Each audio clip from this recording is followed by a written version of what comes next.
Sounds good. Well, good morning again. I'm Todd Liebman, I'm president of All Aboard Arizona. And again, we're thrilled to have you and thrilled to have our Zoom participants here. And so I'm going to do a relatively short presentation that's going to talk about where we've been, where we're going, challenges and opportunities, and kind of hopefully get everybody kind of psyched up for the day, because we really do have wonderful speakers here, including 3 former RPA chairs and a wealth of knowledge in this room. And so hopefully we'll be able to share and get ideas and how we're going to move forward with rail in Arizona, because this is really an exciting time. The first thing I'd like to do is we're dedicating this meeting to the memory of Jake Jacobson, who was a board member for All Aboard Arizona. Jake was a absolutely fantastic railroader, fantastic gentleman, and he is very much missed. He was the president and CEO of the Copper Basin Railroad, but he had a long career in railroading. In fact, Railway Age named him as the Railroader of the Year in 1994. And he is known for the safety award for the short line railroads. They actually call their safety award the Jake after him. He was absolutely dedicated to the safety of employees, safety of the public. He was a tremendous gentleman. And so we're dedicating this meeting to the memory of Jake, who passed away this last summer. He is definitely missed on our board. He's just a tremendous gentleman. So I just take a moment to remember Jake.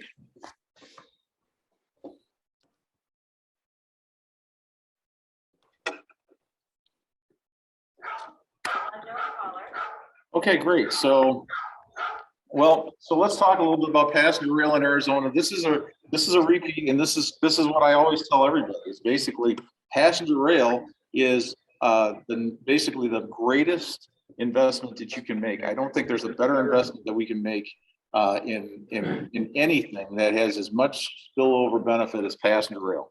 So let's talk about what it can do for Arizona. It's congestion mitigation, the I-10 corridor. Anybody that drives to Phoenix knows what a tough drive that is. It's a really tough drive. It's economic development, and you can see that in Amtrak served communities around the country.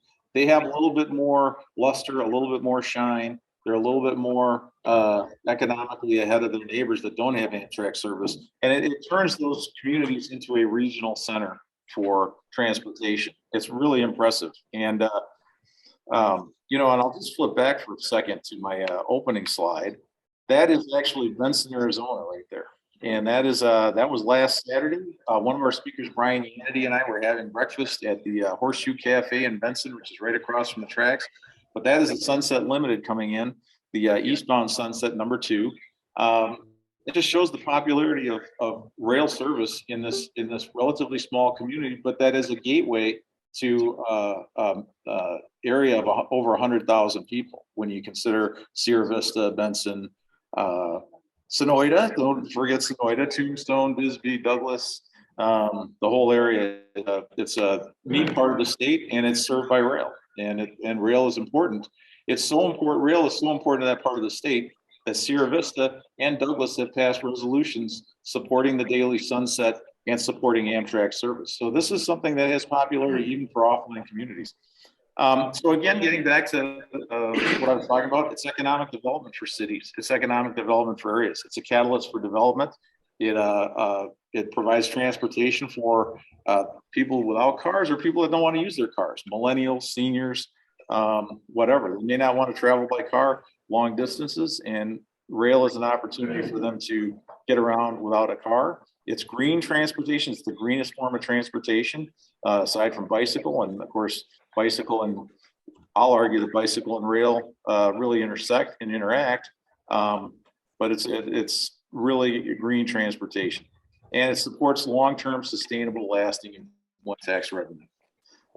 Basically, the bottom line is rail passenger service is low-hanging fruit when it comes to investment. Let's talk about where we've been and where we're going. We've been to some pretty dark places. We were looking at an Amtrak that was probably not very open to the continuation of long distance train. In fact, the former president of Amtrak talked about long distance trains being experiential. So they were really thinking of basically a large scale railroad museum, in effect. and maybe a couple of long distance trains. That's not what we're looking at.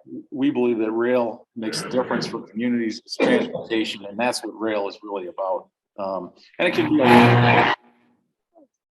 be a lot of things to a lot of people, but it's really it's great communities that it serves. So where we were, we had all long distance trains were 3 days a week. We had flexible dining, which was widely derided. I'll eat anything, so I didn't care that much, but it's still a problem. Uncertain funding. We didn't know what the funding situation was going to be. Joe Biden had just been elected, but we weren't sure whether this was going to be a corridor thing, whether Amtrak was going to be on the same trajectory it was. And we had really little recent movement toward making the Sun Corridor a reality. Flash forward to this year, daily service has been restored. We've got to keep it. We've got to keep it restored, but daily service has been restored. Traditional dining is back on the long distance trains. The bipartisan infrastructure bill provides over $60 billion for Amtrak. There is a commitment to the long distance trains by Congress. We hope that it will translate to Amtrak, and Jim will tell us more about that later. But that's our hope.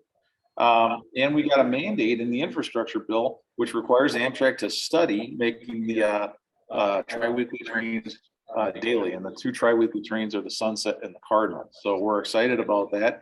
And I'll just give a great appreciation out to RPA and their Daily Sunset campaign, which we were part of. We raised money for that. All Aboard Arizona raised about $2,000 to contribute to the Daily Sunset and YIM Plan program that Jim can talk about if he wants to. But I think we're really making progress. And Amtrak's connects us. Some people love it, some people hate it, some people don't think it's the greatest plan in the world, but we'll take it because it includes Tucson, Phoenix, Los Angeles, which is really of concern for us here in Arizona. So these are just a recap of our priorities. All our priorities, all long distance trains need to be daily. The Sunset needs to be daily. That's non-negotiable. That's our number one priority that we have as an organization. The Sunset Limited has to be daily. Less than daily is virtually not a usable service. And so we really want the Sunset Limited daily. We want service restored to Phoenix. We believe that service needs to serve Sky Harbor Airport, downtown Phoenix. We believe it can be a catalyst for development for the communities in the Sun Corridor. It's going to be good transportation. And so we've got to get the Sunset Limited back to Phoenix. We want to build on the proposal. Obviously, one train a day, if the Sunset was routed to Phoenix, is not enough. We want corridor service, frequent corridor service. And if anybody's interested of what that could look like, I would commend your attention to the Hiawatha between Chicago and Milwaukee. Very similar city pairs. And I would just stress that train is one of Amtrak's most successful. It's a fantastic corridor, very well run. The trains run on time and it's heavily utilized. I've got a friend that commutes from Milwaukee to Chicago every day for work, pre-pandemic. Now post-pandemic, they're not in the office as much, but anyway, he rides it every day, and it's a lifeline for people that want to live in Milwaukee, work in Chicago, want to come up to Milwaukee for the events in Milwaukee, and that's the kind of thing we could hit. I mean, I was a Diamondbacks package. I had a package for Diamondbacks games, and I come up from Sierra Vista. But if I could have gotten on a train in Tucson and gone up to Phoenix, that would have been tremendous. So that's what we're looking at. And then, of course, like I said, the fourth priority, build out the Sun Corridor. And again, these goals are flexible. If we see an opening that we can take to help rail somewhere, that's what we're going to do. We're going to focus in on that. So we got a flexible main effort here. I mean, we will focus on whatever we can achieve realistically at that time. But these are kind of our priorities and where we see ourselves going. So again, I'm not going to beat this dead horse, but the trains have to be daily, and we know that the Sun Limited would be a better financial performer if it was daily. Daily service is just better, all in all, for Amtrak. It's better for the taxpayer. It's better for everybody. It's better for the system. And that'll build, and a daily service will build more ridership to the trains that it connects with: Texas Eagle, the Crescent, Coast Starlight, and the California services in Los Angeles. This is daily service on the Sunset route is a no-brainer. Again, I don't think tri-weekly trains are usable. I know this personally. My son is stationed in Texas. I like to go out and visit him. I can't take the train every time because we're talking about usually, it's going to be a week on a tri-weekly train. Whereas if the train ran every day, it would be a very usable service for me. And I think a lot of people feel that way. And so we got to deal with the current threats to daily service, to our other service, which is the Southwest Chief. We can't backslide on the Southwest Chief to Northern Arizona. That's got to remain daily. That's a ironclad commitment that we have to get from Amtrak. I mean, that train has got to run daily. And so no more talk about bus bridges or anything like that. It has to be a daily service. And so we believe that these threats, that there are two daily service, Amtrak has money now, and the railroads are dealing with personnel threats and things like that, people are retiring, not going back to work, they're choosing new occupations. And so Amtrak's having a bit of a labor shortage, but that can be addressed. I mean, they gotta, basically pay more money like the freight railroads are doing. The freight railroads are addressing it with upgrade, enhanced training, getting more folks out trained and ready to go. And Amtrak's got to do that too, use that money to avoid these service lapses. So just another brief introduction to the Sun Corridor. This is what it looks like. I got the nice star there for Sierra Vista. 5 million citizens in the Sun Corridor plus. It's 75% of Arizona's population. And by 2035, we don't know what it's going to be, but it's the fastest growing city. Phoenix is the fastest growing city in the United States. And Tucson is very fast growing as well. So, we're, at least an additional 53% population growth. That's going to be huge. And anybody that anybody can see that the I-10, as it's currently structured, is going to have a very difficult time. Even if we keep adding lanes, it's going to have a very difficult time accommodating that. So we have to look at expanding passenger rail and freight rail. And one of the points that I'd like to make is we can't just look at investments.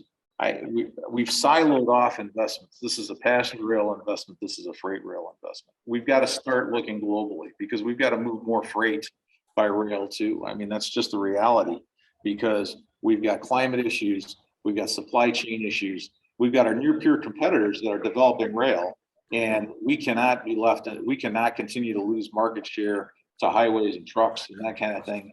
That's not sustainable. That's damaging the public infrastructure. And we've got to move more freight and passengers by rail. So again, I talked about this, but we, and I know RPA is fond of saying it's not about the trains, it's about people and the economy, and I think that's true. I mean, trains are a means to an end. They're a means to get us from point A to point B. Some of us love them, and we're very emotionally attached to them. I am. But not everybody is as emotionally attached to the rail as a lot of us are. But that doesn't mean that rail isn't just as important to them because for them it's transportation and it's effective transportation. And if we can get to the point where somebody who doesn't have a car can bike to the train station, take their bike on the train, go up to Phoenix to visit family or whatever. I mean, this is really a tremendous opportunity for people who are either have limited mobility, maybe don't own a car. This is really a sweet spot.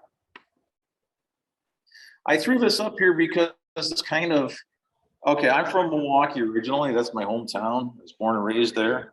And this is an example. This is the 30th Street corridor. Some rail fans will know that this was the Milwaukee Roads line to the north of town, ran up to Green Bay. And when they opened the new passenger station in 1965, the Chicago Northwestern train started using this line to access the new Milwaukee train station. And this corridor was an extremely industrialized corridor. It runs through a neighborhood that is underserved and a very diverse community. It's the north side of Milwaukee. So it's a very diverse community. It's a poorer part of Milwaukee. It's economically challenged. And they've had a lot of industrial plants where people used to work that have been displaced. But there's some new manufacturing going in there. In fact, Talgo has their North American plant in Milwaukee, which was brought there in anticipation of rail in Wisconsin, and we'll talk a little bit about that in a minute. But the rail freight service that this corridor can provide will create jobs. This corridor is being identified for passenger service, potentially maybe the Green Bay trains, but probably at least commuter trains or light rail. And it's also going to have a recreational trail that's going to serve this community. So this is an example of how rail fits in to our urban environments and can serve multiple needs as a transportation corridor. And so I was pretty excited about this, and that's why I wanted to share it. I'm going to segue into some thoughts on advocacy.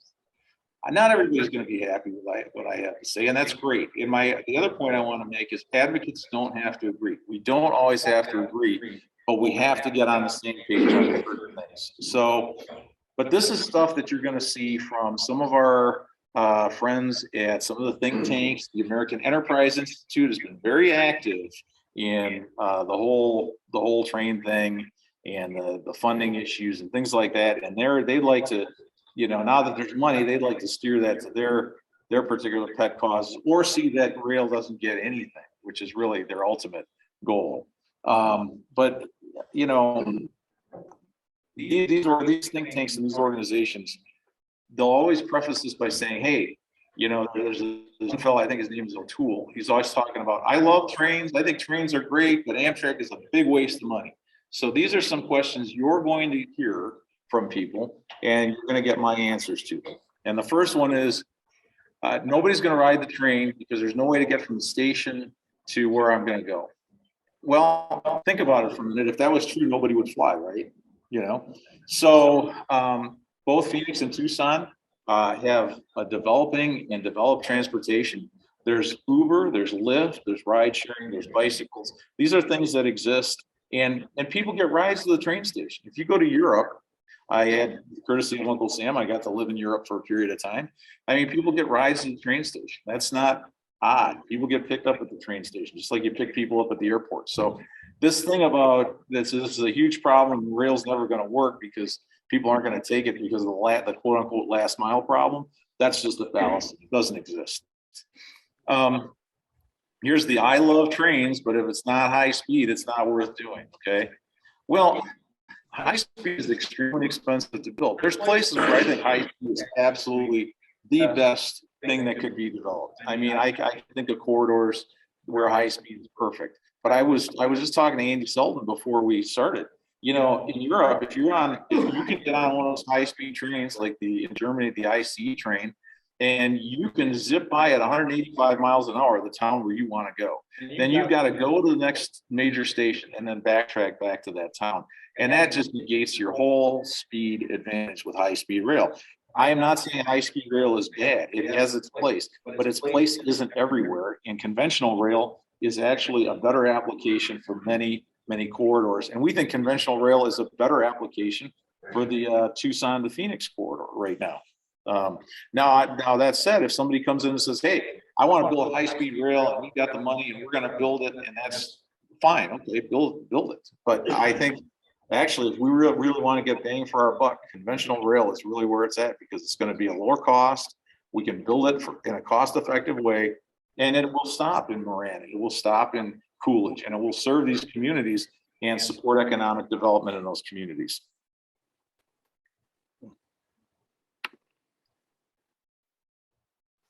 The next one you get is investing in Amtrak is a waste when the Hyperloop and Maglev are right around the corner. Okay.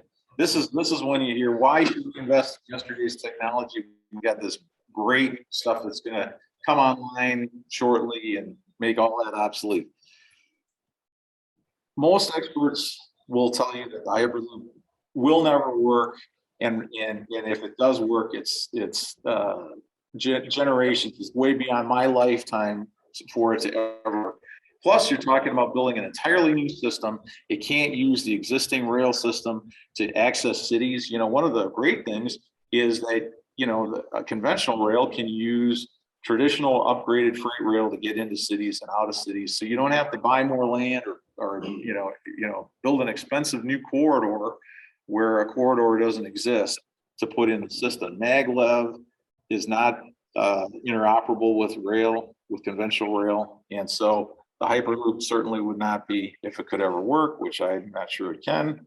What we need mobility solutions now. We need things that can address climate change and economic development now. We don't need it. We don't need something that's going to be on the line in 50 years or 40 years or whatever.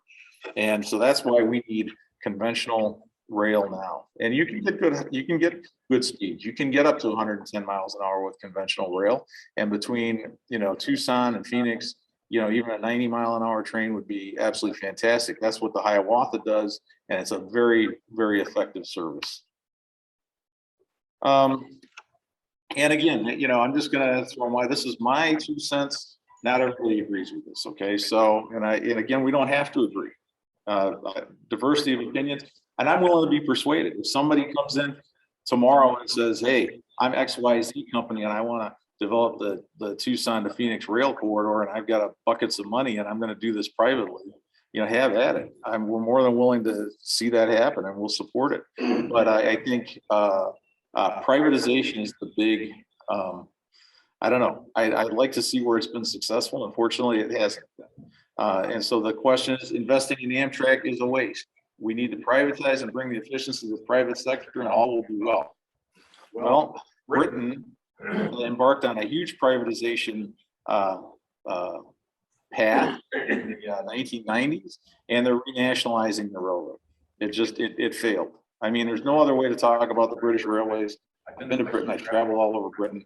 It's the most expensive rail system in Europe. It's been privatization. It's hard to argue that it's been anything but a failure. Argentina had to renationalize their railways because to maintain rail service. Brazil has one train left. And if you read the recent article from the American Enterprise Institute, it touts Brazil and Argentina and all these places as success stories. They've been a disaster. They have no rail service. Argentina has rail service because they renationalized their railway. Privatization of the railroads in Mexico led to the end of all rail passenger service in Mexico except the Copper Canyon train, and that is much missed by the people of Mexico. I've had a chance to serve in Central America. I had a chance to talk to my Salvadoran counterparts, and they miss their rail system. It's gone because it forced privatization. There are very few railroads in Central America, if any. I don't know that there's any operates. El Salvador had one train left when I was there, but that's many years ago. I think it's gone now.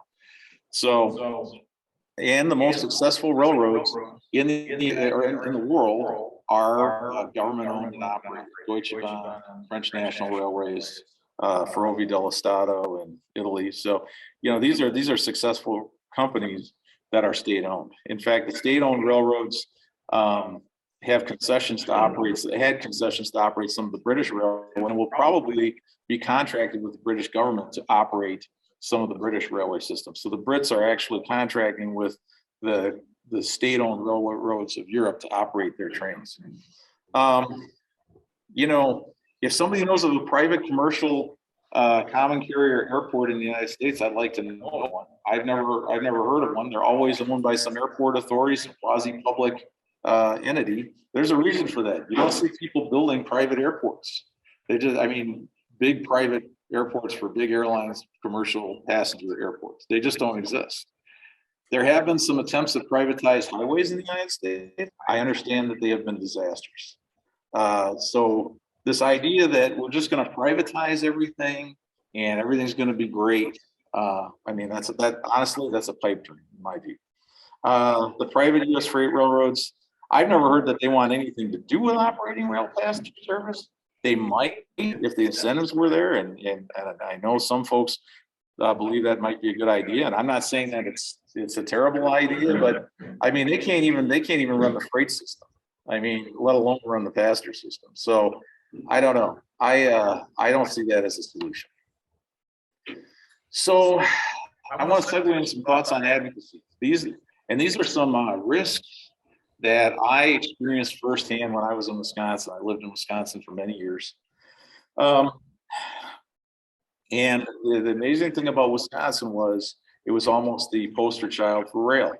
For years, it was just plugging along bipartisan support for rail. There was no question about it. Tommy Thompson, Republican governor, was all about rail. He would, he got the Hiawatha service funded.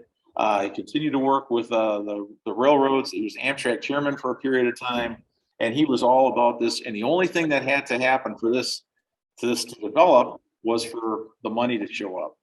And the Obama administration then brought $800 million to Wisconsin, said, here you go, here's $800 million.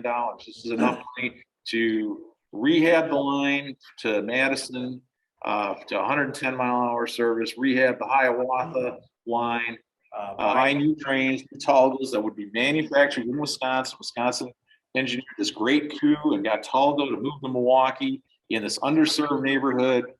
Talgo started creating jobs. They built 2 trains, and everything was going great. And right about the time that everything was about to come to fruition, the contracts had been let to actually build it. It was all ready to go. I was absolutely certain this was going to happen. Two things came about. One was an unscrupulous politician decided to run for governor and just began a relentless attack on the train. I know the gentleman personally, and all I can say is that it was a political thing, and he used it to his advantage in the campaign. But that wasn't even the worst of it.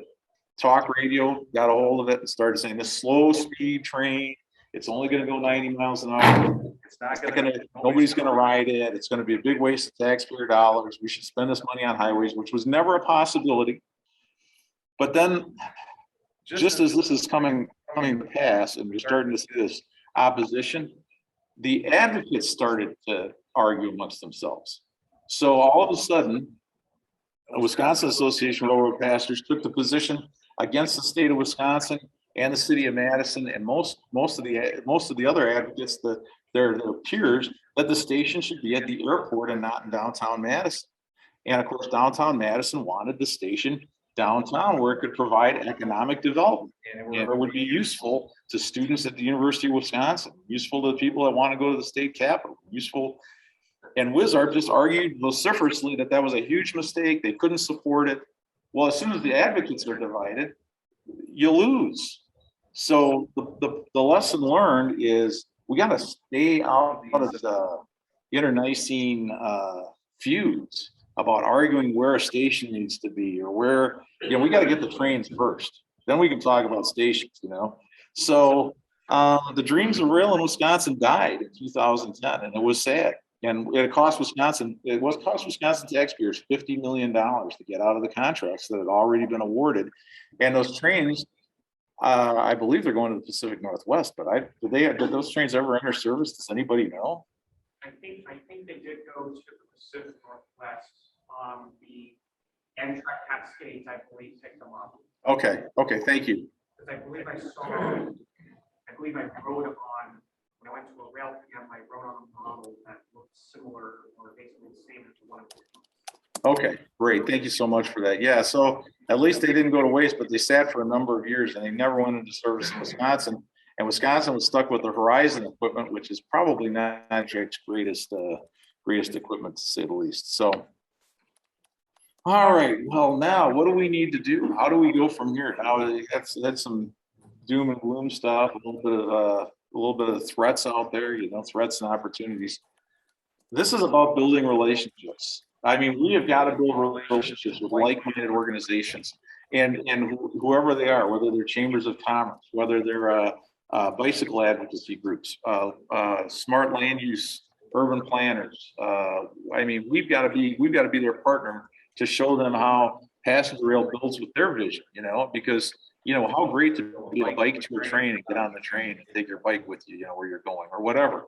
But we've got to show how passenger rail is a tool in their toolbox for mobility for underserved communities, transportation equity, and economic development for neighborhoods, towns, and this is the kind of thing that it ties in with historic preservation. When you're talking about an urban area that maybe has fallen on hard times, like the Phoenix warehouse district. What kind of a catalyst could the return of rail service to downtown Phoenix be, and to the warehouse district, which they're trying to rehabilitate and bring to life? And they're really active at that. And that's going to be a growth area. 20 years from now, I used to ride the Zephyr out to California, and we'd stop in Denver, and I'd run across the street to one of the little taverns across the street and get a 6-pack of beer or 12-pack of beer or whatever. And it was great, but that was Skid Row. Lodo was Skid Row. That was Skid Row in Denver. I mean, that was the worst part of town. Now you go there and it's condos and it's fancy restaurants and it's all redeveloped. So, that's the kind of thing that rail can do for Todd, may I interrupt for a second? Sure. Apparently we have an answer as to your question. The 2 Oregon transits are in use. The 2 Wisconsin trains are in storage at Beech Grove and have never been used. This is from Carl Fowler. Thank you, Carl. I appreciate that. That's sad news. And Washington and Oregon at present won't take them. And that is really sad. That is really sad. Well, maybe they'll become Arizona's new trains. Who knows? So that's really unfortunate. But that's that's the kind of thing that happens when politics gets involved and kills a good program. So we have to build momentum, and we got to find out the state government. That's really our challenge, because if we don't get the state of Arizona on board to receive the money and to support this project, I think we're going to be in tough shape. So, but we've got our city partners, and we're really grateful for that. Absolutely. And both Tucson and Phoenix, and their support is so important to us. And again, to be flexible, if the city of Tucson needs our help to support this, we're there. If Phoenix needs our support on a commuter rail project, we're there. We're not only laser focused on one thing. We're glad to help where we can and take advocacy to build rail in the state. And that's what we need to do. We need to be flexible and take the opportunities as they come. So I've got an exciting offer for you. And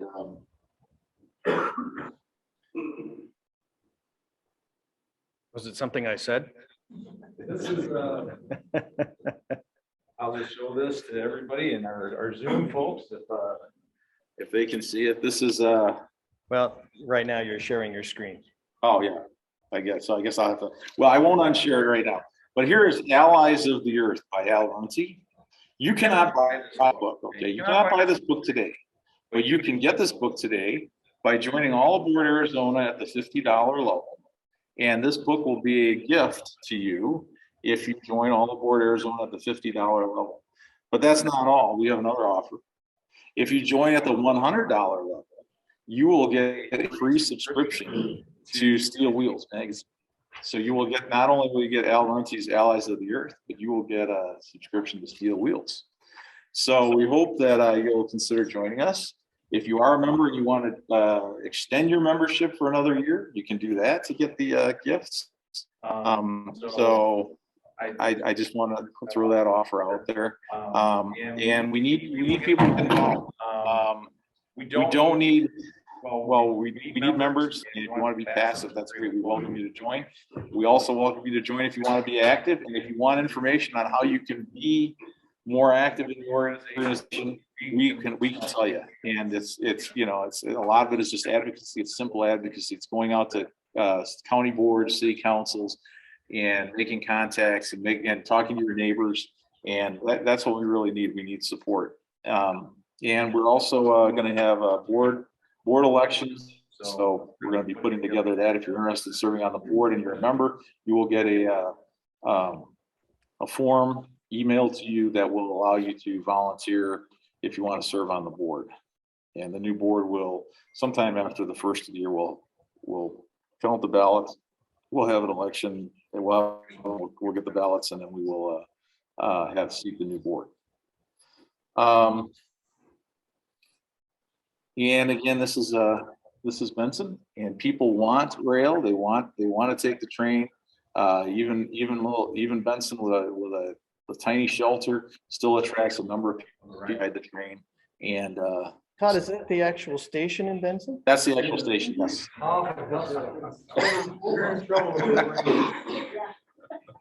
Yeah, that's the station. On a hot day, it can get a little toasty in there, but And the motorcycle is free?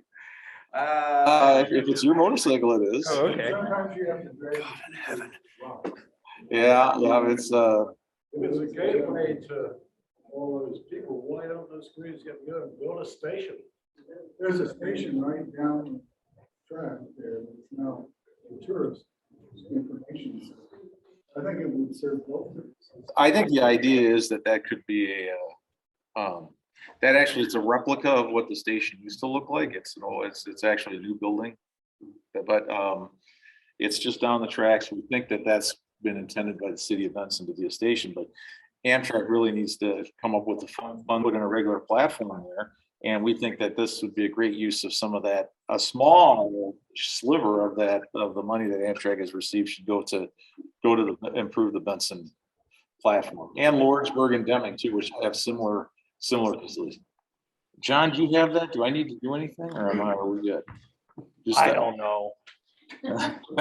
Should I stop sharing my screen? I guess that would help. Stop sharing your screen. That would be helpful. And then everyone gets to watch me mumble through. Carl, you're there. He is. All right. Hold on a minute here. I'm here. Yeah. Would you bring the microphone over here for a Sure. minute? See if I'm able to speak without too much feedback here. Hello, I'm Carl Fowler. For about 35 years, I ran a unique tour business called Rail Travel Center, which sold tours by train all over the world. And so I'm an exceptionally lucky person because I basically got to go everywhere in the world I ever wanted to go by train, and somebody else paid for it. But even long before that, I was taking photographs of trains. And I put this program together mostly actually for regular folk who just thought it might be fun to take a train, to promote the idea that the trains that we all talk about remembering, God, I remember how great it was on the fill in the blank Phoebe Snow 20th Century Limited, that many of those trains are actually still with us, and that those services not only survive, but they are arguably more viable than they were 50 years ago. So this is the Trains of Memory.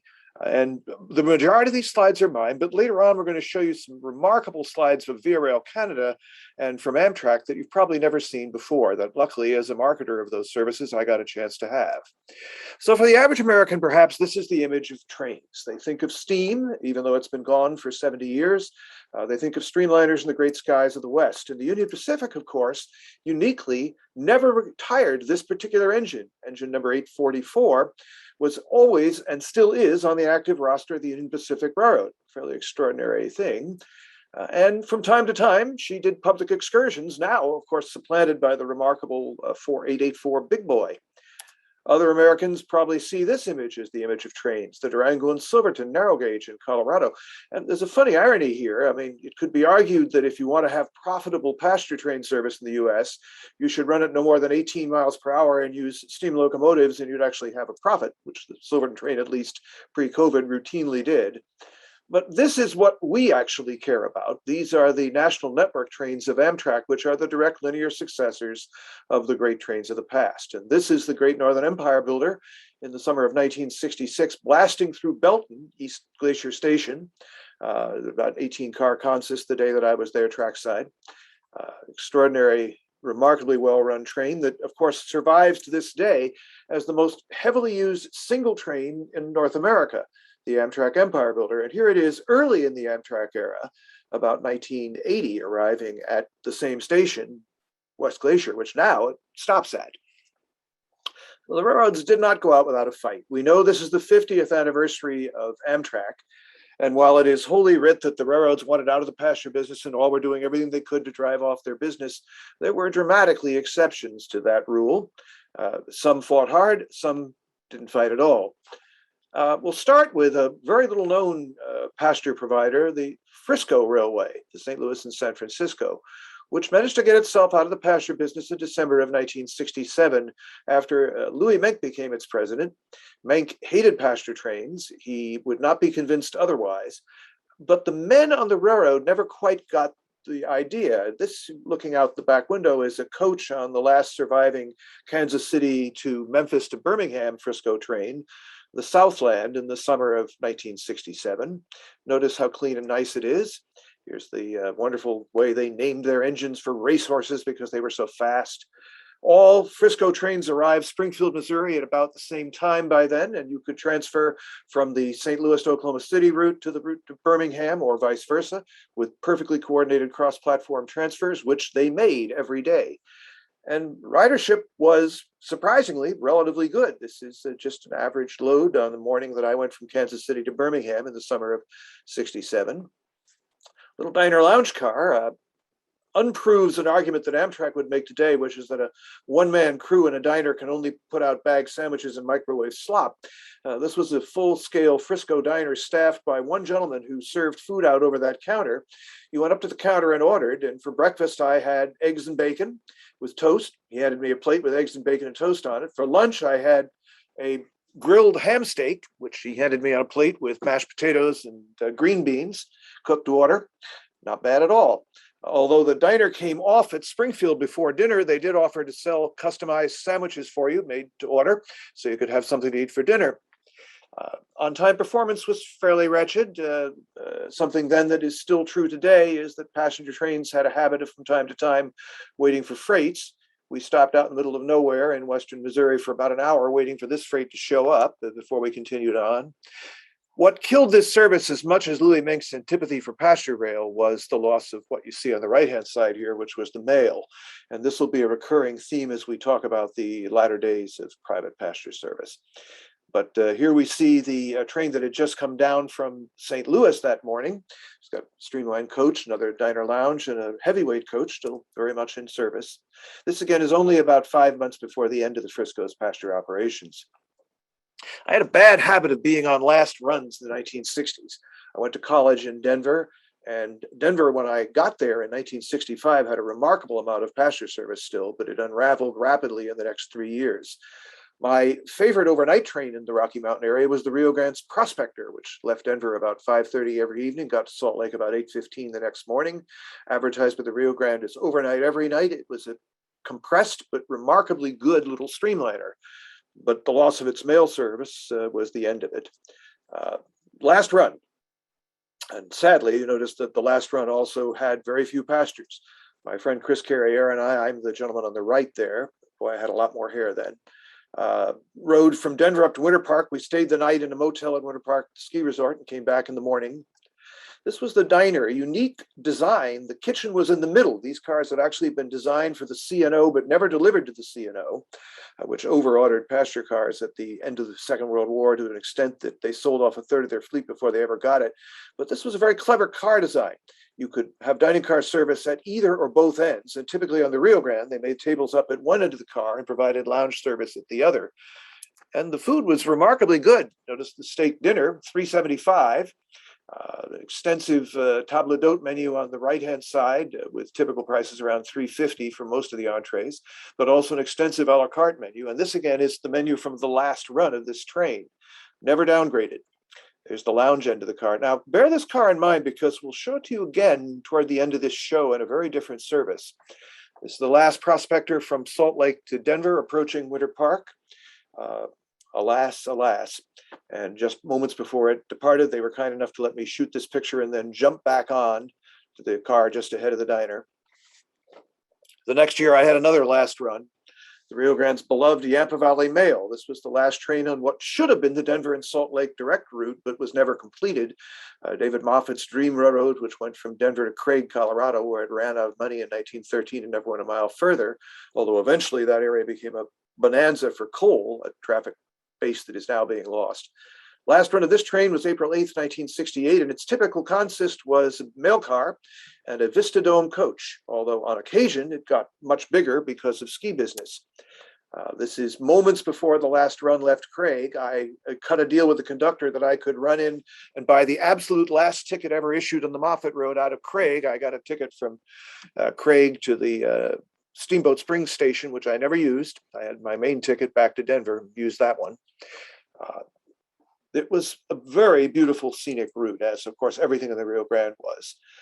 This larger consist reflects a University of Denver charter that I set up when we could take kids from the dorms up to Winter Park to ski for a day, and the Rio Grande actually put a lounge car on for us, which you can see behind the dome, where we were able to have fun. In the baggage car, they allowed us to dance. The rear was the Wilson McCarthy, the private car of the Rio Grande Road, which we did not charter, but was on board that day. And they actually let us get a photo up in the district of the tunnels west of Denver. Rio Grande went out in style, and we'll see more of it in a little bit. Union Pacific fought an heroic battle to maintain its city streamliner fleet. In October of 1966, the city of Los Angeles running combined with the city of San Francisco, but right behind them, the city of Portland, the city of St. Louis.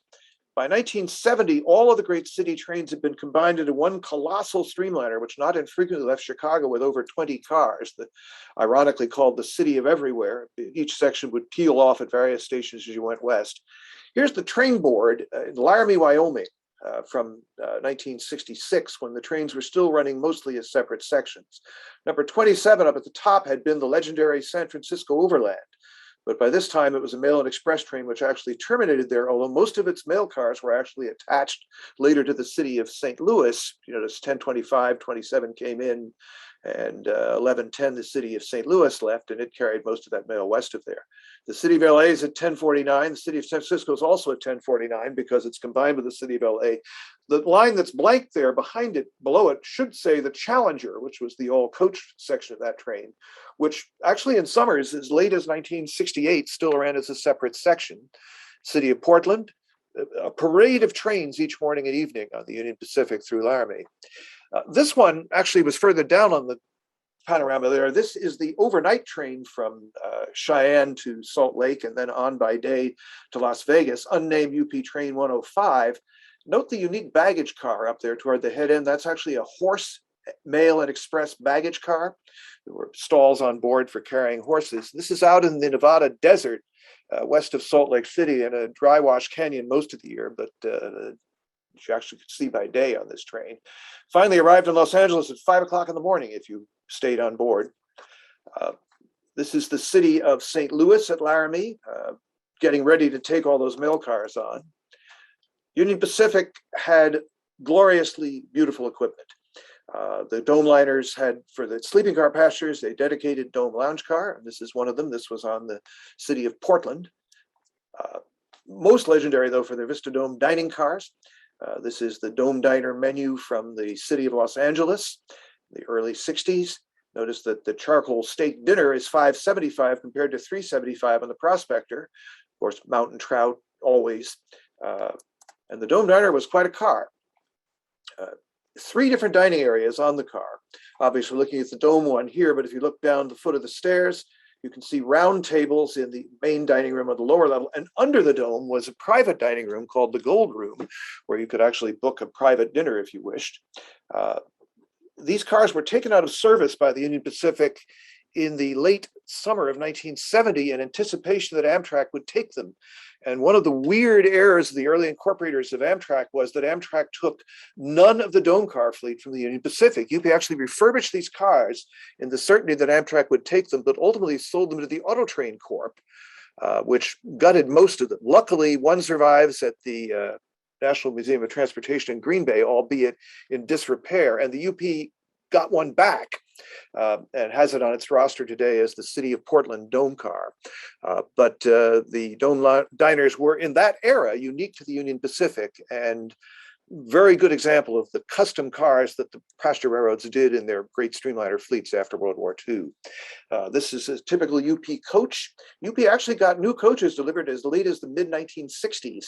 And these cars were, at least to me, the most comfortable seats for overnight travel I had ever been in. These are Sleepy Hollow chairs designed by the Haywood Wakefield Company in Massachusetts. They had a unique non-mechanical leg rest that you just folded out from underneath the seat, and they were incredibly heavenly comfortable. Most of these cars did go to Amtrak, which immediately tore the seats out and replaced them with the ghastly long-distance seats that they used on Amfleet 2 cars, alas. This is a more typical UP single-level diner. This was the diner on the city of St. Louis, although by the fall of 1970, this was also the diner on the city of Everywhere. Nice cars. These went to various places after the end of UP service, including the Scrappers, but the Alaska Railroad still has a couple of them that time to time they use. Now, look at the head end here of the city of St. Louis, and you see what happened after it had combined with the mail that was from the remnant of the San Francisco Overland. Santa Fe also tried very hard to stay in the pasture business, deeply committed to it. Probably no carrier tried harder than Santa Fe to stay in the business, but once again, the loss of mail revenue was catastrophic. Once again, I encountered a last run. This is my only ride on the Chief, not the Super Chief, but the Chief. And this was actually May 16, 1968. The train that had left Los Angeles on the 15th arrived at Las Vegas, New Mexico, and I boarded for a final run. I had come down the night before to La Junta on the Santa Fe's stub of the Chief from Denver to La Junta and ridden west to Las Vegas and came back in the day on the final Chief. Santa Fe tried hard. They started a brand new streamliner in the 1950s, the city of San Francisco running via Amarillo. This is a piece of that Denver to La Junta stub train, which the ICC would not let the Santa Fe discontinue, but which after the Chief was gone, they ran as a typical example of the kind of ludicrous services that somehow the railroads were allowed to get away with in the late 60s. The stub train after the demise of the Chief left Denver at 4 in the afternoon, got to La Junta at 8, making a lovely connection to the Super Chief El Cap to Chicago.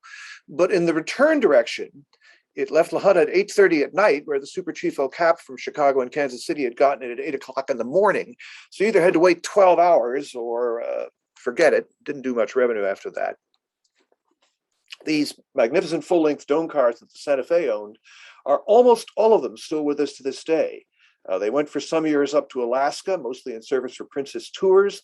In later years, the Iowa Pacific Company put together a large fleet of them for private car and tourist train service. And again, most of these cars are still around if you know where to look for them in the country to this day. Final run again of the Chief. But the Santa Fe wasn't completely out of the pasture business. Right up to Amtrak Day, they continued to run the Super Chief El Cap and thought it marginally profitable. This was a picture of one of the last summers that they ran it separately from the Super Chief in the summer. LA air is better than this most of the time now. This is near San Bernardino in the spring of 1966. The first section of number 17, the El Cap, is approaching and passing by. She's going about 90 miles an hour. East of La Junta, the Santa Fe at that time still had 100 mile per hour as the speed limit for passenger trains on the main line heading east.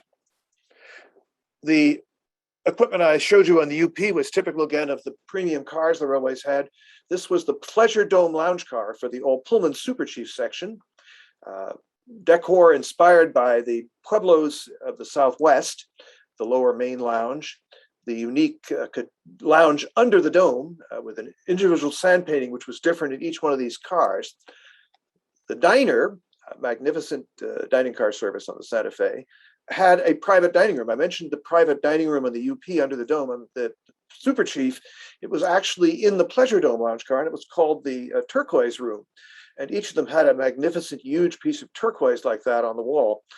These cars did make it into the Amtrak era and were used for a few years by Amtrak, but the caliber of the service did not hold up. And the Santa Fe eventually took the name the Super Chief away from Amtrak, which is when Amtrak began for a few years to call the train the Southwest Limited. When Graham Claytor became president and once again improved onboard service standards, the Santa Fe permitted Amtrak to rename the train the Southwest Chief, which is what it goes by to this day. But the Pleasure Dome cars also mostly still exist in private hands. But this shows you what their original decor was like. And the upper dome area, I couldn't find my one picture of the upper dome, but the upper dome area actually had rotating Polar seats in it, something I never saw in any other dome car.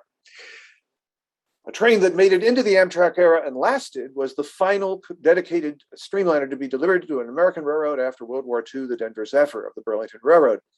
Delivered as an integrated train set in 1956, no other integrated train was ever delivered before Amtrak after it. And it ran profitably for the Burlington Railroad virtually up to Amtrak Day, although when Louis Menck transferred to become Burlington president in 1967, he began to try to run down passenger service in the Burlington as well.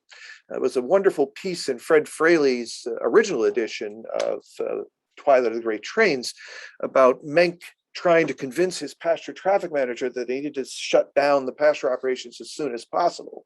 And the PTM saying, but Mr. Menck, we're making a profit on these trains. Menck brought his own forensic accountant in to look at the passenger department's books. And the guy went back to him and said, well, we may not be making as much as the passenger department thinks, Mr. Menck, but trains like the Denver Zephyr are still profitable. But Menck would not be deterred. He did not succeed in getting rid of the DC. It made it into Amtrak Day, but he did succeed in beginning to downgrade it. As late as the Christmas holiday season of 1967, it ran in 2 sections, sleeper and coach at peak holiday periods. I used it constantly going to and from college. I'm a graduate of the University of Denver. This is a rather interesting shot. This is the last ever Burlington, that by then Burlington Northern, Denver Zephyr, leaving Denver on April 30, 1971, the evening before Amtrak. You notice a UP car has already slipped into the consist. The next day, this returned from Chicago as the first Amtrak one. Briefly, Amtrak had a sort of odd schedule between Denver and Chicago. On days that its tri-weekly California service didn't run, it ran the Denver Zephyr at pretty much its traditional time. On days that the California service did run, it left about 3 hours later, roughly on the time slot of the California Zephyr. But again, this was a typical example of the Denver Zephyr in its glory. Multiple dome cars, diner, lounge, and again, dedicated equipment, unique designs for the cars.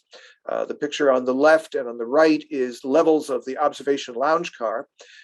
Those paintings are actually on leather, and there was a different one in every car.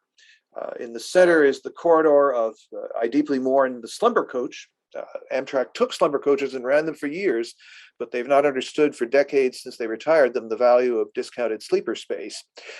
These cars were profitable for the BNSF right to Amtrak Day in 1971 because the single car could sleep about 40 passengers and thus had the revenue capability of basically a coach. Now, I grew up in Florida, 1960s, Winter Park, Florida, and the railway through Florida from New York was the Atlantic coastline, later the seaboard coastline. And they were deeply committed to passenger service. Indeed, like the Santa Fe, considered staying out of Amtrak, but ultimately decided to join because they didn't want to run things like their stub from Augusta to Florence for another 5 years until they would have otherwise been legally allowed to drop a train after Amtrak started. But they ran a good service. And I haunted the depot in Winter Park where I grew up to the point where eventually the agent, W.A. Bill Lipinski, sort of put me on the payroll. He hired me as a clerk for Railway Express, but what I actually did was run luggage and provide information on the phone, and occasionally got to call the trains, which is something I truly love to do. Announce that the Atlantic Coastline's West Coast Champion train number 92 is arriving from Tampa and St. Petersburg, departing for Jacksonville, Savannah, Charleston, Florence, Fayetteville, Rocky Mount, Washington, D.C., Philadelphia, and New York. Thanks for traveling coastline. And then we would give all the car locations. Right up to Amtrak Day, this train would typically leave Jacksonville with 18 to 22 cars on it.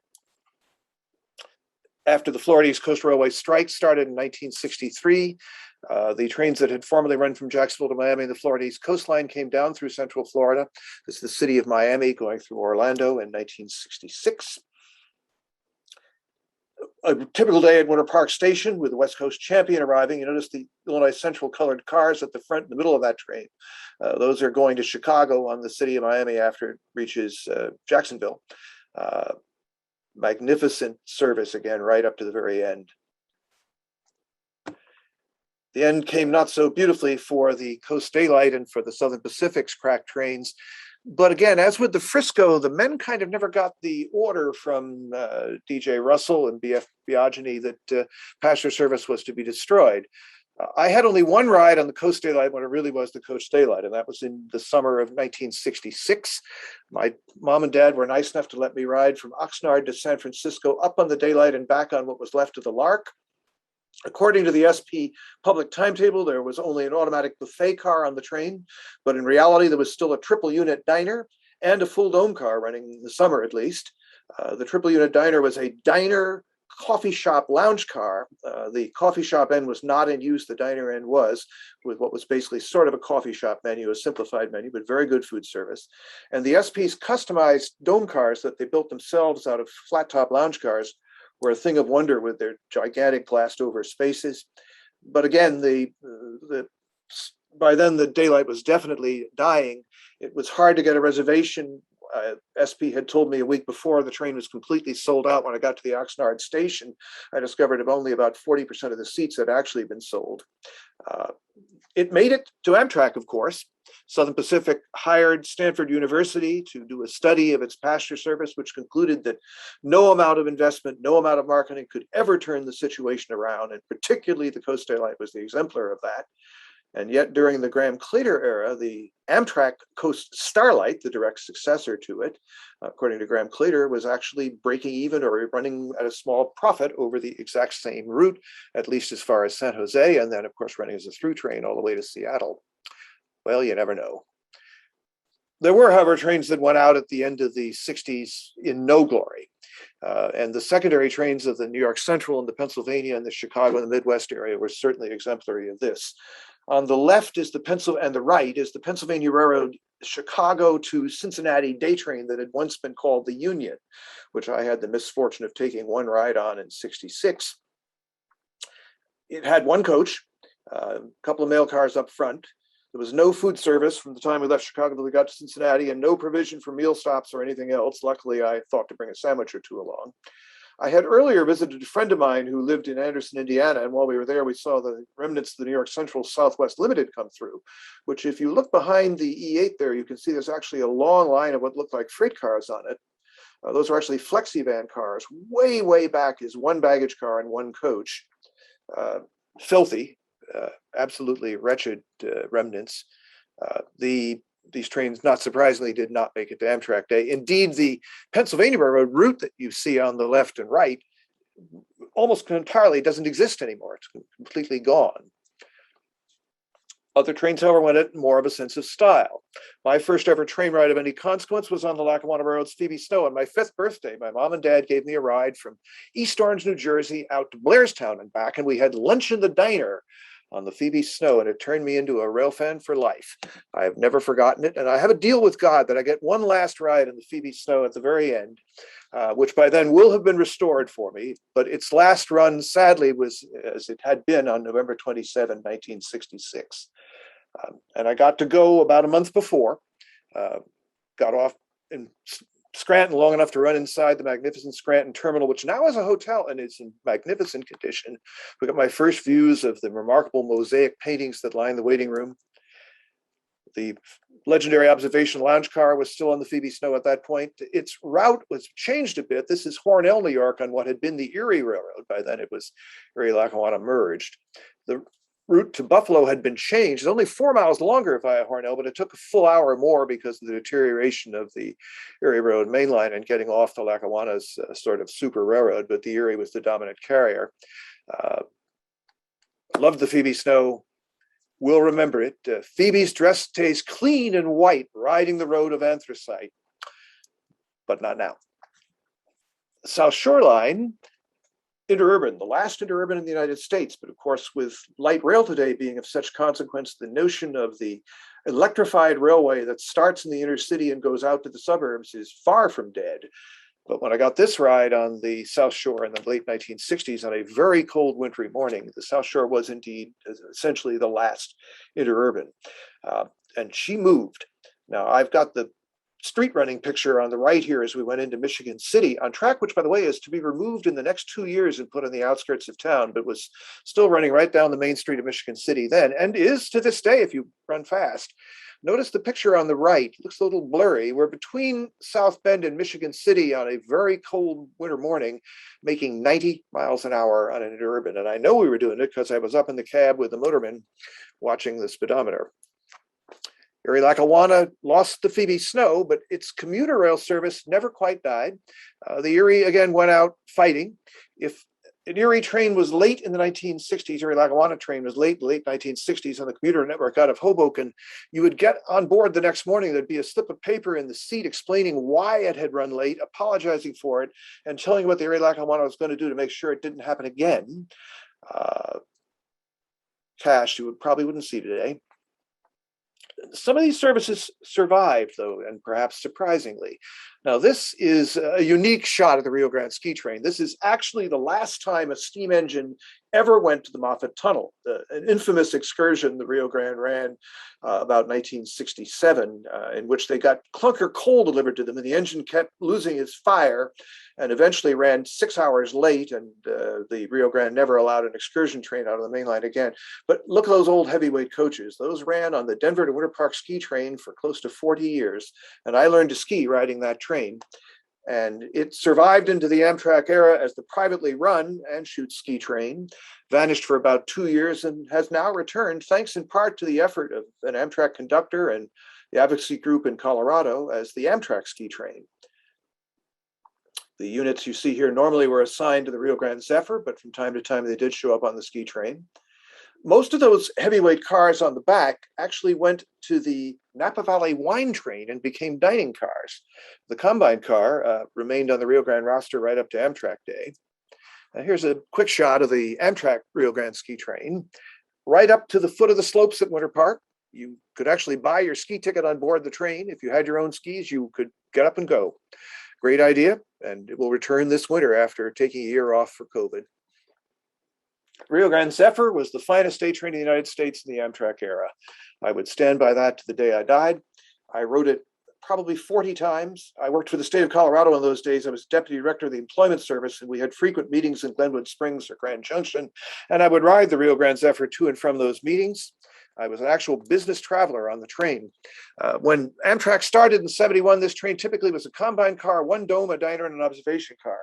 By the time it went over into being an Amtrak train in 1983, its typical consist was a combine car, 2 flat level coaches, all 3 of the Rio Grande's dome coaches, a diner, and an observation lounge car, and it was carrying a remarkable amount of business. But the Rio Grande's equipment needed refurbishing, and the Rio Grande was finally convinced to join Amtrak. In '81, they had tried to cut it off west of Grand Junction. And this is a story I couldn't tell until he passed away, but the Rio Grande's passenger traffic manager, Len Bernstein, called me up and said, Carl, it would be incredibly helpful if you could testify to try to stop the discontinuance of the Zephyr. The company's going to make all these claims about all the money we're losing, but I can tell you actually we're breaking even on it. And they're doing things like assigning the entire cost of the car wash machine in Salt Lake City to the passenger department, even though it only washes the train 3 days a week. Well, I did go to the hearings. And when the inevitable question came up from the railroad's counsel, well, Mr. Fowler, it's wonderful that you like the train. When did you last ride it? I got to say, which of the 20 trips I took last year would you like me to talk about? But I had also been warned by Leonard Bernstein in a later subsequent phone call to be very careful, because by that time I was working for the state of Colorado as the deputy director of the work incentive program for the employment service. And he said, you know, they've got a private detective on you. They're trying to find out if you're taking time off without properly taking a day off to get you fired. And I could tell none of that while Mr. Bernstein was still alive, but he was a fabulous gentleman. He had started as a steward in the dining car department, ultimately became the passenger traffic manager. And he was so passionately committed to the Rio Grande Zephyr that even after the Rio Grande joined Amtrak in 1983, for another 4 years, he went down to Union Station virtually every morning to make sure that his train was still being well run by the Amtrak successor service. 3 times a week, Denver to Salt Lake. Nature of the schedule, it could not connect to Denver, Amtrak, Denver, alas. It did connect via a limousine from Salt Lake to Ogden with the San Francisco Zephyr, earlier the city of San Francisco, or the San Francisco Amtrak service. But basically it was an isolated train, Denver to Salt Lake, and did, again, a remarkable amount of business given that isolation. Quality of the onboard service, incredible. This is the Rio Grande Zephyr in the Glenwood Canyon, the place that actually led to the invention of the Vista Dome car. Multiple canyons, 6 canyons of the Colorado River west of Denver, all of which, of course, you can still enjoy today on the California Zephyr. Station at Glenwood Springs, Colorado. This is actually New Year's Day in 1970, the year before Amtrak, with the then Chicago service, California service, that the Rio Grande and the Burlington Northern kept running right up to Amtrak Day as far as Salt Lake, where there was a cross-platform connection to what was left of the city of San Francisco. The Book Cliff Mountains to the north of Grand Junction, less remarked upon part of the route, but a wonderful area. Dining car waiter here, worked for the Rio Grande to the day at the end. fabulous dining car service provided right to the very last day on the Rio Grande Zephyr with basically what had been a California Zephyr menu. Still got the fresh rainbow trout every night. Rio Grande timetables would always said mountain trout in the diner, right up to Amtrak Day, fresh trout every trip. What a train. Others did not go so well. I had one ride on the Rocky Mountain Rocket in 1966 from Denver to Omaha. The dining car menu was actually in the lounge car. There was no diner. And the lounge car menu was your choice of a ham and cheese sandwich, a cheese sandwich, or a ham sandwich, period. That was the breakfast, lunch, and dinner menu. In the early years of Amtrak, I decided to try to ride the Peoria Rocket, which by then had gotten a diner back from Chillicothe into Chicago. It was the one summer that Amtrak ran the Santa Fe Chief again, and I had taken it to Chillicothe on the Santa Fe and then taxied over to the Rock Island station at Chillicothe. About 3 hours after the train should have arrived, a freight finally crawled through, and the conductor on the caboose yelled down to me, "What are you waiting for? Are you waiting for the rocket?" And I said, "Yeah." He says, "Oh, unfortunately, they derailed in the yards at Peoria today. They'll never be here." So I walked back over to Chillicothe and took the afternoon Super Chief El Capa Amtrak version back to Chicago, alas. But again, there are living ghosts. The Silverton train is a tourist train, but it is also legally, technically, and specifically still a common carrier train, and will carry riders to any stop along the line, and does in summer carry backpackers and hikers in particular, but also workers at the Tacoma power plant, people going to the zip line operations up at Tacoma on one-way journeys along the line. So besides being a tourist train, it's also a real train. And of course, obviously one of an incredible scenic grandeur. Canada offers a remarkable alternative to what we are used to here. The Canadian passenger rail service via Rail Canada, at least prior to the COVID pandemic, ran what I described to my clients as a rolling museum of 1950s railway perfection in every way except on-time performance, which is another story. This was a 1966 scene on the Canadian Pacific at Revelstoke, British Columbia. During the Expo 66 World's Fair, the CPR put the second transcontinental train, the Dominion, back on. And this was the last summer, I think, in North America that ICE-operated air conditioning was provided in North America. If you looked at the timetable, about every hour, there was a 30 to 45-minute long stop, not every hour, about every 3 hours on this train as it went west. And of course, that was to ice the air conditioning. But this would be more typical of what VIA provides today. This is the mini dome liner, the Skeena, sort of their answer to the Yampa Valley Mail, which runs from Jasper to Prince George. One day you overnight in a hotel at your own expense, then continue to Prince Rupert the next day. In winter, this is its consist. In summer, it gets somewhat bigger. But of course, what people really think of with VIA is the Canadian, the incredible transcontinental dome liner. Now, obvious question, did I rent a plane to get these pictures? And the answer is no. These are magnificent slides that VIA Rail itself made up to promote its long distance passenger services. They hired a helicopter to chase the train out through the Rockies, and then practically never used these photos. But as an agent for them, I was given them, and I share them with you today. Notice the unusual glass-top single-level car in the consist there. That was built originally for a train called the Whistler Northwind and BC Rail, but later ended up on VIA. This is, of course, the train set built for the Canadian Pacific in 1956 as the original Canadian and fully renovated at least 3 times. It operates on to this day and shows what great train service had been like and still can be like if we look for the traditions of it. And VIA would admit, at least until the early 2000s, that in summer, at least, the Canadian actually was profitable. It didn't make money year round, but its revenues in summer were enough to operate it as profit. This is a site you get about 1 day in 4. This is Mount Robeson, the highest peak of the Canadian Rockies, out near Red Pass Junction, west of Jasper. Robeson is so high that most of the time it's covered by clouds, but maybe 1 day in 4 it comes out, and the photographer got lucky that day. Summer Skeena, bigger consist than in the winter. One that I took. In the east, VIA's great crack long distance train is the Ocean Limited, which got re-equipped in the early 2000s with cars that were built to run overnight service from Britain to France, called the Night Star, but never operated. VIA eventually bought that equipment. This is a bit of a cheat. It shows the ocean going over the bridge to Quebec City in the daylight, which it would only do if it was running multiple hours late. The ocean, until very recently, featured one of the great Park Dome observation lounge cars. Sadly, it doesn't at the moment because of problems turning the car at Halifax, the kind of nonsense that only rail fans would understand. But this shows what the interior of one of those great, magnificent Bud design observation lounge cars looks like. VIA is having problems. Its relations with the Canadian National Railway are terrible. The 2-mile-long behemoth freight trains of precision scheduled railroading are being given priority and preference. VIA agreed to put 23 hours of additional running time into the Canadian schedule over the last 4 or 5 years between Toronto and Vancouver, yet the train is still frequently late at its endpoints, and sometimes as much as 4 or 5 hours late en route. But if you can ignore that and focus on the glorious scenery and the magnificent service, the Canadian remains, as I said, a sort of rolling museum of railway perfection, but it has also sadly become an exemplar of what happens if government authorities won't enforce any standards on an operating freight railroad that is running a passenger train. And the Canadian government has never been particularly enthusiastic about VIA and has taken advantage of the pandemic to reduce service to a single train per week, even though it is still supposedly an essential service to isolated communities in Western Canada. I don't know what you would do up in Northern Ontario if we were waiting for the Canadian at, say, milepost 187, and it was not only running only once a week, but it was running 4.5 hours late, and there was no way to contact the dispatcher. But fortunately, I don't live in a cabin at milepost 187. Oh, there we go. Another example of train service is the combination of tourism and passenger commercial service run in Alaska.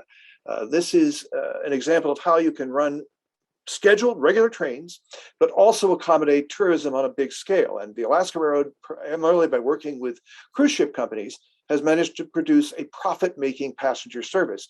I took these pictures in the summer of 2010, and the train approaching is a 19 dome car train, 19 double deck and dome cars on one train. It's the summer run of their train, the Aurora. Glorious scenery. Little known, but the Anchorage Seward line, I would argue, is actually the most scenic part of the Alaska Railroad. Less known because from 1953 basically to 1983, it had no passenger trains on it, but it closely hugs the Ptarmigan Arm and eventually then goes over the mountains past glaciers that virtually come up now at the side of the track. But it's not the only example of a tourist service in Alaska that can also be used as point-to-point travel. The White Pass in Yukon still provides the same function to cruise passengers getting off at Skagway and resuming travel by bus either at the Canadian border at Fraser or at Carcross. And its services are incredibly scenic, primarily tourists, yes, but also provide real public transportation. So there are living ghosts. Amtrak's Adirondack is a good example of the continuation of the Lower Hudson's Laurentian. The Lakeshore Limited continues what had been the route of the 20th Century Limited. The Empire Builder simply survives as itself. The Coast Starlight is the reincarnation of the Coast Daylight, except starting in LA and going all the way to Seattle. The Rio Grande Zephyr lives on, but once again, actually runs over its full original route from Chicago to San Francisco. From time to time, at least, the UP still shows off its main line with steam. And I'm very proud of the Vermonter, which is an example of how you can get a service back that was gone forever, but not necessarily. So we'll look at some of these trains very briefly before we wrap this. The Amtrak Adirondack, which had been the Laurentian. Remember, I talked about we'd see those diners again. In the early days of Amtrak, the Delaware and Hudson wanted to be back in the passenger business, and they had held on to their passenger equipment. And they convinced New York State to subsidize Amtrak to restore the Albany to Montreal service. And they had purchased the Prospector's equipment from the Rio Grande. And here's that dining car again in its days on the Delaware and Hudson, then Amtrak Adirondack. The coach in the middle is actually from the Phoebe Snow. Sadly, it's now a standard Amfleet train, but it runs, at least pre-pandemic, onward today. Here's a menu from the 20th Century Limited, 1937, when it had just been streamlined. The classic New York Central picture of the 20th Century Limited streaking past the Bannerman Castle, going into the highlands of the Hudson. Alas for the Century. I had only one ride on it, but it was glorious. But it does survive as the Amtrak Lakeshore Limited.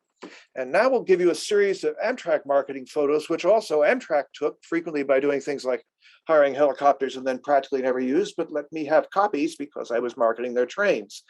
The Empire Builder is the great answer to those who say there's no point to an international or long distance or long haul train service.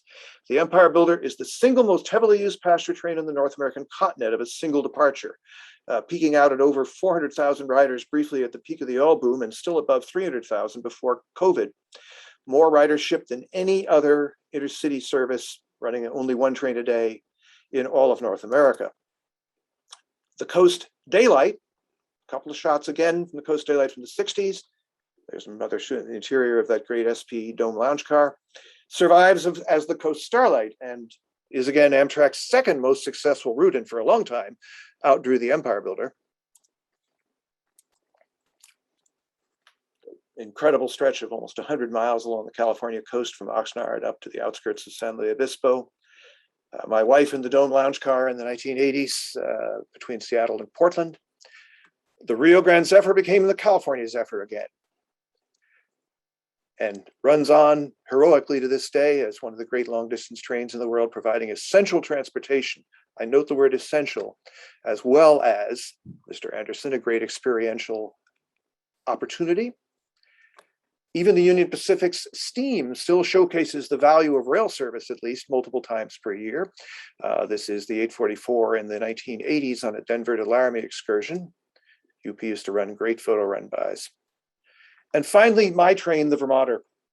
When Amtrak decided it was going to discontinue the overnight Montrealer, I successfully convinced the state of Vermont that we could try a day train in its stead. Sadly, we could not afford to go to Montreal, at least initially, but the Vermonter started with virtually no ridership, and before COVID had reached 100,000 riders a year. And by contrast, the Central Vermont Railway's predecessor day train, the Ambassador, when it died in the 1960s, was carrying about 20,000 riders, and the Ambassador and the Montrealer combined only about 40,000. And again, we were at 100,000 riders a year. One last factoid for those who think no one uses Amtrak. If it was an airline, it would be the seventh largest in the US. When it started in 1972, its first full year, it carried barely 15 million riders. Just before the pandemic, it was pushing 32 million and climbing, and we know how little investment has really been put into it. And we know that the company at its management level has operated for decades by what I call institutionalized pessimism, or if you want to be more positive about it, it's run by the old railroad operating department mentality. We'll get the train over the damn railroad, but it doesn't really matter if anybody uses it. And yet, ridership, 32 million a year. Trains are living ghosts because they are needed, wanted, and used. And we as advocates need more commonly to be proud of what we've accomplished. Were it not for us as advocates, there would be none of this. The living ghosts would be truly ghosts, not living ghosts. And here what we have, by the way, the picture here is a tourist train of the Vermont rail system meeting the Vermonter at White River Junction on a schedule which for a couple of falls at least allowed a cross-platform transfer. It could be, again, between tourist railroads, real railroads, trains and Ubers, trains and buses, what everyone in Europe takes for granted, what California has proven will work, multimodal transportation, so many possibilities. And we get frustrated when they don't happen, but we've also done so much. The trains of memory are living ghosts. And I'll close with the last stanza of Edna St. Vincent Millay's wonderful sonnet about train travel, which I always closed every tour I led for 35 years. My heart is warm tonight with friends I'll meet, and better friends I'll not be knowing. And there isn't a train I wouldn't take, no matter where it's going. Thanks for inviting me, and I hope you've enjoyed this presentation. So I think I've turned you back to the group, hopefully. And if there's some way to do questions that we can hear, I'd be happy to answer a few questions.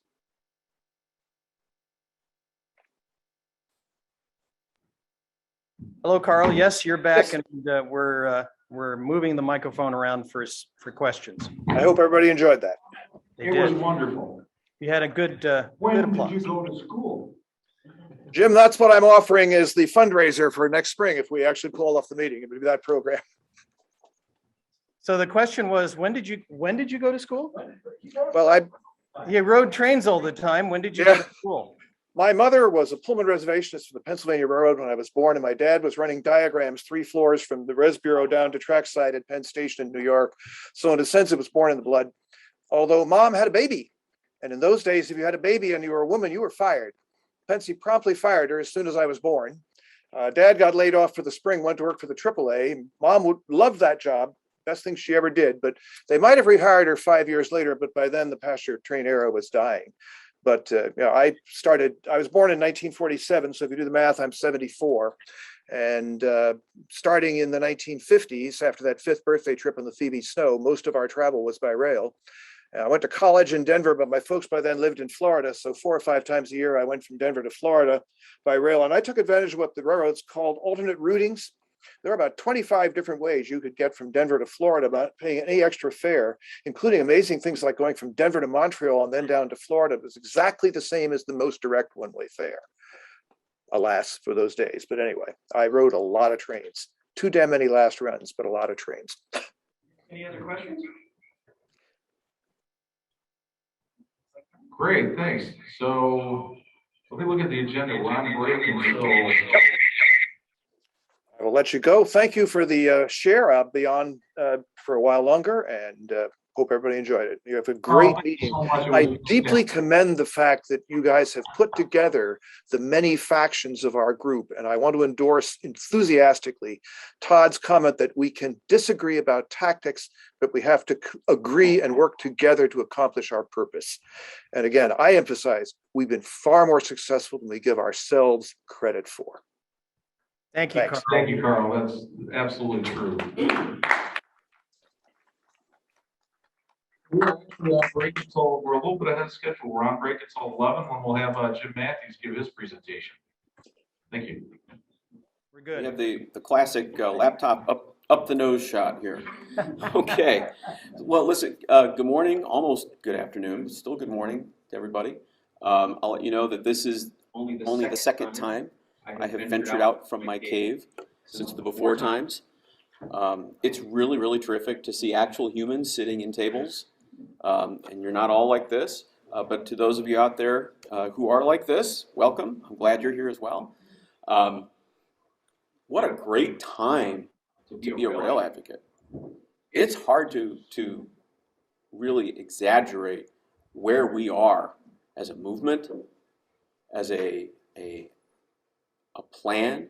We are at the cusp of something genuinely transformational if we don't trip and stub our toes. So I'm going to share my screen.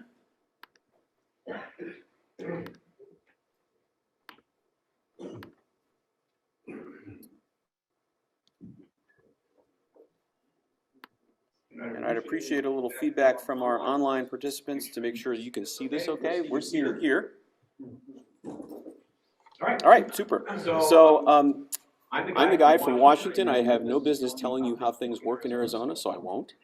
In fact, one of the big things on my to-do list for this weekend is to visit with some of our friends here who are local elected and appointed officials to kind of get a better sense of the realities of the political landscape here. I know what I read from DC, but how it actually works, particularly with the sort of the constitutional requirements around passenger rail, I could use a brief. So I'm very excited to be here. I'm here to share with you kind of where we are at the federal level and to really give everyone, I hope, a sense of urgency around what it takes to go get on this map. Because honestly, that's what we're talking about here for the next few months. Everyone focused on the Amtrak Connects Us map that came out last spring, or this past spring, and everyone got very hung up on the map. And everyone got very hung up on, well, how come this dot isn't here? And how come this doesn't connect? And I tried to tell people then, this is not the map, this is a map. There will be many maps. And if you want to be on the map, you need to be competitive for the federal funds that are going to result from what was then just coming together as the bipartisan infrastructure deal. So here we are. One thing I want to emphasize is what Carl said and what Todd said. Don't doubt for 1 minute that your voices did not count. Every advocate who has been working on this for years and decades, those voices counted.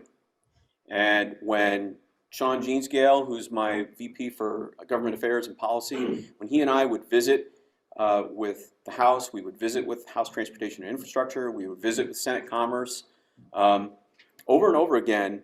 One of the reasons that we had the ability to have those meetings and have those conversations, and why they would listen to us and why they asked us to help them write language for different provisions of the bill, the reason why was because they said, you represent the voice of people all across the country who care about this issue.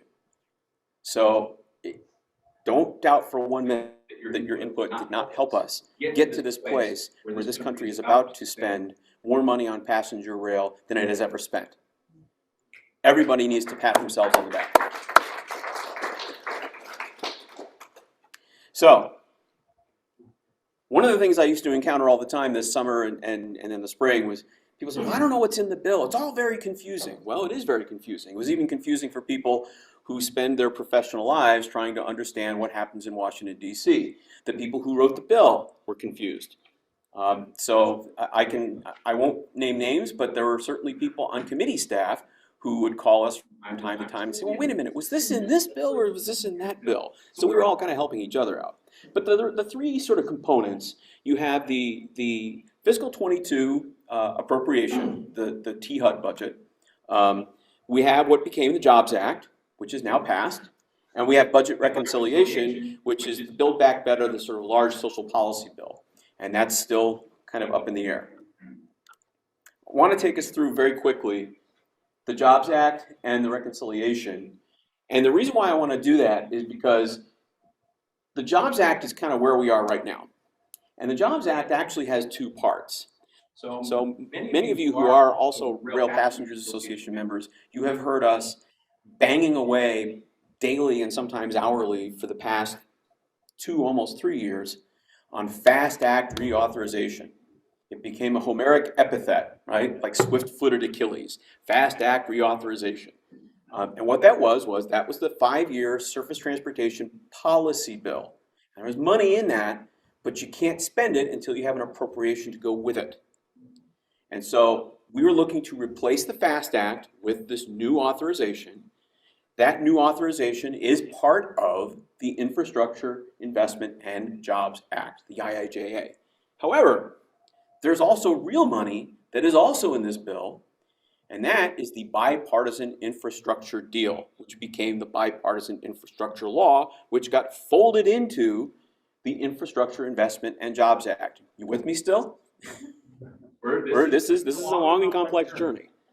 But the fact is that the Jobs Act is what was signed into law it was passed on November 5th, and President Biden signed it into law 10 days later. They were looking for a nice ceremony. And so that really started the clock. So you've got $66 billion in guaranteed rail funding, $34 billion in authorized rail funding. And the difference between that guaranteed and authorized is because the Jobs Act includes the authorization and the bipartisan infrastructure deal folded together. That's where we start to throw all these dollar figures around and people begin to get confused. What's in what? What's included? What's not included? So that's kind of where we're at. Budget reconciliation. That is the social policy bill that's got climate change stuff in it. It's got all kinds of stuff in it. It includes $10 billion for high-speed rail, $10 billion for mass transit and housing. As of today, it passed the House November 19th, strictly on a party line vote. It was sent to the Senate. Senate is trying to avoid markups. We all know that the rail component of this bill is really not on anyone's radar, and that most of the controversy around this bill is on other provisions. Cynically and selfishly, that's probably good for us in terms of our issues, because it means that no one's going to start looking at that bill and saying, oh, let's zip that rail stuff out. No one's paying attention to it, and that's good. It needs to fly under the radar. That's HR 5376, House Resolution 5376. So for those of you who like to play along at home using congress.gov, that's the bill number you want to use to track that. And then we've got the transportation budget. And there are folks in this room, I know, many of us are old enough to remember when we did appropriations every year. and Congress would pass an appropriation, and sometimes it was pretty close to the end of the fiscal year on September 30th, but by and large, there were appropriations. And that stopped being a thing 15, 16 years ago. Current budget expired on September the 30th. We have short-term extensions. We had one that went through December 3rd. Now we have another one that just passed through February the 18th. That avoided shutting the government down. That avoided the debt ceiling mess. But wait, basically the Congress punted until February 18th on the fiscal 22 transportation budget. Remember, the fiscal year starts in October, and they're going to take this up again in February. So you can pretty much write off the fiscal 22 appropriation, because by the time they get anything done, we're going to be into 23. However, one of the things that is good about an appropriation is that's where some of this Amtrak money is going to go, and it's also an opportunity for additional congressional oversight. And the reason I say that is that Sean and I worked very, very hard to get a lot of policy provisions into this bill alongside a lot of other advocacy groups. And we got a lot done, and we got a lot into this bill, but there are a few things that we didn't get, and the appropriations process will give us another bite at that apple. So that's, for us, something that we hope that we're going to be able to jump in on. So I'm going to go very quickly through this, because I would actually like to spend more time on the next steps rather than reviewing the bill. But it is important to know kind of what's in here. So this is the Jobs Act. And I keep saying transformative. I told the New York Times it was transformative. I told the Washington Post it was transformative. I told Forbes it was transformative. I told CNN it was transformative. I kept using this word, and they said, well, what does that mean? What does that mean? Well, this is what it means. So the blue was fiscal 17 through 21. So that was the previous 5-year period. That's what we spent on the Northeast Corridor, on the National Network, and then on rail grants that are administered by the Federal Railroad Administration. Those little blue lines. The orange is what is in the Jobs Act. So just stare at that for a second. So when I say transformational, I'm not kidding. I'm not exaggerating. We are poised for something incredibly important here. What we don't want to do is do what we did in 2008, 2009, 2010, and study some more and hand out money to consultants. We got to get stuff done. We've got to get stuff done. We've got to make a meaningful difference in people's lives soon, because otherwise this could be at risk. So very quickly, I'm sure everyone can memorize these numbers. I'll leave them up here for about 5 seconds. You'll have them all photographically, and that'll be that.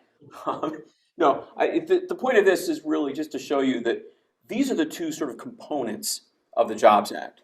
This upper yellow box, this is what was the replacement for the FAST Act. This is the reauthorization that replaced the FAST Act, Surface Transportation Authorization. And as you can see, that has fairly consistent funding levels. Not a whole lot different from what we saw in previous surface transportation measures, although there's some plus-ups for sure in certain places. And you can see that, you know, the national network in the regular authorization comes in for about $2 billion to $3 billion. And that's a significant plus-up from where we have been in prior years and prior cycles. So there's a lot of money for the national network. And so a lot of folks will say, well, all this money is going to go to the Northeast Corridor. A lot of it's going to go to the Northeast Corridor, but $12.6 billion over 5 years for the national network in the policy bill is nothing to sneeze at. Likewise, in the bipartisan infrastructure deal, you know, you have another $16 billion in national network funding.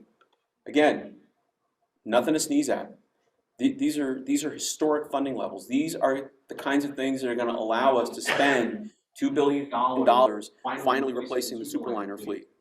This is the kind of thing that will allow us to build stations where they need to be built. This is the kind of thing that's going to really help us advance long-distance trains in the United States. Not to connect endpoints, but to connect all of the communities that are on that route. All right, there are direct grants. These are the ones that go to Amtrak, right? This covers the Northeast Corridor and the national network. So this is ADA upgrades, this is new platforms, restoration and enhancement grants. So this is for the bringing back services that were terminated in prior years. New rolling stock. So this is what's going to be covered in the direct grant portion of the Jobs Act. And now you've got the Federal State Partnership for Intercity Passenger Rail. This is a lot of money. This is a lot of money. And so you're looking at state of good repair, corridor expansion, and upgrades. That's the kind of project that is eligible to go after that $36 billion over 5 years. $7.5 billion is already authorized, and about roughly 45%, a little less for Northeast Corridor, 45 or so for projects on the national network. There is an earmark of about 20% of those funds for the national network. Senator Manchin, Senator Gaines were fairly crucial in getting that earmark put in there. The House is finally actually openly using earmarks now, but we work very closely with Senate offices to make sure that the funds that were needed for the national network got a little bit of a fence put around them. And just a quick note on bipartisanship. Everybody knows that we had 19 Republicans in the Senate who supported the bipartisan infrastructure bill and helped us write these provisions into law. I would say probably one of the 5 biggest supporters for Amtrak in the U.S. Congress, let alone the Senate, would be Senator Gaines from Montana, who is a staunch Republican and a staunch conservative. So when anybody tells you that trains are a liberal issue, or they are only for progressives, or they're only for Democrats, that is not true. There was a time when rail service was not only bipartisan, it was nonpartisan. And even the bipartisan infrastructure deal proves that that is still possible. And then, of course, we had the spectacle of people who voted for that bill who were Republicans getting death threats in their offices. And that's a real thing. And that's a sad, sad commentary on our country. So one thing I would ask advocates to do, particularly those who are represented by Republicans in the Congress, it's worthwhile, if you're a Republican voted for the bipartisan infrastructure deal, it's worthwhile you calling that office and saying thank you. Because it's pretty likely that they've gotten death threats, real ones. So that's something advocates can do. All right, so selection criteria, positive economic and employment impacts. This is something that we work very hard in the association to get written into law. In the past, the criteria around selection were pretty narrow, and they were mostly focused on cost benefit. How much is this going to cost in capital? How much can I charge in fares? And what's my recovery ratio going to be when I do that? How many people will it serve? How fast will it go? And there were some other things that kind of got thrown in there on an ad hoc basis, but by and large, that was how these kinds of things were assessed. We now have, and I'm going to talk about it later in this talk, a lot more on the kinds of things that make the Sun Corridor attractive, that make Tucson and Phoenix to Los Angeles attractive. We've got a lot more emphasis on growth centers, metropolitan areas that are growing, underserved areas, traditionally underserved areas, economic benefits. All of that has been written into this bill. And in part, it's been written in because we've been able at the association to use our modeling tools, both the tool that we developed with the University of Southern Mississippi Trent Lott Center and the off-the-shelf implant tool to produce individual analyses for congressional offices during this Jobs Act process. When they had questions, we were able to answer them quickly and give them pretty decent numbers based on those 2 tools. And that's why that's written into this bill, because they see the value. We were able to make the economic benefits case for rail. And that's why there's over $100 billion for rail in this bill. Restoration and enhancement grants. This fairly small amount of money. There was a time when we would have been tap dancing for $250 million. It's not, compared to where we were, which was like 5 million, 10 million. Yes, this is a big plus up. But it's going to take a lot more than that to get a bunch of corridors off the ground, and we know that. 6-year operations subsidy. That's how this is outlined right now in the bill. We think we will get another bite at that. We may be able to change that.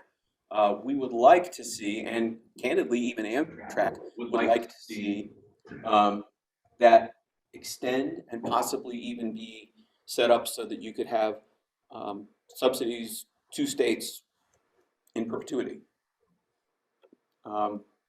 There was a point where we were trying to actually blow up Section 209 altogether, which is what creates that carve out for state-supported services of 750 miles or less and requires the states to pay their share and all that.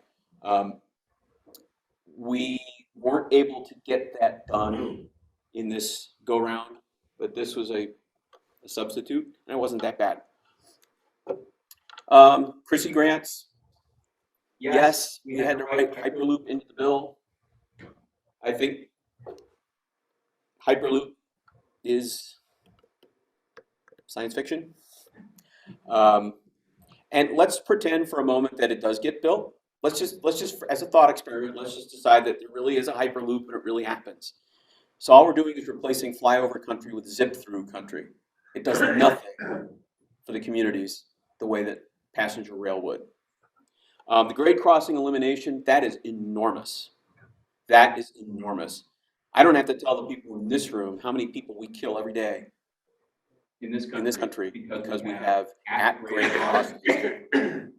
So this is a tremendous, tremendous boon. Daily long-distance service study. I'll clue you in.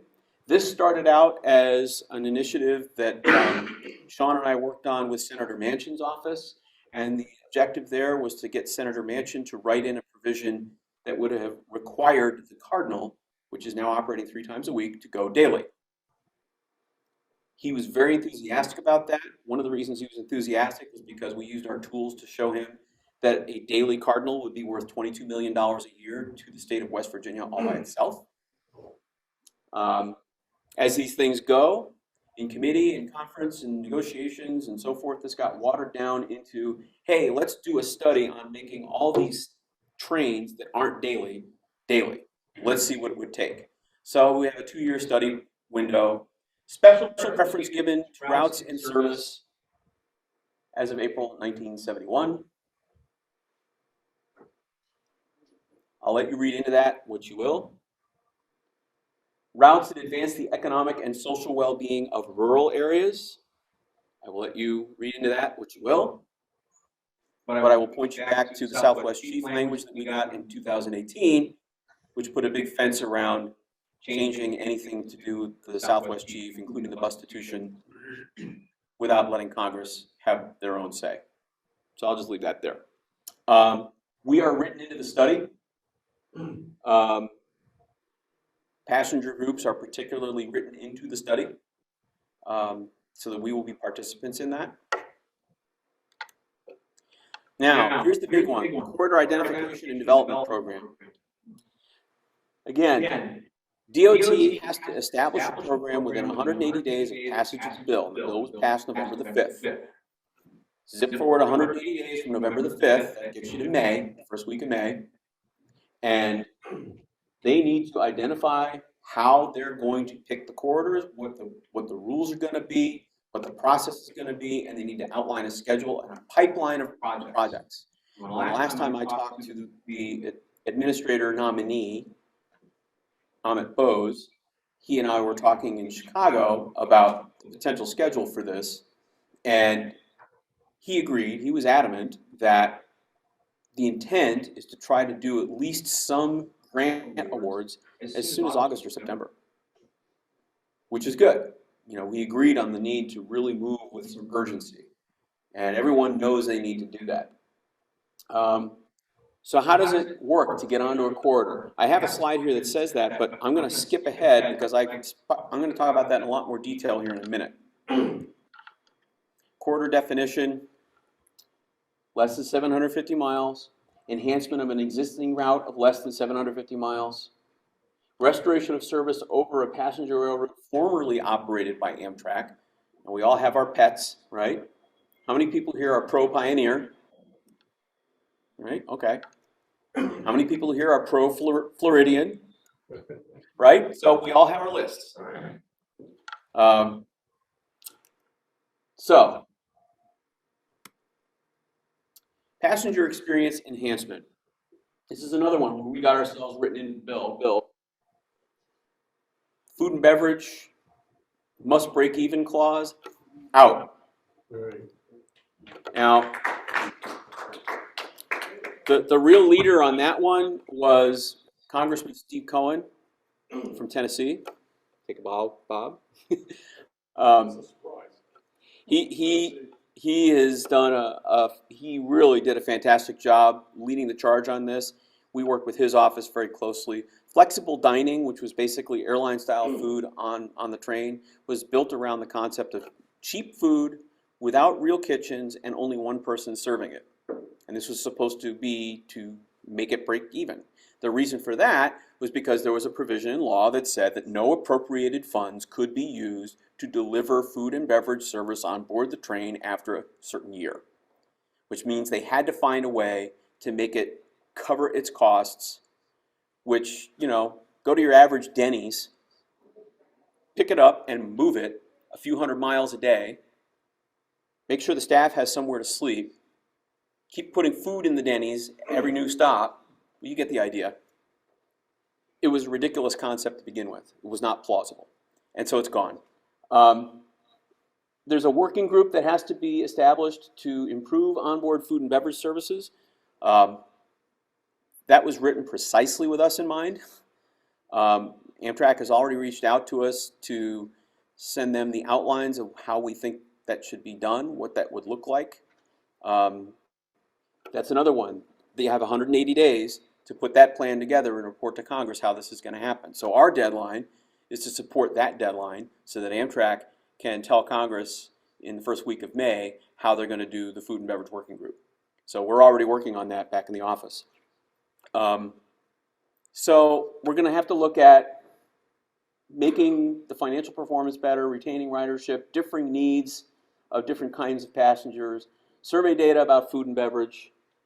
So it's all passenger experience. And if you go back even 2 years, almost 3 years, the House Transportation and Infrastructure Committee was putting report language how disappointed they were with Amtrak's apparent inability to listen to the traveling public about the needs of the traveling public that they serve. And it was scathing. And that's the result. They're now going to be forced to hear from passengers and from those representing passengers, and they're going to be forced to talk to their mayors and their town boards and their city officials and their MPOs and all the folks that they serve, and actually deal with them on a regular basis, and they have to do it publicly. So this is one of those things that Amtrak was not happy with, but we were thrilled. Change in the board of directors.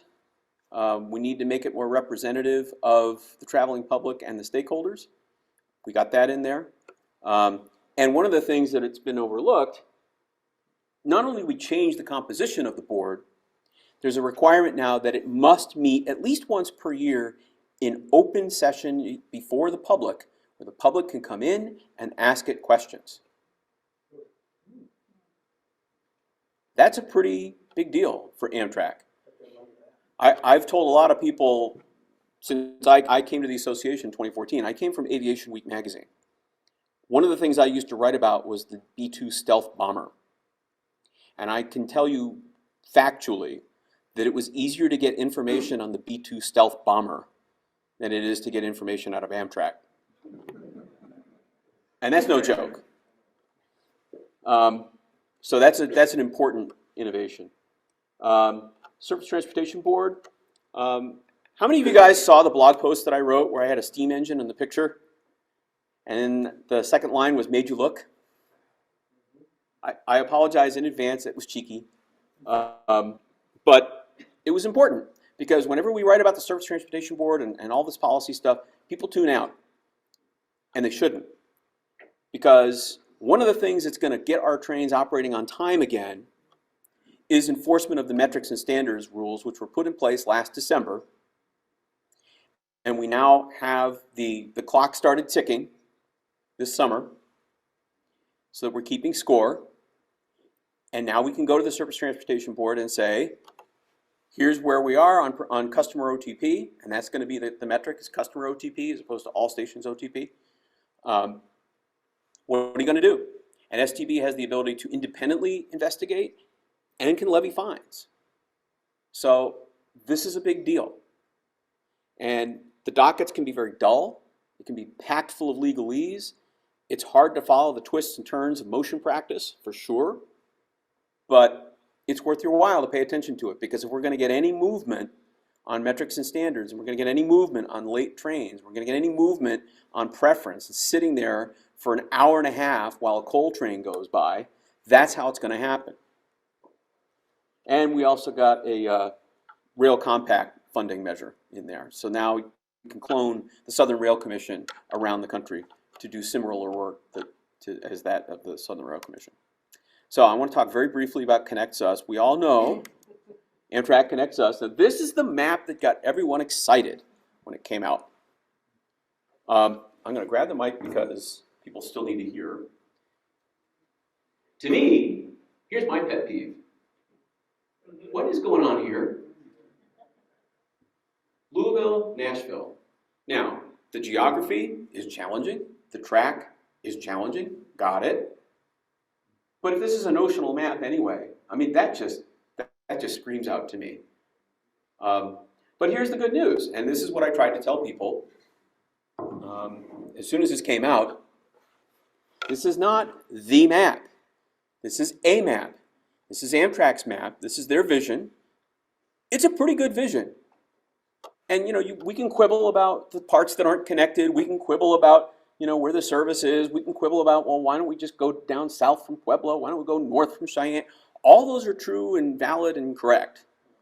But look at where we are versus where we were a few years ago.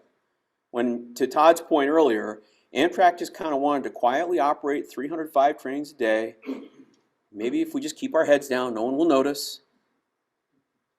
We'll just keep operating our trains and they'll leave us alone. There's no growth vision. There's no determination to actually make this more relevant to more people. This is a growth vision. So you got to give them credit for that. It's actually pretty ambitious. 160 new communities is what they want to do without cutting any of the existing services. Intercity service for the 50 largest U.S. metropolitan areas. 39 brand new routes, enhancements or improvements to 25, new stations in more than half of the country, adding service for 20 million new riders.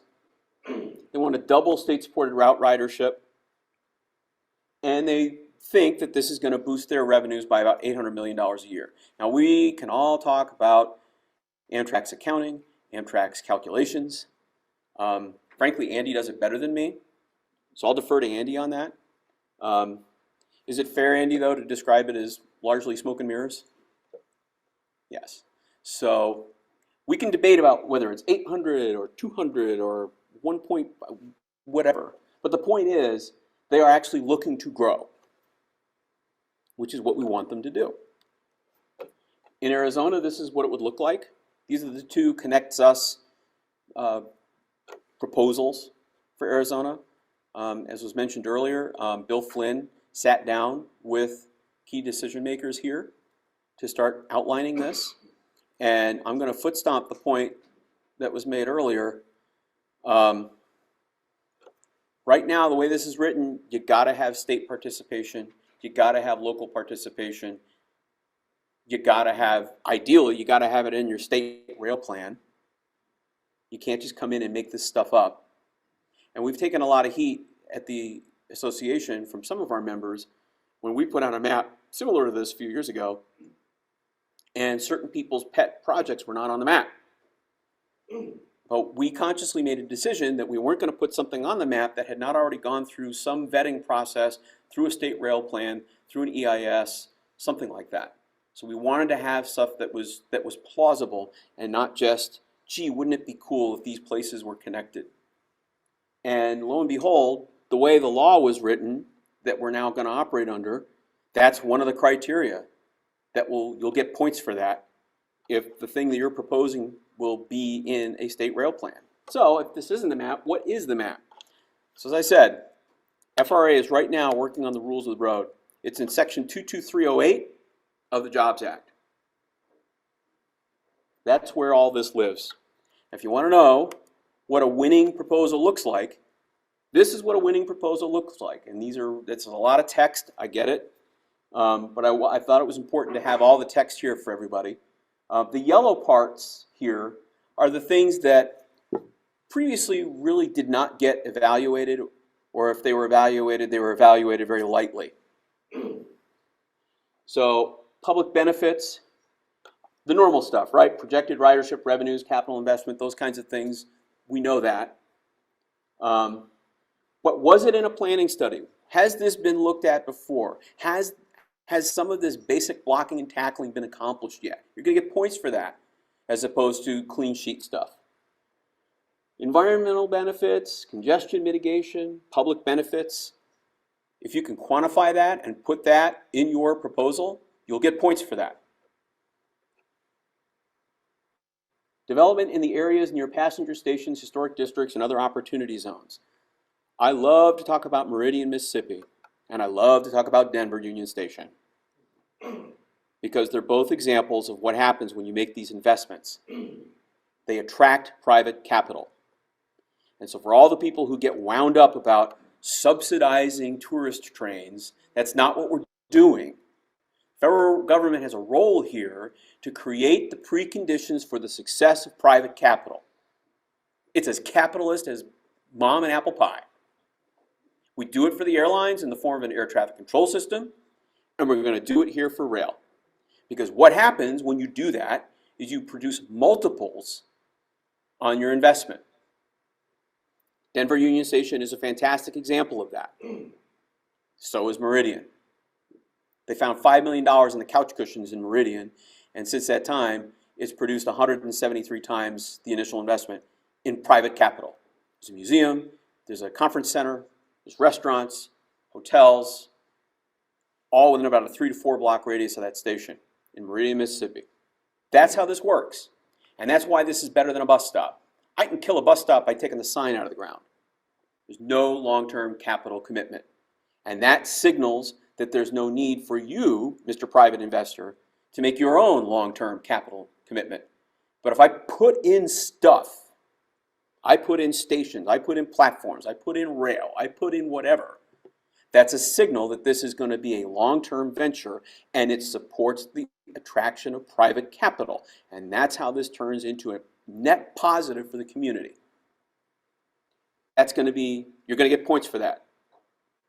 Benefits to rural communities, explicitly called out in the formula for these development programs.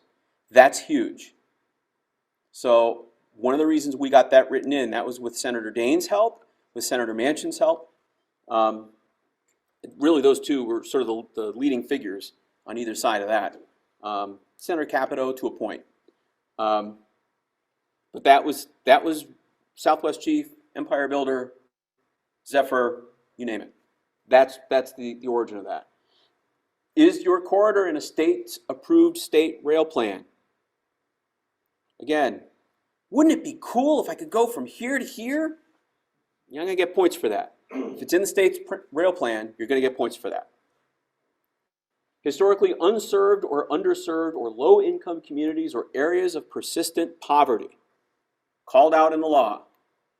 If you can demonstrate those socioeconomic conditions, those demographic conditions in the areas you are attempting to serve with your route, you will get points for that. Enhancing regional equity and geographic diversity. It's another new condition. I'm interested in the last one too, whether a passenger rail operator, including a private rail carrier, has expressed support for the corridor. These grants are going to be administered by the FRA. They didn't go to Amtrak. Someone else wants to come along and do it and can make a convincing case that they can, you might be able to get that money. So this is a very, very, very, very rapid run through of what has really been years of work and was months of campaigning to get this stuff written and into the law. But unfortunately, the pace that we just went through this, get used to it. Because we now have until May 5th to have our ducks in a row to get new services on the map. Yeah, you could go in the following year's pipeline if you want to, but the first movers are going to have the best advantage. And so we're looking at grant awards possibly, if Mr. Bose gets his way, which he may not, but if he gets his way, we're looking at grant awards summer, fall of 2022. That's pretty fast. So as advocates, this is our next challenge. And I told everybody on November 5th when it passed, everyone take your victory lap, hoist the beverage of your choice, pat yourselves on the back, celebrate the win, and it is a win. It's an advocacy win for everybody who's been at this a heck of a lot longer than me. But after the day is over and it's time to get up the next morning, we got work to do. And we don't have a lot of time to do it. So still call your congressmen, still call your senators, still call your mayors, still call your MPOs. I live here. I vote here. I care about this. Easiest thing in the world to do. And that's really what's going to be important as we move forward with this. So I'm going to kill the share.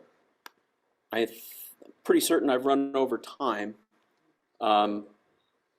Should I take questions or should we move on so that we can stay on time? What's your preference? Just a couple? Okay, sir. So just to dovetail off of that, the current state of play is the Phoenix-Tucson corridor has a Tier 1 EIS and has been in the state rail plan for 13 years. That's very good.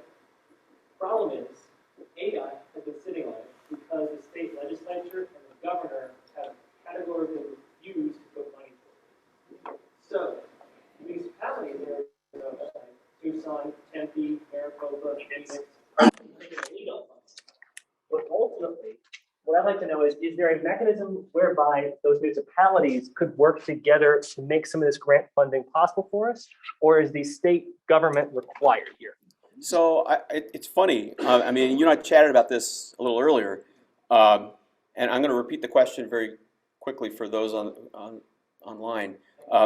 The question was, is there a mechanism for localities to combine or look at ways of going after some of this funding? Because here in Arizona, for example, a lot of the routes that are under discussion have been in the rail plan for quite some time. They're vetted, they're ready for Tier 2 EIS, but the governor is adamantly opposed and the legislature won't come up with the money. So is there kind of a way around that? And I guess I have to ask the Arizonans, what is the actual legality involved in having your communities work together? I don't know. I know in the state of Montana, the way that they worked a similar issue was they looked carefully at the state's constitution and they figured out that the counties were permitted to create a rail authority without the approval of the state of Montana. They don't need the governor, they don't need the legislature, they can just do it. So they did. They created the Big Sky Passenger Rail Authority. There's, I think it's 17 counties now stitched together. And guess what? Under the Jobs Act, they are an eligible entity. So they can compete for these funds. I don't know the intricacies of the Arizona system to know whether that's plausible in Arizona or not. If it is, go forth and go quick. Because all the other conditions are met. Fastest growing metropolitan area, Amtrak supportive, you have supportive communities, you have underserved communities, you have, I mean, literally almost every box that I just went through, you can check off. So if you can pull together something like that, and I just don't know the legal framework whether you can or you can't, but if you can, do it. Do it quickly. Bob, you had a question? Yeah, and I think maybe it's partially answered. So if the state of Tennessee basically hasn't supported rail passenger service or really been interested in it. And Nashville is one of the fastest growing cities in the country. So based on what you're saying, unless they change and do a rail plan and show support, they're not going to get any money. We're not getting more service in the state of Tennessee. I'm not sure I would be. I'm going to try and be more optimistic than that. But are you at a disadvantage? You sure are. You sure are. There are 14 categories that you get points in. State rail plan is one of them. If you can outbid on other categories, maybe that helps, but there's got to be some state participation. And that can come in lots of forms. So if you can find a way around that. It's not just money. It's not just money, that's right. Money in front. Right. And Roger's giving me the hook here, so. We'll have time for some questions at the end of the meeting. Okay, so I'll take questions at the end of the meeting. How about that? But everybody, thank you for indulging me as I take you through the wonkiness, and thank you for your work. Have my friend Brian Yanity here to talk to you about all things Arizona, California, Coachella Valley, and where we go from here. Of course, the controls down there. Okay. Hello. Well, thank you so much, guys. Thank you everyone for having me today. My name is Brian Yanity. I'm Vice President South of the Rail Passenger Association of California and Nevada, or RailPAC. And Dyson of RailPAC and myself, we rode the Sunset Limited from LA and got here this morning. That's why we were a little bit late. The Sunset Limited was actually only about 20 minutes late. But it's good to be here. I actually took the Sunset Limited last weekend from LA to Tucson and back for Thanksgiving. My Aunt Sally, who's joined us today, that's where I go for Thanksgiving. So it's great to be here again. And Tucson's like a second home to me. My grandparents lived here when they were alive down in Green Valley, so I've been coming here since I was a baby. But I will try to get through this as quick as possible. I know it's almost lunchtime, so we'll get started. And how do I page down under? Is it this? I think that's it. There we go. So as you're all well aware, the last Amtrak train, the Sunset Limited, left Phoenix in 1996, and we want to bring it back. This is from around 1980, not sure the exact date. Maricopa, can you see the mouse there? Okay, good. Maricopa, the Sunset Limited has been stopping there 3 days a week, as you're well aware. Since 2001, I think the throughway to Phoenix, the 35-mile distance to downtown Phoenix, has been around since 2017, relatively recently.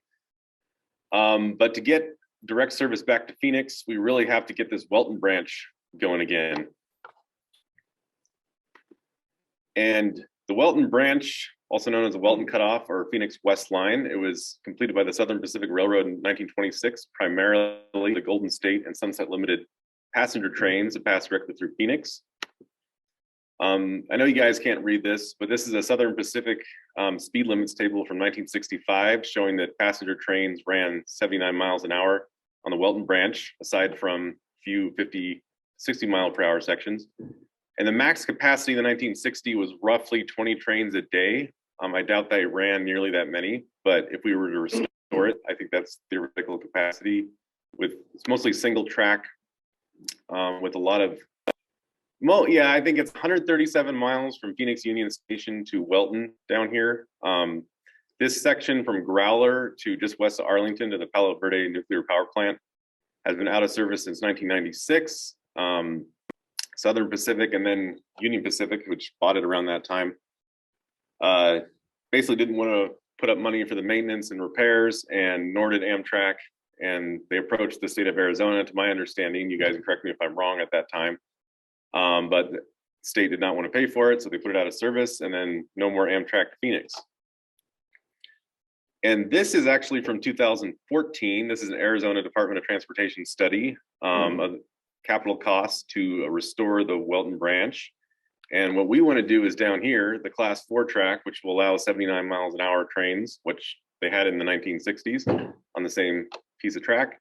That involves stuff like replacing rail, ties, roadbed, bridges, all kinds of random, civil works. And the nice thing about if you're doing a whole refurbishment all at once, you can even make some improvements like those curved sections, possibly we could speed them up if we redesigned them, increase the super elevation. I'm not a civil engineer, rail track designer, but that's probably possible. All depends on how much money is available. And this is the Amtrak Connects Us that was released this spring. Jim mentioned these. I won't dwell on these. I'm going to talk about something in California that has been in the works for a long time. And this has long been a goal of our organization, RailPack, although we want more than what they're initially proposing here of 2 daily round trips in the initial service, 2025 at the earliest. So basically this Coachella Valley, we went like 6 or 8 at least, and faster, of course, if we can get it. But this is the Coachella Valley San Gorgonio Pass Rail Corridor Project. It's being led by Riverside County Transportation Commission. This is Riverside County, and it's the Los Angeles Union Station, Fullerton, Riverside, Loma Linda, which is near San Bernardino, Colton, Palm Springs, maybe a stop here in between Palm Springs and Indio, in the Indio Coachella area. And this section on the eastern half of this corridor is owned by Union Pacific, and they're asking, demanding, I don't know, a third mainline track between Colton and Coachella to enable this. And that's probably about $1 billion. And then this section here between LA Union Station through Fullerton, where I live, and Riverside and up to Colton here is BNSF. And these are both very busy mainline freight routes. And I won't bore you with the details, but there's various improvements underway between LA Union Station, Fullerton, Riverside, some under construction, some funded, some kind of planned and not funded, to really greatly increase that capacity, which is good. But the real constraint is here, which is double track. And that doesn't sound like a constraint, but it's very busy. But in theory, correct me if I'm wrong, if you got 3 mainline tracks based on experience elsewhere, you could possibly do, and this is just what I've seen elsewhere, about 90 freight trains a day and 60 passenger trains. Well, that question should be studied. The Tier 1 EIR, EIS is nearing completion on this. And just last month, Caltrans, working with Riverside County Transportation Commission, is seeking FRA funding for Tier 2. They applied for a CRISI, Consolidated Rail Infrastructure Safety Improvements Grant for that. And there's a lot of support from the mayors and various levels of government, the county governments and everything, all through the Coachella Valley, especially, and in Riverside and Fullerton and LA for this. Because it's long been talked about, Palm Springs to LA trains, and actually Indio is a bigger city by quite a bit. There's a lot more population on the eastern Coachella Valley now. So where this fits into a daily Sunset Limited and to better service from Southern California to Arizona is the amount of slots that RCTC, and others can negotiate with UP and BNSF. As part of these improvements, we can get the slots in there for daily Sunset and for regional Arizona to Southern California trains. And so this is a vision. Steve Roberts, the president of RailPack, really kind of gave this idea to me, but it's kind of going what the Bright Line model, which is what they're doing. They're building in the I-15 corridor to Las Vegas, like in the right of way, not sometimes in the median, sometimes next to it.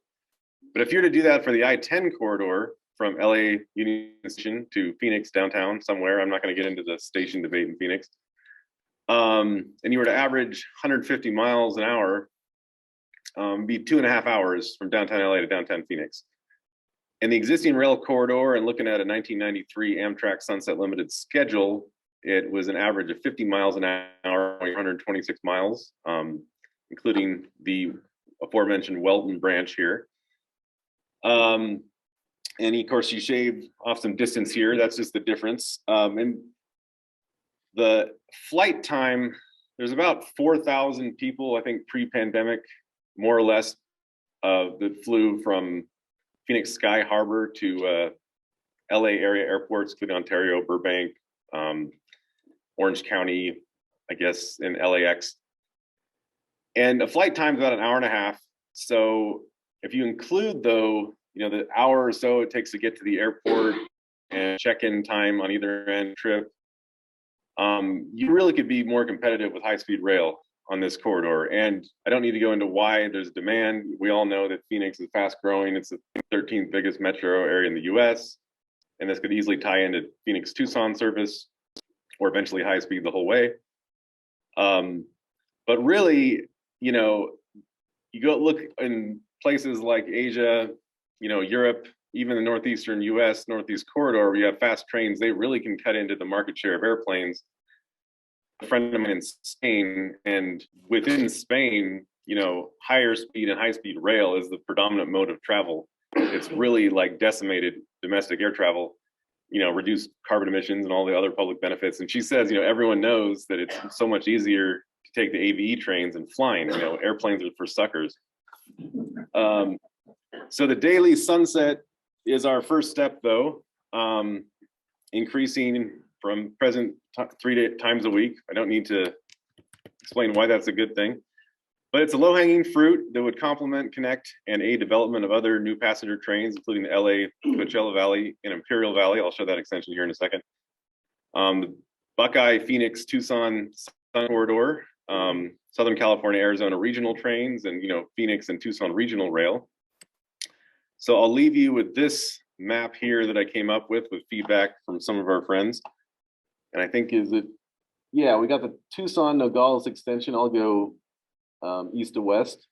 This is existing track. This is just something I kind of made up, but my grandparents lived in Green Valley, so I'm pretty familiar with this area. I don't know how much freight traffic is on that right now, but I think it's a very good, railroad's in pretty good shape from what I understand. Pachacho, Tucson, third track, and the upgrades between Pachacho and Phoenix. This is all part of the Phoenix Tucson plan. UP Sunset Main Line, there's a lot of single track here. And I don't know how much, but double track would obviously be a good thing for a lot of it. There's the Valley of Sun Regional Rail proposal from Maricopa Association of Governments, I think led that one. Of course, the Welton branch we talked about. This I got from an All Aboard Arizona list, the Welton to Yuma third main track, 31 miles through this section between Welton Junction and the river, I think. And then in California, completion of double tracking between Coachella, which is up here, and Yuma. There's like 20 miles left in sections. And in my personal opinion, if you're doing regional like Tucson, Phoenix, LA trains, you shouldn't start with one train a day. You should start with two, like one overnight starting both ends, from Tucson to Phoenix at night, and you pop out in the early morning, kind of like what we did in the Sunset Limited today. And also starting in the morning and get there in the evening from both ways. And for that to work, somewhere probably around here in Imperial County, you'd have to have a meeting place where there's double track or at least enough capacity on a siding or something, so two trains. And this is, of course, pretending UP freight trains don't exist, but they would, meet and pass each other. So that's where this double track comes in.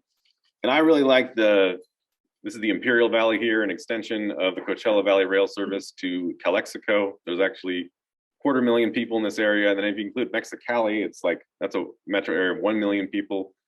And there are tons of people who take buses from various parts of Mexico and then do a walk across the border, with a land crossing there at Mexicali to Calexico and go through that customs on foot. Then they get on all these little bus services going into LA or wherever else, the rest of California. Rail could really pick that up, I think.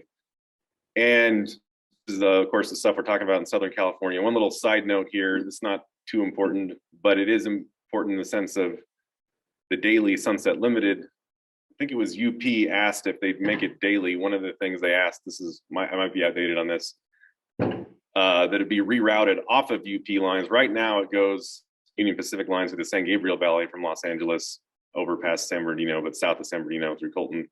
They want to reroute it on the BNSF, which is good for me because I live in Fullerton right there, but it's, I think it's just higher capacity line overall. And so, yeah, that's my presentation, and hopefully I didn't take too long. Any questions, or are we going to do lunch? Yeah.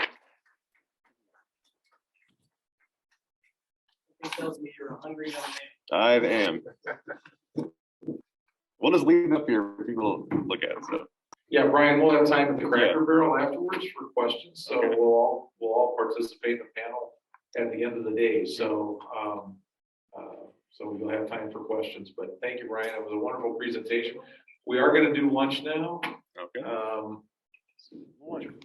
My second choice was I could go from Nashville to New Orleans on the Pan American, a wonderful train, and get to New Orleans at 10:30 in the morning, and then get on the Argonaut, arriving at Tucson at 3:25 a.m. That doesn't sound too good. Or I could spend all day in New Orleans and get on the Sunset that night, not at 12:30 in the morning, but the sleeper could get on at 10 o'clock at night. So really, I better make that choice, and I realized I picked up the wrong timetable. It wasn't gonna work. So Nashville has no train service. I had to figure out where am I gonna go to get a train? So I decided to fly to Chicago. And I said, that's great, but I better allow plenty of time. You never know with the airlines today. So on my way to the airport, and they said, is an hour and a half late. Why? Well, we're not sure. There may be a maintenance problem. We'll find out.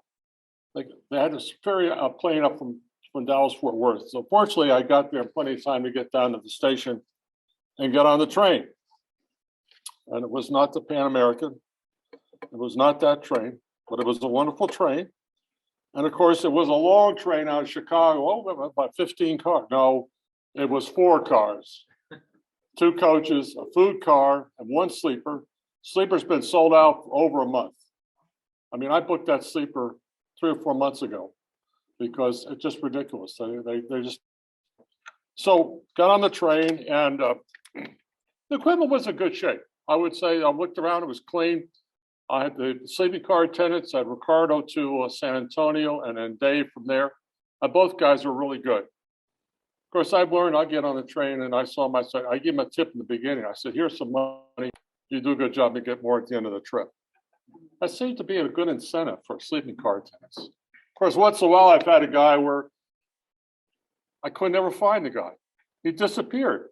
He was never around. And then I got on a train in Jacksonville, Florida.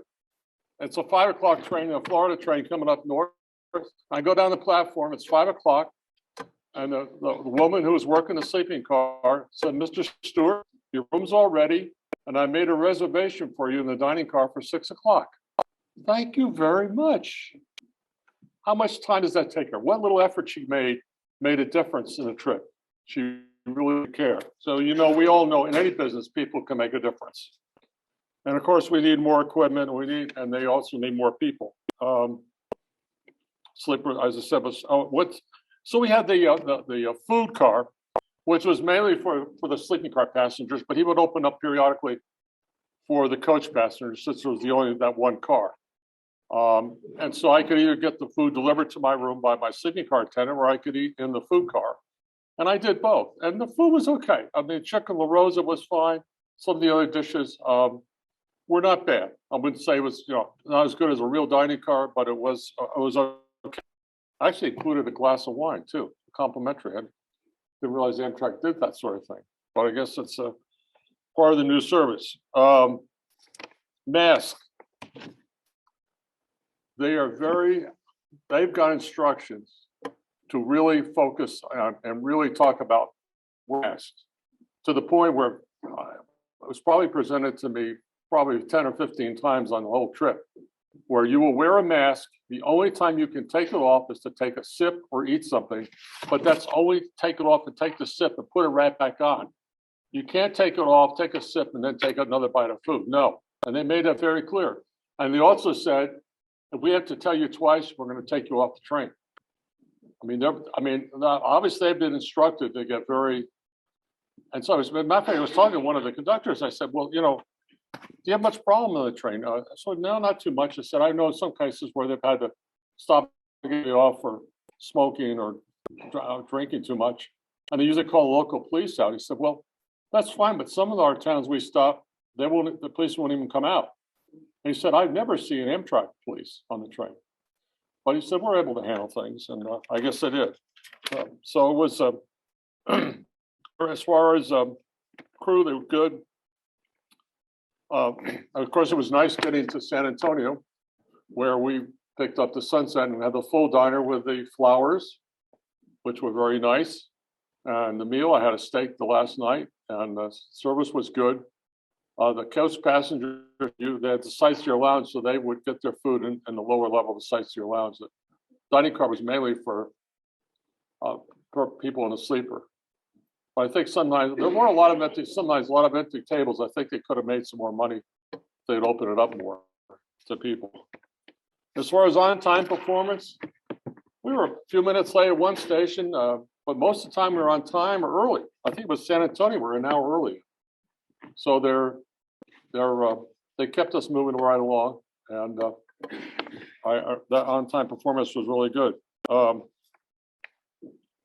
So my only problem with being on time was on my airplane, not on the Amtrak. So that was, but anyway, it's, I'll just tell you about background. I grew up in Mount Lakes, New Jersey on the Lackawanna Railroad. Remember, I saw those pictures of the Phoebe Snow. I went to school in Cleveland, Ohio, actually Berea, Ohio, Baldwin Wallace. And I trained the Lackawanna from Dover to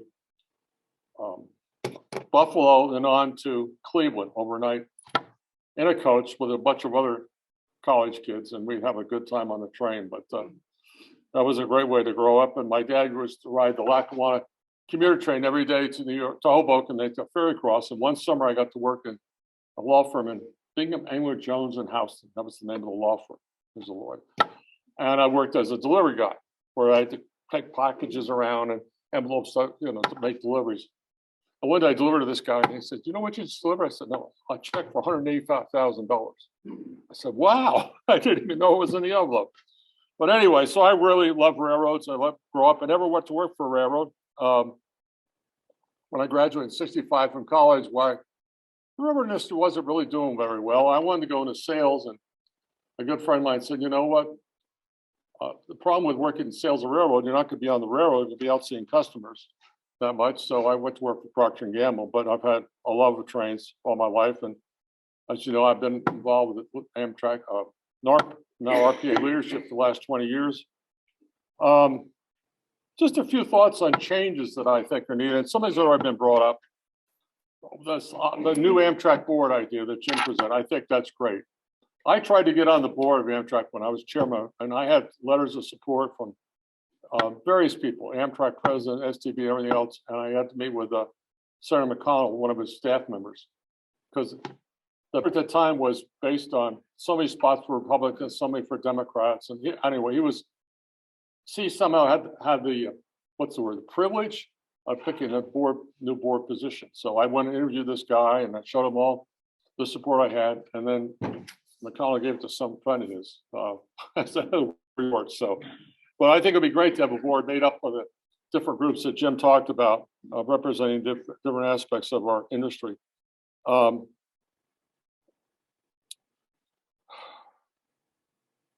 think getting a long-term financial commitment, I think he's talking about the 5 years, but it'd be great if Amtrak could have a long-term commitment. This thing in the past where they've had to go to the government every year just to survive was crazy. And of course, taking away the fact that the food service doesn't have to pay its own way. I mean, the food service provided on a cruise ship it's not a cost center. The food's included in the cost of the cruise.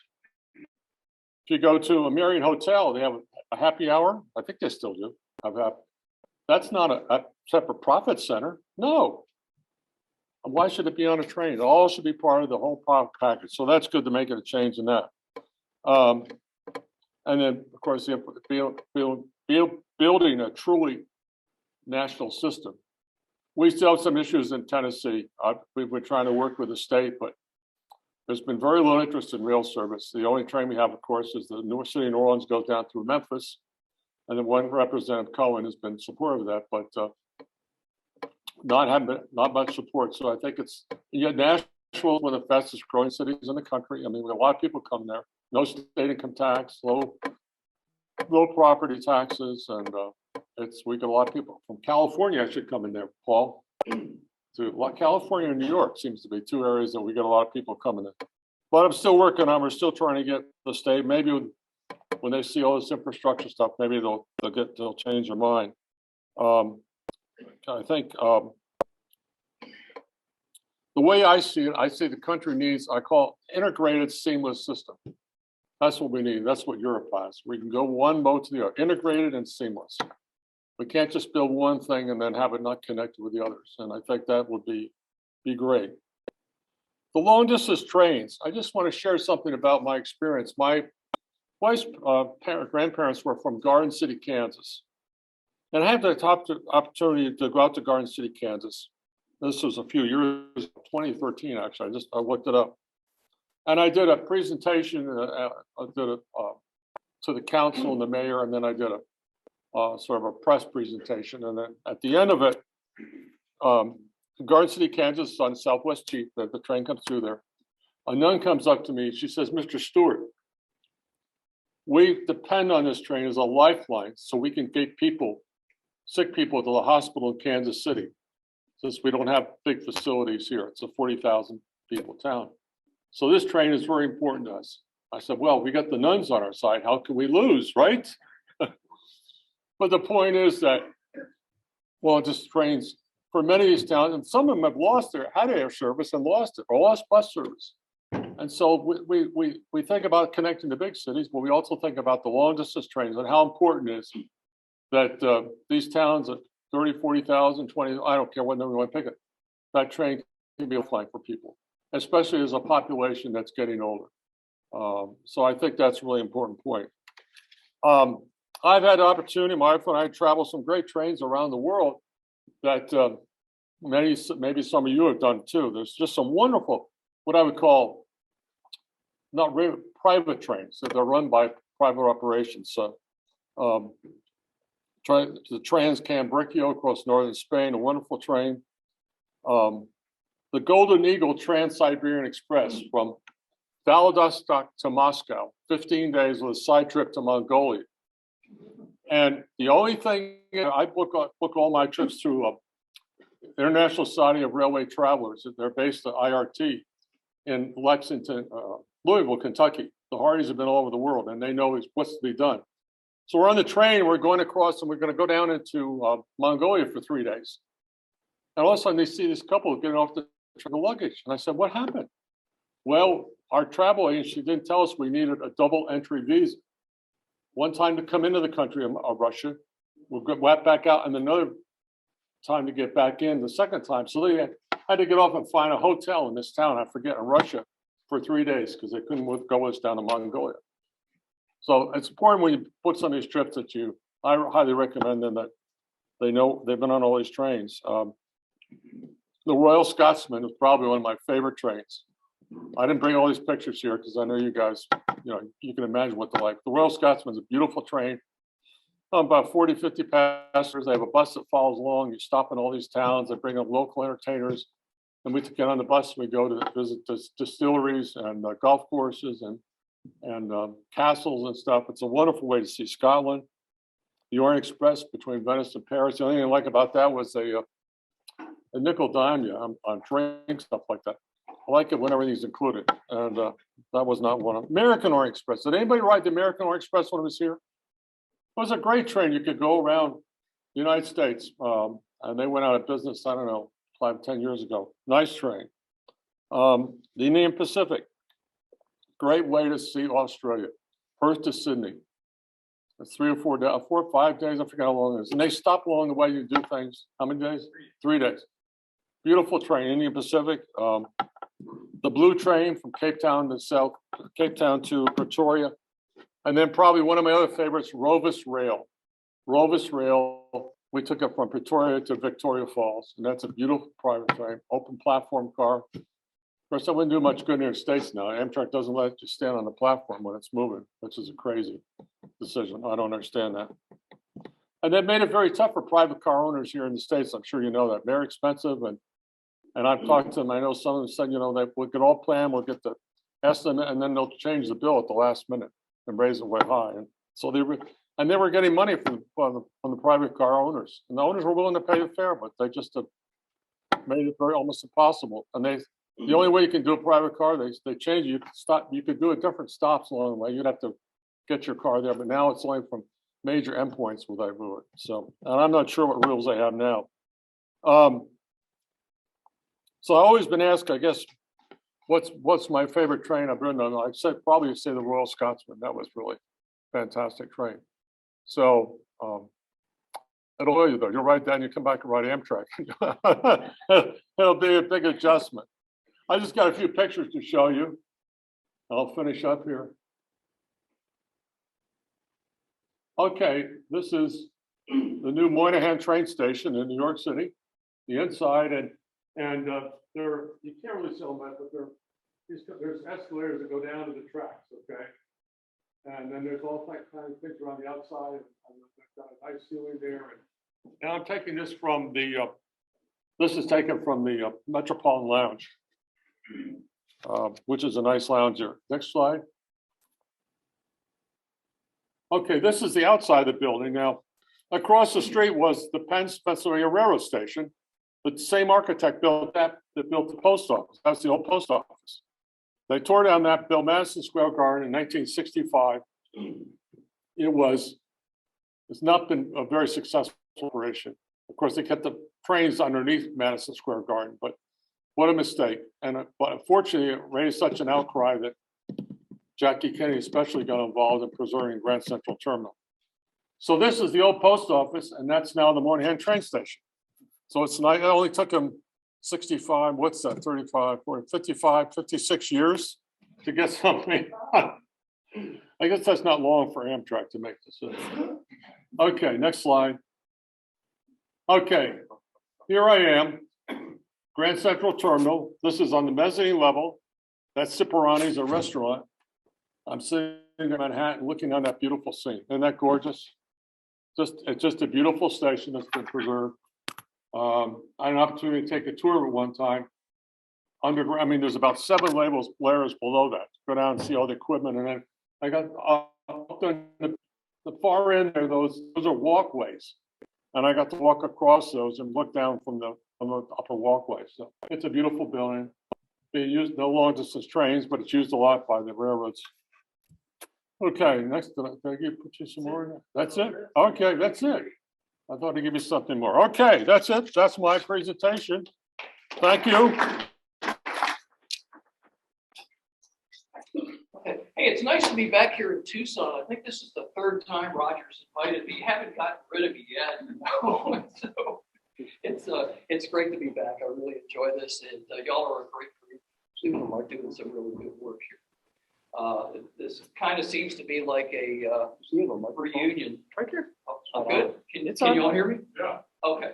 Well, I'll a little louder if you need me to. This is kind of like a reunion. This is working, isn't it? Yeah. We're good. We're just you're just a very civilized speaker. Push me a little further. Yeah. All right. There we go. Sorry about that. Yeah, that's good. So we have an actual reunion here of the Rail Passengers Association past chairs. We have George Chilson, and we've got Bob and myself as well. So a little unanticipated reunion. Nice to see these guys again too. I'm going to talk to you. But, before I get started here, I know you all introduce yourselves. This is something I like to do when I start out a presentation. There's probably your table or the table next to you don't know. So let's take 60 seconds and introduce yourself to somebody else you don't know. Let them know your name and where you're from. But something you don't know.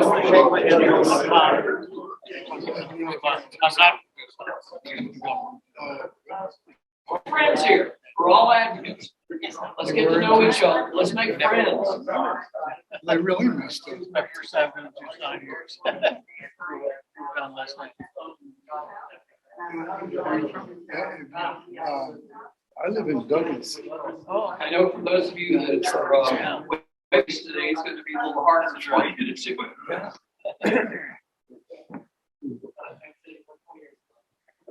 You've been part of All right. AARP. Anyway, you're looking at the screen with the picture from Ardmore, Oklahoma, welcoming the Heartland Fire in 1999. Ardmore was without service for 20 years. The Lone Star discontinued. Hang on. Oh, sorry. Folks on the web can't hear you. They can't hear, and that's because this little thing up here is on. Oh, okay. Now they'll probably hear you. All right. That's a separate thing from. Gotcha. Sorry. All right. Well, y'all didn't miss anything because we were introducing ourselves to each other at the table. So, Now we can get started. So anyway, the screen you're looking at right now is from Ardmore, Oklahoma in 1999, little population town of 24,000. And they didn't have service for quite a while, for 20 years. The Lone Star was discontinued, but the Oklahoma Department of Transportation and the Oklahoma legislature said we want a train, and they got it back.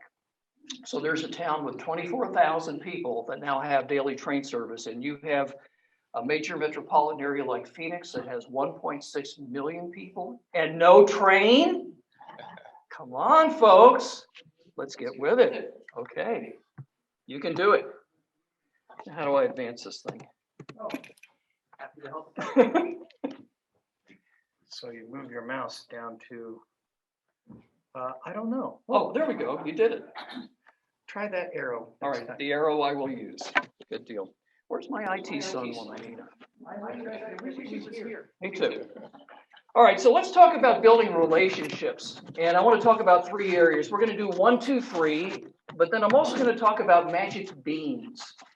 And you're going to see how this rolls into this presentation. So first of all is the elected and appointed officials. And I know we have some here today that have come either from the city or the county level. Would you raise your hand, please? Let us know. Here. Look at that. This is good. This is important. This is very important for you. Number 2 is the business community. Do we have anyone here that owns a business, runs a business, is in a business, manages a business?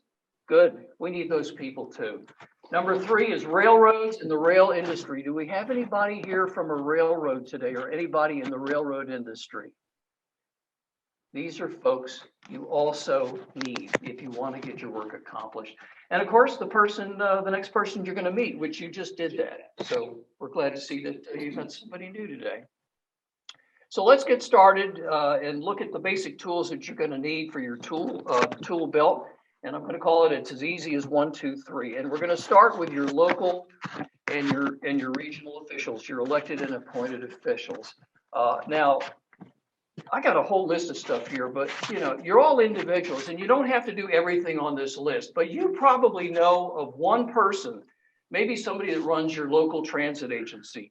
Maybe you know your city council member or a transportation chair for your city or your county, or your city manager or your mayor or your chamber of commerce or someone like that. Everybody in this room knows of someone or could know of someone. And this should be your contact person. Get to know these people, know their names, get their contact information, get their emails. Have you ever had a conversation with any of these people? If you haven't, pick someone on that list and make it your attempt to do that in the future. Have you ever attended any events? Politicians always have events. Transportation companies always have events. Get to know them. Get to see who they are. Have you ever invited them to a meeting like here today? See, we've got some officials here today, which is good. And here, ask this question, most of all, what can you do for them to make their job easier so you can get more trains?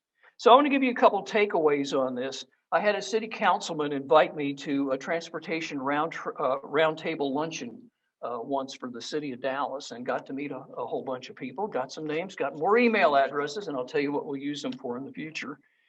Had a meeting with the Dallas mayor and the council transportation head, and we discussed high-speed rail between Dallas and Houston even before Texas Central decided they wanted to get into the act and do high-speed rail. I've attended public meetings, and some of our other board members on our organization, Texas Rail Advocates, has done this as well. So we go to public meetings like Dallas Area Rapid Transit, and we get introduced to planners and contractors. And guess what? We got their email lists and their contact information. And get their business cards, put them on an email blast list. It's very important to do this. Go regional, look at your county administrator. Who is that? We have county judges in Texas. They get very involved in transportation. A regional planning organization like an MPO or an economic development agency. It's all about the economy and what trains can do for the areas that they serve. Okay, let's move up to the state and national level. Again, you've got a state DOT. Hopefully you have a rail division or some semblance of it. You have a state senator, you've got a state representative. Get to know them, talk to them. How about a transportation committee chair for a Senator House and a state EDC agency as well? These are all important folks. And you know, again, have you ever had a conversation with them? Ever attended any events? Ever invited them to a meeting? Most of them are going to say, I'm too busy or I can't do it, but some of them do. You'd be surprised. You find the folks that have a passion for rail, and they are out there. They're out there at the local level, they're out there at the regional level, they're out there at the state level, and they're out there at the national level. That's been proven by Rail Passengers Association and the work they're doing in DC. So you got your U.S. Senator, your U.S. Congressman or woman, and you also have regional offices of the Federal Railroad Administration. Get to know those folks. Give you a couple little takeaways on some of the things that we've done because we've made these contacts. My rail division director's on speed dial with me. We've been invited to be a placeholder and a stakeholder in our state rail plan. We get invited back to events. We get called on the phone and asked for information. We've gone through Austin. We've roamed the Capitol halls, knocked on some doors, gone inside, talked to senators, talked to representatives, especially if they're your elected representative. You know, you elected them. Well, maybe you didn't vote for them, but you know, they're your representative. Go talk to them. You'd be surprised. And if you can't get to them, you talk to a staffer. Texas Transportation Commission meetings. I don't know if you got something similar here in Arizona or not, but we have a transportation commission that meets once a month. And we've gotten up and during your 2 minutes, during the public session portion of their meetings, you can talk about transportation issues. And we've done that. Back in 2008, we got up and we talked about the need for a rail division. We didn't have a rail division in Texas. We had a multimodal section, which basically consisted of a couple of people who worked on freight rail and they worked on some bike paths and things like that. They called it multimodal, but that wasn't going to work because we've got the most rail miles of any state in the union and we didn't have a rail division. So next year we had a rail division, which worked out pretty darn good. As far as the national level, if you ever get to DC, some of your state senate or some of your U.S. senators and your congressfolk have coffees. Go visit with them, and boy, they love to take photos too. So just stand up next to them, get your photo taken. We've invited our FRA regional people to a Southwestern Rail Conference that we put on every year, and because of that, we got the administrators from the FRA to attend as well. Some of the folks that have come to these meetings included Gil Carmichael, if anybody remembers Gil, Alan Rudder, and Joe Zabo. Okay, this is step number 2. Remember I talked about 1, 2, 3. This is the business community, and I want to just read to you from this very wise man, Derek James from Amtrak Government Affairs, his quote, "In my territory, building support among the business community has been the most effective. Forums that bring them together to show best case examples domestically, like how rail drives real estate and commercial investments around stations. Brightline is a fine example." You have to engage the business community. Okay, and if you look at some of these organizations, you've got realtors. They have a big investment in their community. You've got cities, you've got chamber of commerces, you've got energy committees, you've got engineering concerns and companies like ASCE, just a whole host of folks. And these are the folks you want to work with and you want to bring in your tent. And again, let's talk about the business community. Do you know the names of the movers and shakers? Okay. Do you have their contact information? Do you email them? Do you send them out a newsletter? Have you ever had a conversation or attended any of their events? Ever spoke at any of their events? We've been invited to several where we've done some very interesting dialogue back and forth. And this is an educational and informational process to let the business community know that trains are economic generators for your community. All right, so number 3, railroads and the rail industries. Why do you need them? Well, first of all, if you notice the first item there, they own the tracks, dummy. You're not going to get anything done unless you work with them. And it's important to know that they're on your side. We have helped actually our class ones and our short lines with rail legislation during our legislative sessions. We've gone ahead and, oops, hang on a second here. Something I wanted to put in this for you. Okay, there we go. Class ones and short lines, and also rail industry manufacturers in your state. There's an informational sheet that's put out. I can't remember if it's by one of the rail manufacturing associations or not, but they talk about things that are done and manufactured in each state around the country. It could be ties, it could be seats for transit organizations. It could be building rail cars or building freight cars. These are people you want to get to know. Matter of fact, make them one of your sponsors too. Get them involved in your organization as well.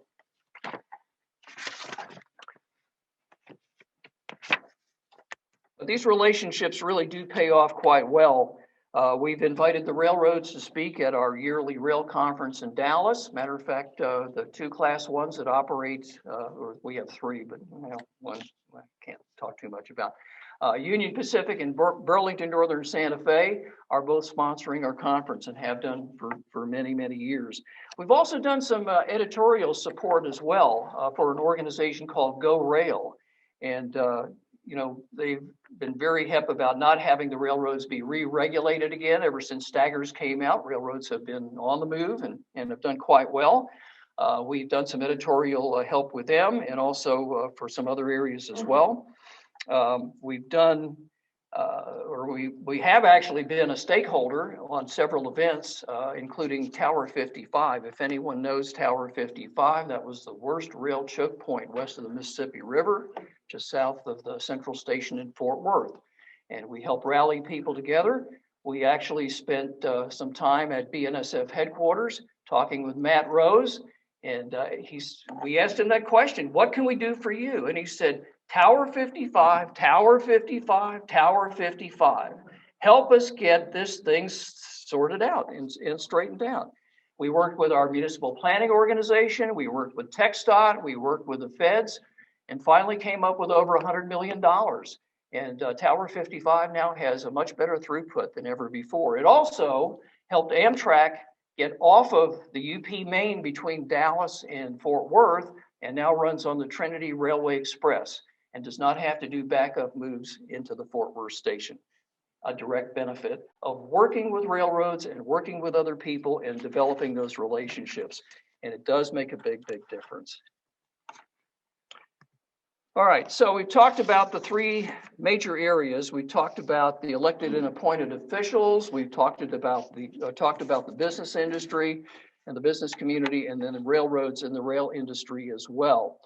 But don't forget some other groups as well who are equally important, and that would be number one, the public. You've got to do public outreach. You've got to get your message out to the public. Others include colleges and universities. Make sure you have a contact person there because they can be very important in getting your word out. And also handicap and mobility access organizations as well. I mean, there's a whole host of them. Todd talked about some of these this morning.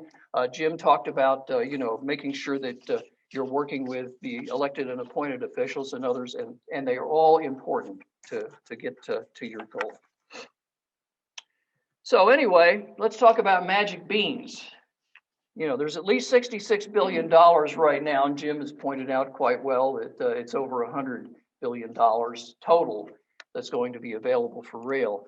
And who's going to get to share these magic beans if we don't get our act together and start moving forward and quickly, as we have found out this morning? And a very wise man here said that this is a down payment on literally decades of underinvestment. We're catching up on stuff we should have been paying for. And that was from Mr. Mathews at Rail Passenger Association. Okay, only so many dollars to go around. National Passenger Rail Service, as it is right now, if you notice, I've got a couple smiley faces where people have done a great job on putting together rail programs and packages. Look at the Northeast.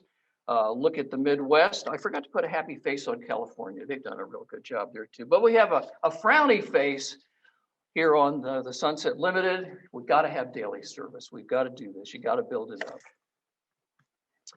All right, growth. Where's the growth going to be here in 2045 from this chart? Look at our two areas. I'm going to compare Texas and I'm going to compare Arizona. We're both in big growth areas of the Sun Belt. This is where the action is, folks. This is where we need to concentrate on. And use this as a selling tool too for passenger rail. Can't put everybody on the highway. You can't pour enough asphalt. You can't pour enough concrete. You can't make those roads that wide enough to handle the traffic flow. You gotta have multimodal solutions.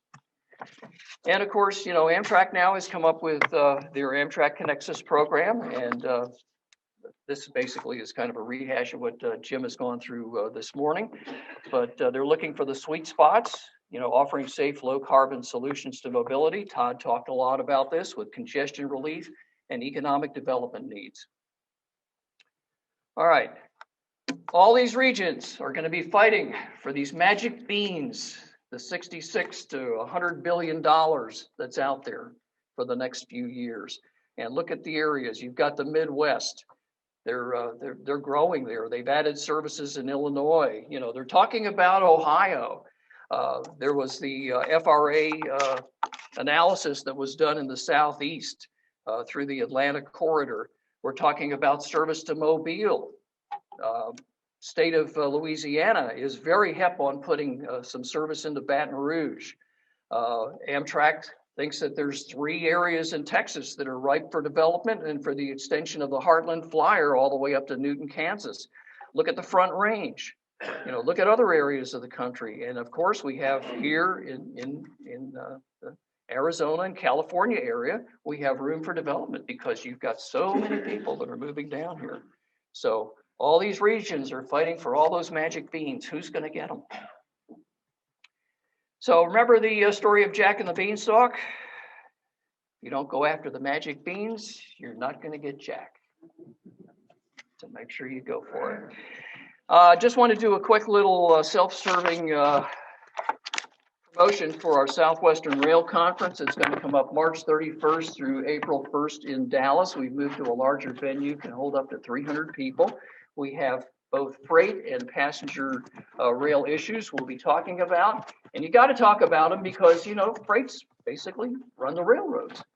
And you want to bring them over to your side. So get them involved, get on their side, give them a hand. There you go. It's going to be March 31st, April 1st at Doubletree Campbell Center in Dallas. Now, we do have a special going on. It is capacity controlled. My board said we can only have so many people. So we have a code you can use on the website. Use code RPA, Rail Passengers Association. And the early bird fee, this is for Thursday night dinner. We have a major speaker. Friday, we're going to have breakfast and lunch. It goes till 5 o'clock. We run all the way through from 8 till 5. We actually have two House of Representatives folks that are coming from Congress. Both serve on House Transportation. We have Colin Allred, and we also have Eddie Bernice Johnson. Eddie Bernice has just announced she's not running for re-election. She's been in the House now for 30 years, long-term on House Transportation. We're also working on others as well from the executives at Union Pacific and BNSF. We're this far out, we're still making some arrangements. There's a little work still yet to be done. But we also are working with the USDOT to get a representative from the Build America Bureau. These are the folks that actually work with different entities to hand out the money so you can do your rail projects. So we're looking forward to having a lot of folks from Texas and the Southwest that are involved with engineering, with economic development.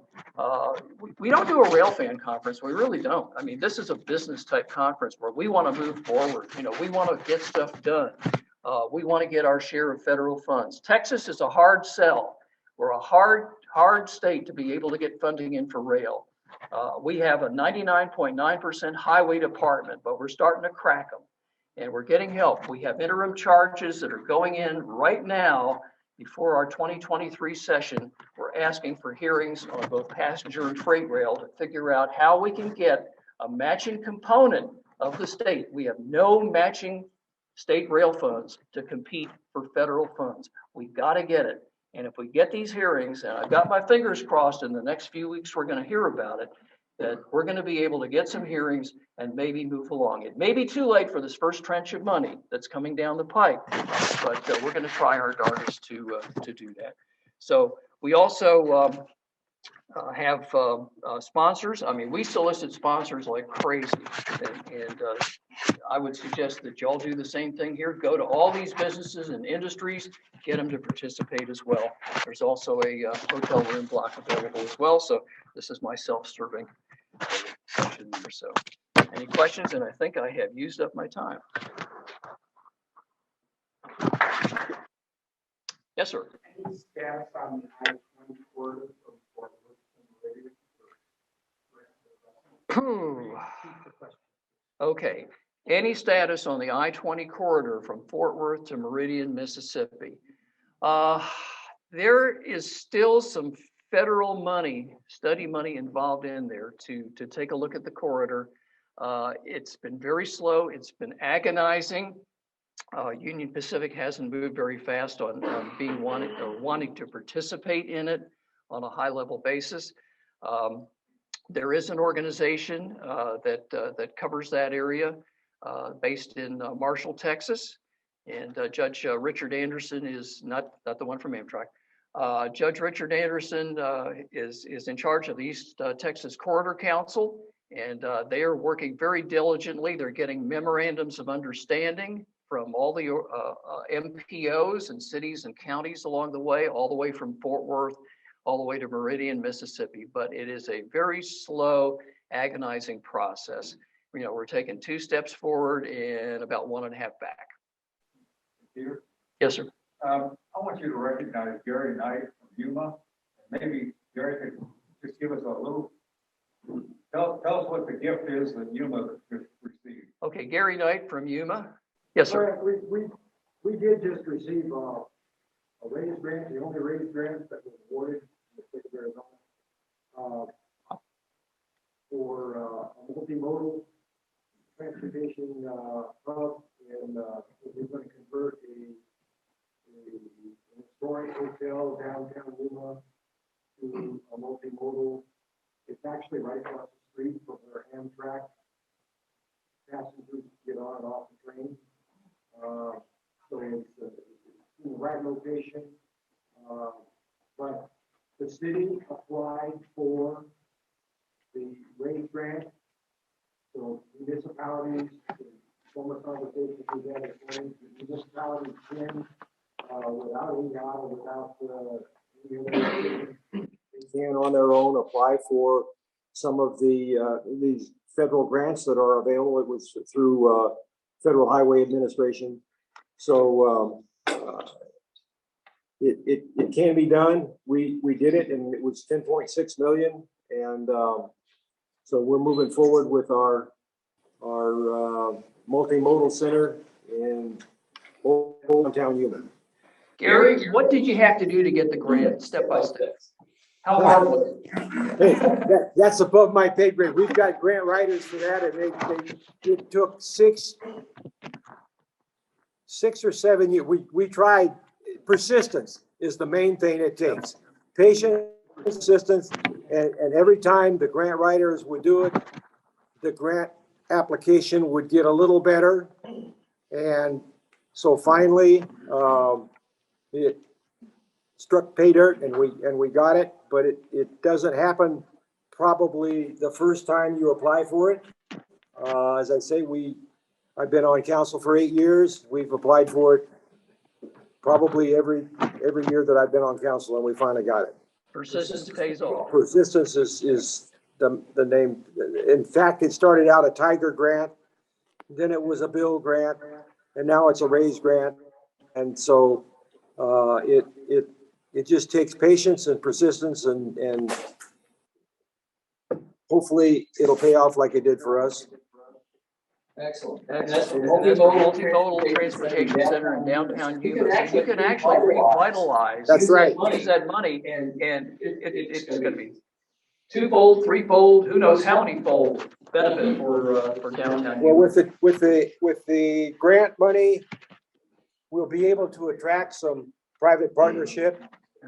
So it'll turn out to be, in our envision, it's going to turn out to be a three. And so it'll be a win-win for the city. It'll be a win-win for the private sector. It'll be a win-win for transportation downtown because we can have shuttles to the airport. We can have the taxis. It'll be the main center for the transit buses. And of course, Amtrak being across the street, that's even better. It might do for downtown Yuma what happened in Denver. Pardon? What happened in Denver at the Union Station. It will be the kernel to start the whole redevelopment. I was thinking the same thing when we saw it. Yeah. It's just sure the magic beans. Yeah, I want to thank Gary, and he's got a member of the MPO there. We did it, I call them dog and pony shows, down at Yuma, and it was the best one we have ever seen. We had people from the county, the city, we had Gary was the vice mayor, we had the Visitors Bureau, we had the Chamber of Commerce. I think there was a couple other organizations too, kind of a regional organization. And I mean, it was a collection of all of the best of Yuma, and we were really treated nice, and we want to come back. It is a problem, but you know, I took a look at the 2019 ridership, and to my surprise, the Sunset Limited the ridership was about almost 4,300 annually, which was a lot more people getting on and off the train at 2 a.m. than I thought there would be. If it could come through at a more accommodating hour, it certainly would be better, but it would be even better if it came through on a daily basis as opposed to 2 or 3 times a week that it comes through now. Adding a few frequencies wouldn't hurt either way. Absolutely. Anything else? That's it. Great. Thank you, Peter, so much. It was awesome. Appreciate it. I definitely can't sponsor yourself for the conference. Looking forward to seeing you there. And as far as Yuma goes, I had the chance to get out to Yuma with my son actually before the pandemic. And it's a lovely downtown. And we saw the hotel. And the hotel was just crying out to restoration. It's really unique. That is a really neat project you got out there. So we're excited about it, definitely. And about the additional frequency, you know, just from I lived in Fargo, North Dakota when I was a kid for a couple of years. The train came through in the middle of the night, and the ridership was still fantastic. But definitely, if we can get an extra frequency going, you know, about 12 hours apart from the Sunset, that would be great. And the Sunset Limited Daily, I think that would be outstanding. I have a couple of things to say before we go into our next speaker. We still have plenty of the conference left. We got one more speaker, and then we're going to do Cracker Barrel.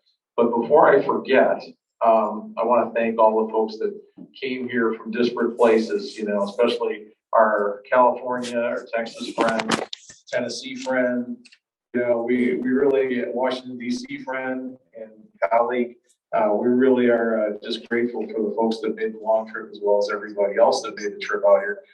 I'd also like to, I have to thank our board member, Roger Clark, who actually did the lion's share of organizing this meeting, calling people, getting the speakers and all that. I mean, and I also want to give a shout out to John James, of course, who's our on the board and our tech guy here, you know. And I just want to say, you know, our board is entirely a volunteer board, and this is a very hard working board. So I'd like to have the whole board and just, you know, get a little recognition because these guys,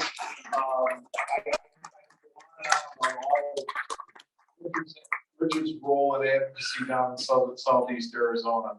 Earl's hard work and effort taking on the treasurer position and also These folks we're all volunteers, you know, and we don't have any paid staff or anything like that. And I just want to say, I know our website has been kind of not ideal, but we're going to get it up to speed, and we're gonna modernize, and we'll get the Facebook presence out there. So we're working on those things, but it takes some time. So I'm really appreciative of you all bearing with us as we do this. But again, our board is, you know, this is a hardworking board, and we're working really hard for rail passenger service in Arizona. And the next thing, I'd be remiss if I didn't thank the Wyndham folks, and Oliver, who's obviously really did a great job with this kind of big group, and the staff at the Ramada Wyndham have done a great job for us. So we're really appreciative of them too. Yes, thank you very much. Okay, so you're all set. Thank you. Thank you for having me again. Roger's got me in my usual role of being the kind of the skunk at the picnic, but I'm okay with that. I want to approach a lot of the topics that we've been through today from a little bit different perspective. Amtrak's national market share of intercity personal mobility is lower than motorcycles. Motorcycles in the United States produce more annual passenger miles of transport output than Amtrak does in its entirety. And that share is declining year over year. Population grows, mobility's been growing, forget the last 2 years. Amtrak's market share is infinitesimal and shrinking. That's despite the fact that since about 1975, in constant 2021 dollars, Amtrak has had well over $100 billion of federal subsidy to invest into the service. So we spent a lot, we have a whole lot to show for it. But the good news out of that, this is the glass half empty, half full deal, is that it should be all upside for intercity rail passenger service. So there's a lot of people doing a lot of travel in the United States, and we're not getting our fair share of it. And now suddenly we've got a windfall of a big pot of federal money that's about to rain down. Although, and that's, that's all to the good, but the amount of that money, the share of it that's going to end up in the hands of states like Arizona or Minnesota, where I live, is a lot less than what $66 billion sounds like. Well over half of that is earmarked for the Northeast. And of the rest, more than a third, at least, maybe as much as a half, is eligible for expenditure in the Northeast. So when you parse that out and say, okay, what's left over, divide out over 5 years, yeah, there's some new money there, but it's not as much as it sounds like. So I think that the challenge to all of us as rail advocates is to realize that yet again, and even with the new money, we don't have a lot to invest. So we'd best get the most we can from the dollars that we have to spend. And this is just the most basic concept in the world. It's as true in a public sector enterprise like Amtrak as it is in a private business. You've got to maximize your return on invested capital. You got to get the most bang you can get out of each dollar that you have to spend. So I think the question that's before all of us in all of our roles is where and how can we spend this money to the greatest effect to grow intercity rail passenger service? That's certainly one thing we all agree on. Everybody in this room would like to see more trains to more communities, providing more service to more people in a more robust network so you can get from here to there. Paul Dyson was teasing me when we were talking about this conference. He said, well, you're going to come down on the train, aren't you? And I said, sure. It takes 4 days. No, sorry, I'm not going to do that. So are we going to allow this new money to be prioritized by the usual political processes? The slide that Jim Mathews put up with the, whatever it was, Jim, 15 different criteria that are used to, whatever the number is, to allocate money to growth of passenger service. Okay, most of that's all well and good. I only saw one thing on that list that really matters and really gets to the issue of getting the biggest bang for the buck. And that was your point number, or not your point, but point number 13, which talked about network effects. And that's going to be the focus of what I talk about this morning or this afternoon is network effects. And I'm also going to suggest to you, and I hope demonstrate, that the Amtrak approach, the Connect US or Connect Us scheme to develop discontiguous, shorter distance city to city corridors is the worst possible way to address this. It achieves the worst possible return on invested capital from the money that's available for investing in rail passenger services. And in fact, the Connect Us scheme is nothing more than a warmed over version of the emerging corridors scheme from 1973. Always the next big thing, and it still is. So if the goal is to maximize our return on new money, short corridors are not the answer. Here's the main reason.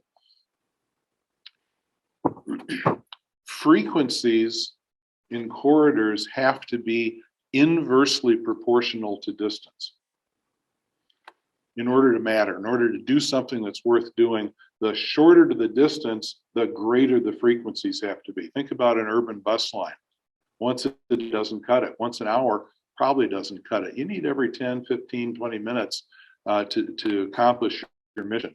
In a 2,000 mile transcontinental market where people are making occasional very long journeys, once a day, maybe that works. You can do better than that, but you can get by with once a day.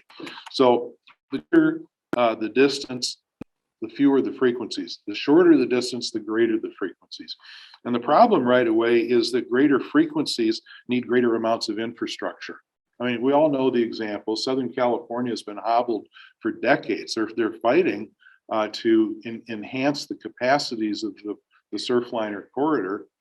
When we started that 35 years ago, single track railroad. They barely had block signals on it.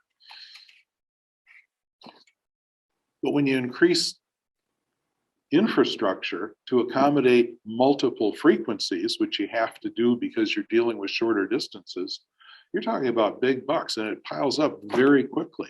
You talk about any of these shorter corridors. I mean, think Phoenix, Tucson. What's it going to cost to build a second main or third main track, even in a short distance like that? Well, you're talking about $1 billion undertaking there. How many places around the country of Amtrak's list of 41 places, how many of those could actually realistically be developed with the money that's available? And the answer is 2 or 3 of them, four or 5, maybe. So that's just not going to work in the longer run. But even if you do all that, even if you pour the money into the infrastructure that it takes to accommodate the frequencies to serve a shorter corridor, you still don't get a good return on the investment, because when you're talking about adding rail service in very short distances, you're going head to head with private cars in their strongest market. No business chooses to compete against its strongest competitor in the competitor's strongest market. That's crazy. You look for competitive advantages. You look for places where you can own the market, not the competitor. And empirically, we know, you can see this in Amtrak's data. I'm not going to read this to you. I brought up Amtrak's September monthly report. It's on the website. How many of you have seen this? Have you read it? Anybody? Jim, I know you have. Anybody else? Shame on all of you. Look at it. I'm serious. The numbers are in there. These shorter corridors are Amtrak's smallest business segment and the weakest commercial segment of all the trains they operate. The Northeast Corridor, by all the objective metrics that really matter, is Amtrak's smallest business and its least commercially successful business. In terms of annual revenue passenger miles, in terms of load factor, in terms of market share, in terms of growth, it's just not, the numbers tell you it's not there's propaganda that says otherwise. That's politically driven. It's a free country. They can do that, but it's misleading. And what it really amounts to is it wastes capital in an absolute sense, and it deprives, there's an opportunity cost. It deprives Arizona and every place else of capital that they could use to do a better job to get more bang for the buck. So these short corridors, even if you put the money into them, don't produce good outcomes. They don't maximize growth. They don't maximize a return on investment per dollar spent. So in effect, what we're doing, where we're headed is we're going to spend more to get less. I don't think that's good policy. I don't think that's a good idea. And my challenge to you as rail advocates, think about, okay, well, what if we flip that? What if we invert that? What could we do to spend less and get more? More trains, more service, more communities served, more people carried, more transportation output provided. Why are we expanding the smallest and weakest segment of the existing business? Last year, even though they were kneecapped and sabotaged by tri-weekly operation, the interregional trains as a group produced nearly twice the number of passenger miles of output as the entire Northeast corridor. Why aren't we building on the strengths of the business? Why aren't we building on operations where in their respective corridors, their market share is 3 times the short corridors? Approaching, not quite there yet, but approaching a level of social relevance where people will be willing to support, saying, yeah, that's a good idea, let's build that up. The fact that we've got a very, very high percentage of the people who actually actively support rail passenger development in Arizona in this room should tell us something. There is not a broad-based public outcry for this. The key to understanding where we can get the biggest bang for the buck with the new money that's coming available is to look at load factors. It's an easy proxy to understand where growth is most readily available. If you look at a service or a class of service where capacity regularly exceeds demand, consistently exceeds demand, you're looking at a business that's already overcapitalized, and putting new capital into that business is literally squandering it, throwing it away.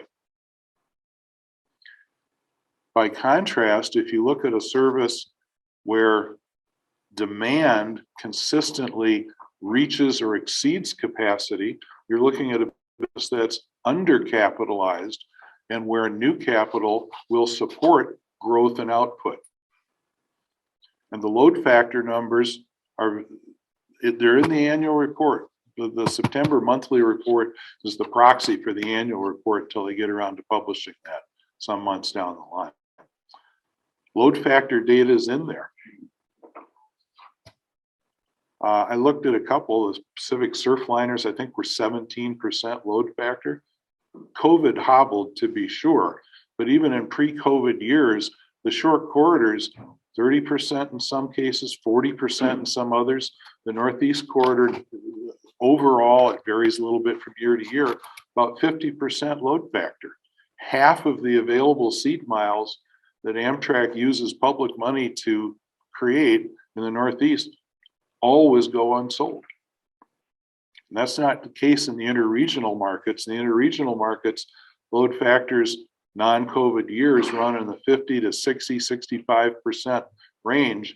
And with an interregional train, 65% load factor is a sold out train because of the large number of on and offs over a longer distance route. When you've got 65% of your available seat miles sold, it's really hard to sell more of them because a seat that's empty here has already been sold to somebody boarding down line. So if we want to grow the business, if we want more trains to more places serving more people, we have to put the new capital into the market segments that are undercapitalized because they're not accommodating existing demand, not into the markets where you're running half-empty trains. That's just not a smart way to invest capital. Let's talk about growth for a second. There's two different, basically speaking, there's two different kinds of growth that you can look at. One is organic growth and another is scale growth. Organic growth talks about increasing the annual sales or output of existing locations or existing channels of distribution. Scale growth is building more locations or adding channels of distribution. Picture, if you will, a small fast food chain. The owner wants to grow it, wants to expand it. And the owner is trying to decide, should I be trying to increase my annual sales in my existing units in the fast food business, that's called the PSA, per store average sales, or should I be building more locations? But picture, if you will, in my fast food chain, that its results are just like Amtrak's, the short distance units with poor sales, poor utilization, poor returns on capital investment. Why would I build more losers? Why would I build more locations if the existing ones are underperforming, if their sales are weaker than they should be? I'd be much better advised to put a lot more effort into figuring out why it is they're underperforming and increase the annual sales of the units I've got before I start trying to build more ones. But Amtrak's plan, the Connect US plan, also embraced by the FRA, reverses that. They're trying to drive scale growth, more locations, more channels of distribution in their smallest, weakest, and most underperforming segments. And that's just, in business, that's a crazy idea. It's a bad idea. No banker will lend you the money to do that.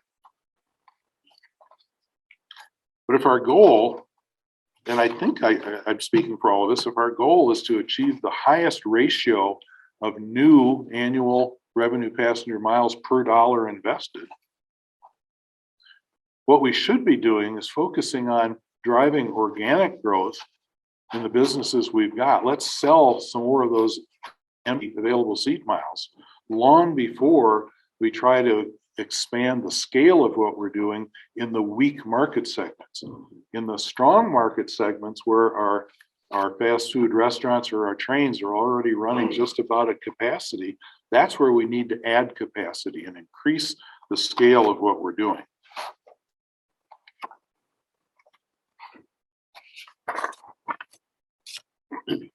All right, one more conceptual thing. Growth, if you're talking about growing a service that's already running full or close to full, I'm talking about apart from the COVID situation, we have to focus on networks. A lot of you have heard me talk about networks before. Let's go back and revisit that. In a network, output of the network is a function of the number of origin destination pairs in the network. And this works in almost any kind of network. It works in telephone systems, urban freeway networks, the internet, airline hub and spoke systems are all driven by this. You maximize the number of OD pairs in the network, you're going to maximize the output of the network.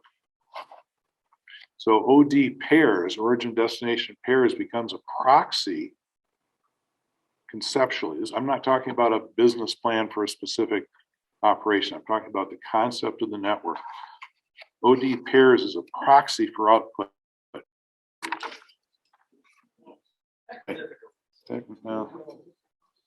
Right.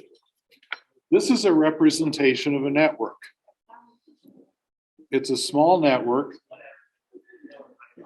You can think of this as a single route with 5 stations.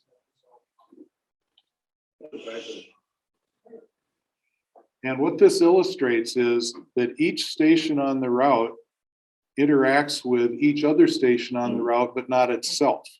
You can see the diagonal going up the middle is the null set, Nobody's going to travel from B to B. And if they do, they're making a round trip, and that's 2 one-way trips. You can go from B to E, you can go from A to C, and so on. Everybody got that? This is just a pictorial representation of what a single short route can do or does. And the important point of this is to show that each single station interacts with every other station on the route. So that if you add a station, if you extend this route by 1, so now we have 6 stops on the route, we haven't just added 1. We've added 1 in combination with the PS5. So there's a leveraging effect on the output. Remember, OD pairs in the network is a proxy for output of the network. If you're doing a business plan in the real world for an actual route, you do all the hard work to put all the population numbers and all, whatever it is that you think drives usage at each of these things. Some are bigger than some others. But this is just to illustrate the concept. Now, this shows, I call it a network, but what it really is illustrating is 3 discontiguous short corridors. This is Connect US. Connect Us. What is the actual Amtrak version? Is it us? Or? Okay, both ways. All right. This is the emerging corridors scheme. And the U value is short for utility. And what this shows is that within Route A, there's 20 combinations. Route B, 6 combinations. Route C, a few more stations, a little bit longer, maybe a regional route. And the aggregate utility, because these 3 routes are disconnected, discontiguous, they don't interact with each other. The combined utility is simply the sum of the individual routes. This number is not a quantity, it's an index number, but picture the 68 and remember that into the next slide. In other words, short corridors, their output is not 0. I mean, you get some usage. It's like picture building an urban freeway network. When you start out, you build a couple miles here and 10 miles there and 5 miles someplace else. You get some usage, sure, but it's not until you connect them together into a network that usage goes crazy. And here's the illustration of this. Suppose you have one interregional route that has 20 stations on it and another with 20 stations,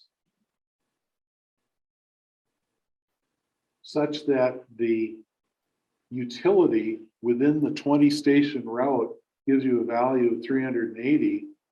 The other one with 22 stations has 462. And you connect them at point C. Maybe that's the same station, 2 routes crossing each other.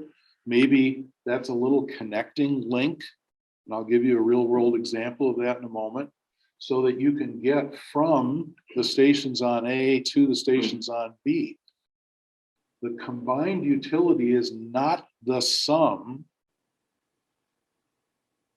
it's the 1722, because you're dealing with 42 stations that can interact with each other now by connecting 2 routes instead of 3 discontiguous little routes. What was the utility value of network A? 68. Thank you. What's the utility value of network B? All right, which is more expensive to create? A or B? A. B, this is pocket change. This is the Kleenex account to the capital cost of developing the 3 short corridors, multiple daily frequencies, lots of infrastructure, lots of capital costs. You can do this stuff in the existing interregional network. It's not free, it's not 0, but for tiny fractions of the cost of developing the infrastructure that you need for multiple frequency short corridors. 68 versus 1722. And again, these are index numbers, they're not quantity numbers. The math on that is very, very simple.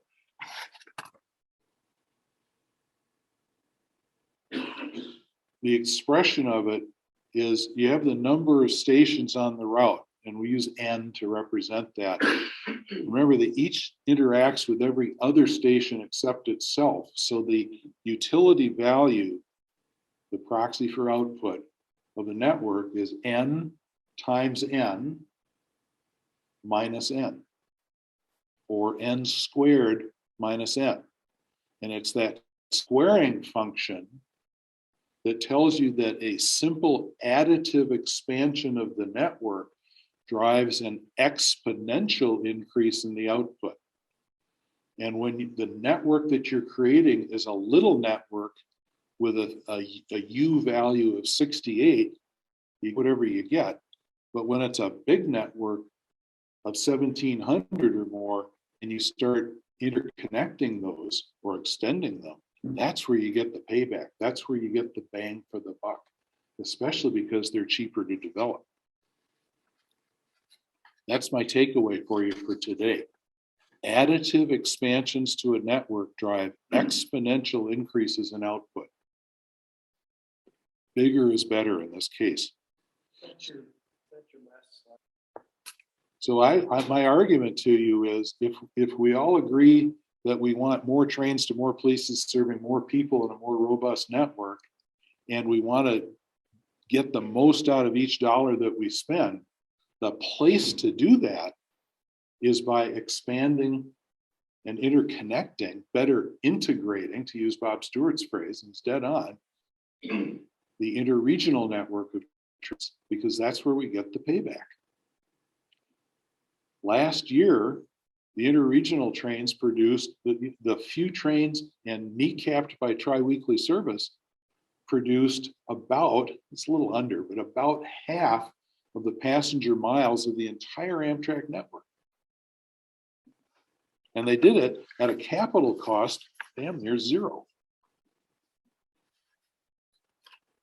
So growth by investing in the interregional services drives the greatest output at the lowest capital cost in absolute terms and per passenger mile terms. You get far and away the most origin destination pairs built into your network in both absolute and per dollar spent terms. And at least in the initial stages, it easily fits in the infrastructure of the host railroad networks. You don't need to be building significant new infrastructure capacity. Let me illustrate this with, I'm going to give you 4 examples of real world things that I would be looking at if I were in Bill Flynn's shoes. First, this is my favorite because it's so easy to do, is the Albany hub. Right now, Amtrak sends 2 trains a day out of New York City up the Hudson River Valley to Albany, Schenectady, and then one goes north to Montreal, one goes west to Buffalo and around to Toronto. And except for doubling frequencies between New York City and Schenectady, they don't interact with each other. There's no synergism. There's no network effect. But what if you took one of them, toss a coin, I don't think it matters which one, and originated in Boston? Boston is about as far from Albany as New York is. A little bit slower railroad, so I don't know what the running time, maybe an hour more. And bring those 2 trains together now so that they meet at Albany Rensselaer at the same platform at the same time. If I want to get from one route to the other, I've got to walk 20 feet across the platform. For me, people do that in the airports all the time. And now you can get from anywhere south and east of Albany to anywhere north and west of Albany in either direction every day. Your incremental cost is pretty close to zero, but you're going to take what you've got and multiply the output. More people going more places with very little investment. Another example, This is an example where you interconnect two interregional routes. The way I do that is I go back to what Amtrak used to do with one of the trains called the Missouri River Runners, St. Louis, Kansas City. And I'd run it through from Chicago, not locally from St. Louis. And the westbound train that gets to Kansas City, I would extend a couple hundred miles up to Omaha.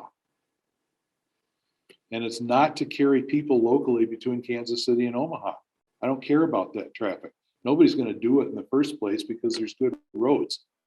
And that short a trip, people prefer their cars. That the market share for automobiles in that market, well, today it's probably 99% because there's air service, but not much. That's not why you do it. You do it to interconnect downstate Illinois, St. Louis, Missouri, and Kansas City to the Central Transcontinental Corridor. Do people from St. Louis ever travel to Salt Lake City or Northern Cal? Right, they can't do it on Amtrak. That Amtrak's share of that business is zero. But if you connect it by extending that one train once a day, one train, existing mainline class 4 railroad, incremental cost probably a little bit, but not enough to worry about. You expand your market enormously. Remember the squaring function. You add stations, you square the output almost. Third example. This one's a little bit more ambitious. I wouldn't do this in the first phase, but I would in the second phase just because it would cost more to create it. I'd restore something that looked an awful lot like the Rock Island's Twin Star rocket and run it from Minneapolis, St. Paul to Kansas City, to Newton, to Oklahoma City, to Fort Worth, to Dallas, and probably to Houston. And the reason I do that is not to carry people from Northfield, Minnesota to Mason City, Iowa. I don't care about that traffic. If somebody wants to buy a ticket, God bless them, I'll sell it to them, but that's not why you do it. Why you do it is that train on its natural schedule, leaving the Twin Cities southbound at 10 o'clock in the morning, let's say, comfortably after the Empire Builder has come and gone, interconnects all 4 of the major Western transcontinental routes. The leveraging value of that train by allowing those interconnections, some of used to be possible in Chicago. We used to sell tickets in the Twin Cities for people traveling to Denver and Salt Lake when you could make same-day connections in Chicago, which you can't anymore. Now we've interconnected all 4 of those Western routes.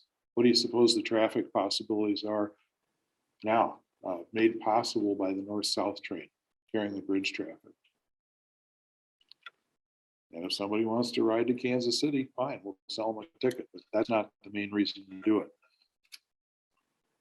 Here's the fourth one. This is falling off a log obvious to me.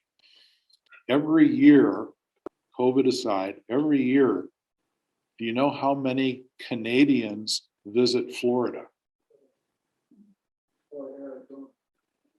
Well, let's work with Arizona, we'll get to it. Try Florida for first. How many? Lots, large number. The answer is about 4.5 million people. And obviously, most of them are from Eastern Canada. The Western Canadians are probably coming here. Amtrak's share of that 4.5 million people is what? Zero. Zero, because they don't have the imagination to run a train up there to tap it. They're not going to get all of it. They're not going to get half of it. They'll be lucky to get 5% of it. Do the math. What's 5% of 4.5 million? It's a lot. You know, that's more than most of the Western transcons. And how do you do that easily? You don't develop a short multi-frequency corridor connecting New York and Montreal. No, you'd send the Silver Star up there. Send the Star up there. Split it at Albany and send half of it to Montreal, half of it to Toronto. Now, on the East Coast, we've got, horror of horrors, a 2-night trip. Well, we're used to that in the West. I suppose that would be a big innovation in the East. But now you know, those poor people who actually might enjoy taking a train to get to Florida can do that. And the reason I'd send the Star and not the Meteor is the Star serves Tampa. And probably a majority of the Canadians that are going to Florida are going to the West Coast. So that's why I want to use the Star to serve that. If you add 100,000 new passengers a year to the Star, can you do that with the contests that they're running now? No, we need more cars. We need dining cars to feed them for 2 days. You know, so this is growth that builds on itself. Pretty soon you need a second frequency. So we'll bring back an old train name for a train that runs through from Canada to the West Coast. So these are the kind of growth things where for modest investment, you get enormous output, enormous returns on investment, and you get real growth. I'll remind you, it's my closing point. In 1984 and 85, my organization, URPA, did a study, and I'll say we, but it's actually my colleague, the late Adrian Herzog, who was a PhD mathematician, an astrophysicist, built a gravity model. He quote, borrowed, unquote, time on a University of California mainframe to do this. He built a gravity model, and we had the actual on and off data for every stop on the Southwest Chief.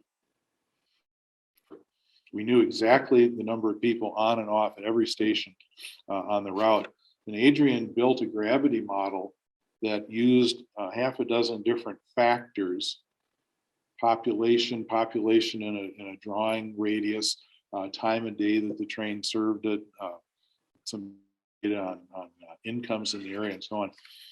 And he built a model and kept calibrating it until the model predicted exactly what the train was actually doing. And we took that for our authentication for purposes of the model. And then we asked the model, and gave it the data.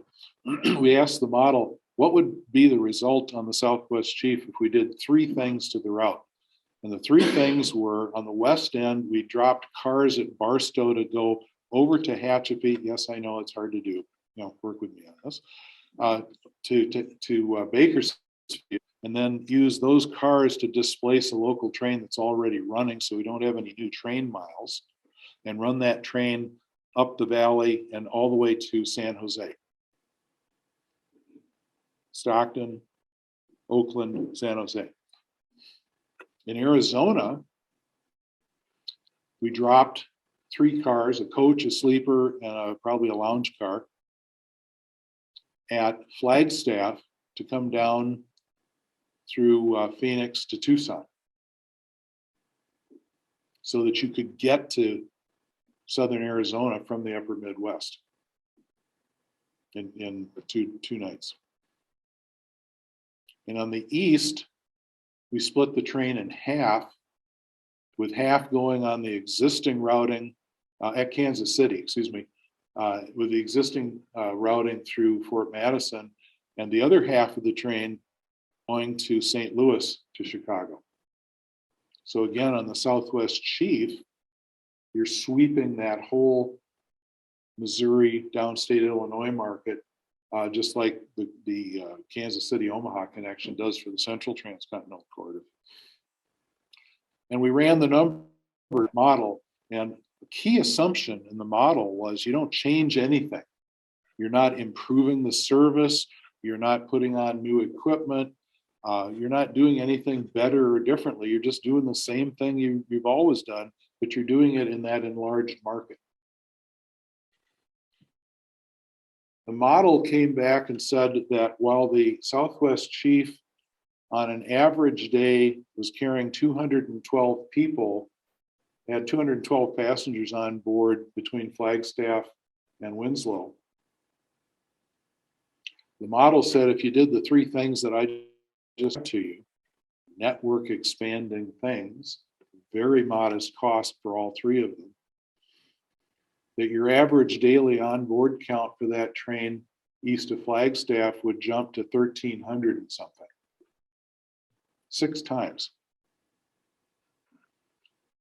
And put a credibility factor on that, say, okay, you know, maybe that's crazy, maybe that wouldn't work, even though it was calibrated to existing actual performance. Cut it in half. You know, all I've done is triple the ridership and the output. And you then quickly reach the conclusion you're going to have to work really hard to get 600 people onto a superliner train. So now you got to go to 2 trains.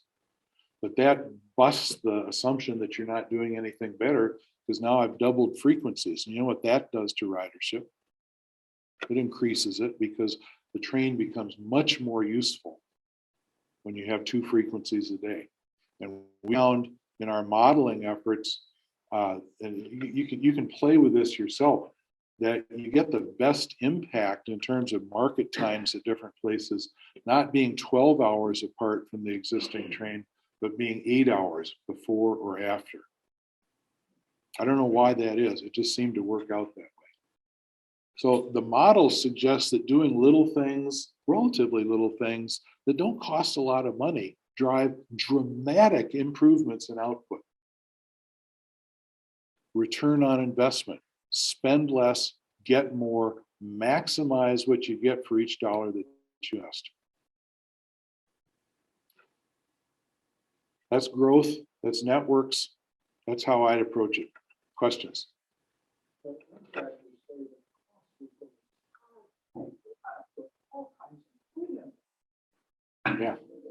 Yeah. For the of you who have owned or managed a business, have you ever seen any opportunity that you didn't have to invest and spend to capture? You have to spend money to get money. You can't starve yourself into prosperity. And Amtrak's numbers, Jim kind of teased me with this. Amtrak's cost numbers are bogus.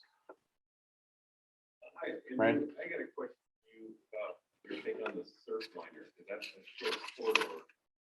But I argue it's very heavily utilized every time they added a frequency, like before the pandemic, we got the 13th. Mm-hmm. Yep. It was, you know, they fill up. I love that bike like the surf liner last night. Yep. Yep. And also I want to ask you about what we were talking about. Before you go beyond that, let me ask you to pause and let me respond to that. Last year, fiscal 21, which operation had the most output, produced the most transportation? All of the surf liners or the Coast Starlight? How do you measure output? Revenue passenger miles. No, that's the only measure of output in an intercity.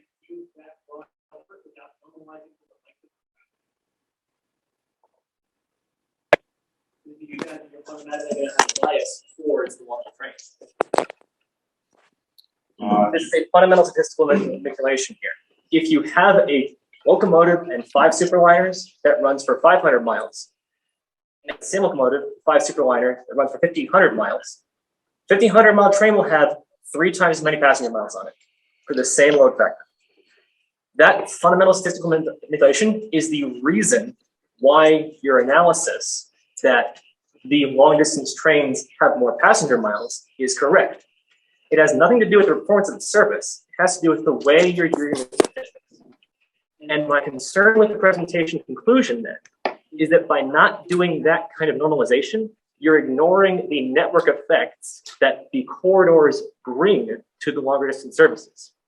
What is the annual capital cost per seat mile or passenger mile in the one or the other?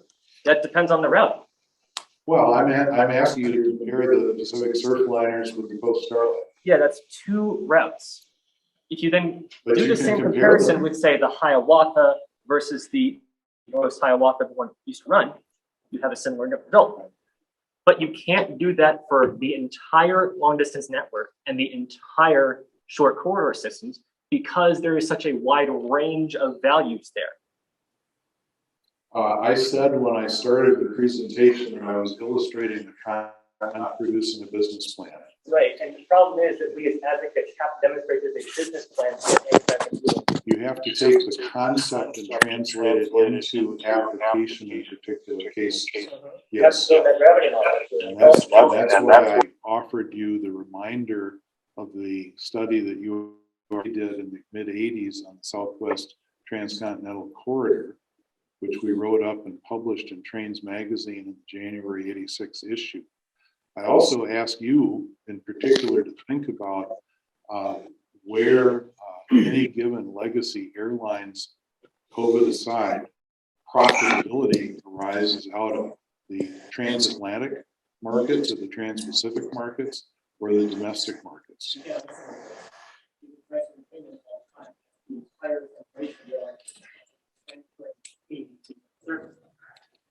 But you got Gravity model, did you also do a study for if you did those same 3 additions, not as through cars that get shunted onto the train itself, but as additional corridors that connect to it with a cross-platform transfer?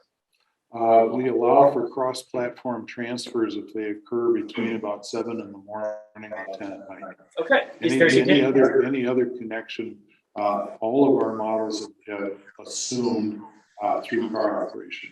Is there a significant difference between when you use a through car operation and when you use a connecting transfer in your model results? Well, I think I just answered that. No, you didn't. You just said that you did one in a certain circumstance, another in a different circumstance. I'm asking you, when you compare one versus the other in the same circumstance, does that affect the final ridership result? I don't recall that we Exactly. So the dirty little secret here is that when you do these models, and by the way, it's not 1984 anymore, you can do a gravity model on an Excel spreadsheet in 20 minutes. They're extremely straightforward to put together for any Amtrak route. The data is all there. When you do that study yourself, you will find that the data is there, but you're limited to using APT-derived cost data. I'm not talking about the cost data. I'm talking about the ridership data, which is what a gravity model is based on. So for those who don't know, what a gravity model actually is you take the populations of each station and you take the ridership from each station and you multiply that by the distances involved, normalizing against the distance factor so that you can get the total number of ridership estimate. When you do that for the Amtrak system as it currently exists, the correlation that shows up is not the long distance trains have better ridership and the short distance trains have worse. The correlation that shows up is the more corridors to long trains connections that you have, the better the ridership is. And I would posit to you that if you did those 3 additions to the Southwest Chief that you just described, not necessarily as through cars, but as new short corridors, you would get the same results. But you wouldn't have to do the planning required for full train, which saves us as advocates a lot of time and money.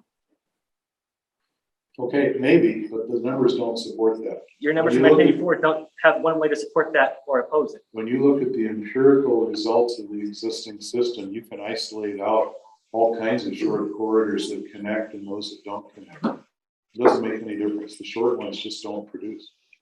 That's not a generalization that's supported by the evidence that exists. Right. You can't just use empiricism as a word. You have to do the study. You've done it for one corridor.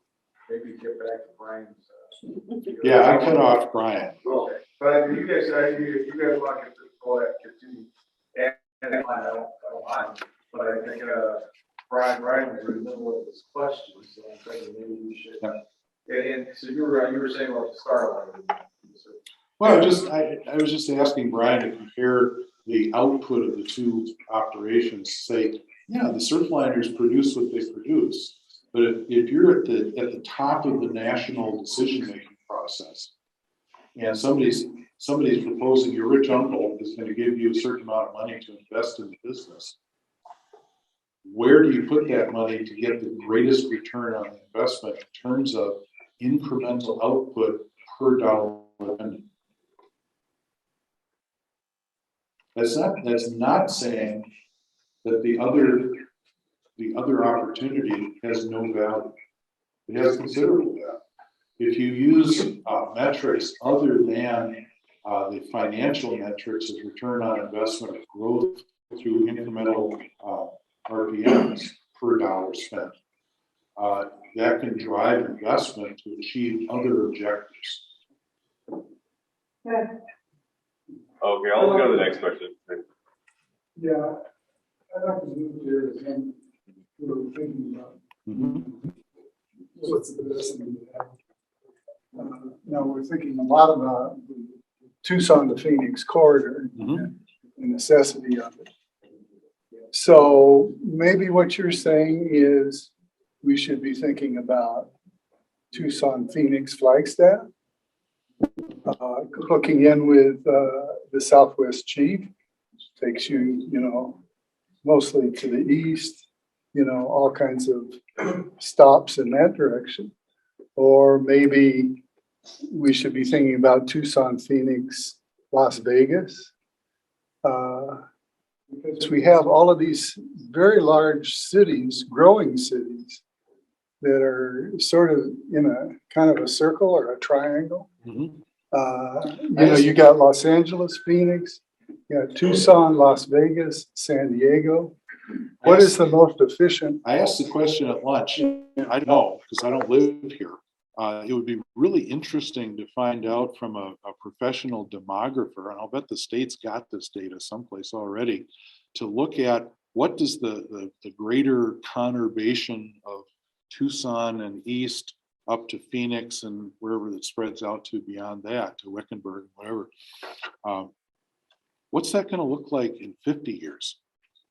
This population growth in the US is going to peak sometime mid to third quarter of this century. What's the end game look like in that area, and how do you best accommodate the mobility needs within that, not today's urban area, but that one? Is Phoenix and Tucson going to fill in the meantime so that this becomes like Los Angeles, where it's a 100-mile long city? Because when that happens, when you get farther down the road, Tucson, Phoenix, to me, looks a lot less like an intercity operation than it does like an elaborated regional transit operation. Let me just add, I want to add one thing in this discussion. I think it takes off of what John was saying and what you're saying.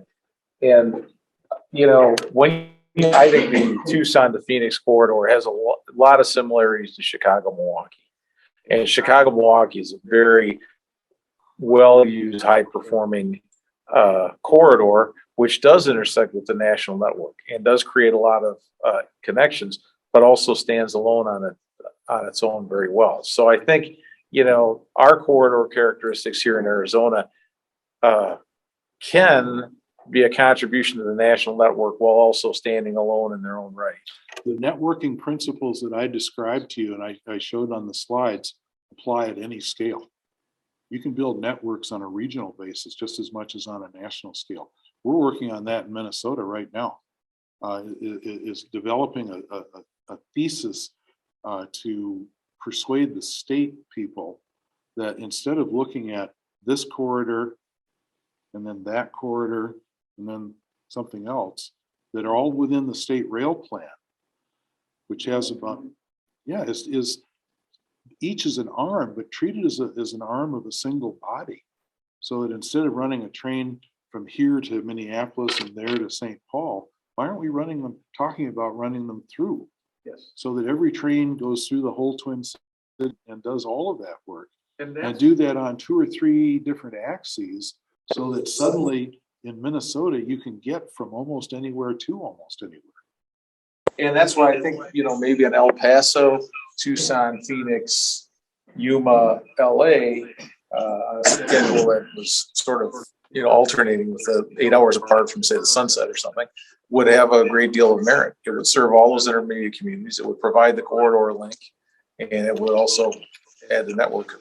You know, for better or for worse, I'm not saying it's a good idea, but the fact is that except for in the Hiawathas corridor, the Milwaukee-Chicago corridor, except for the minority of passengers using those trains that are connecting in Chicago or in Milwaukee to other services, all of the local traffic in that corridor is not intercity traffic, it's commuter traffic. in terms of statistical classification.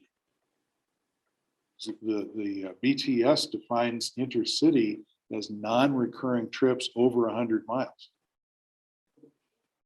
And applying that standard, even in the Northeast corridor, 3/4 of the traffic on Amtrak's trains are commuters.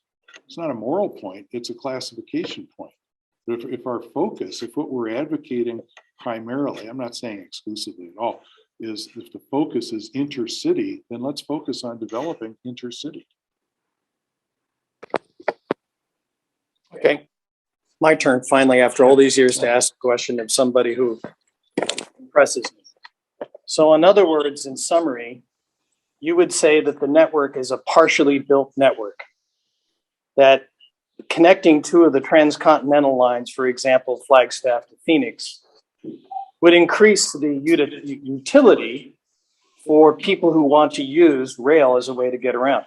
My example is I actually had to lose work in Houston, Texas, because during COVID, I did not want to fly, but they wanted me to go down and do a TV show in Houston. And I said, great, can I take the train? They said, sure, we'll pay for the train. This was CBS. But the problem was the Sunset Limited got me there 2 days too early, and they didn't want to pay for a hotel room for me for 2 days. Or a day late. And then the train left the day when we were on the air. And if I took the train that was, it was another 2 days.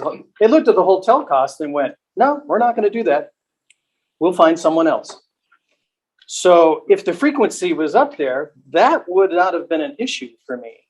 So I'm kind of gathering from your analysis that we have a network that was built for a population base of about 80 years ago. And there needs to be some connectivity.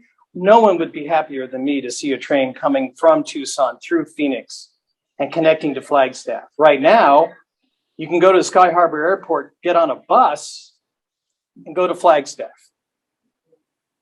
And you have to go to the Greyhound station to get that bus.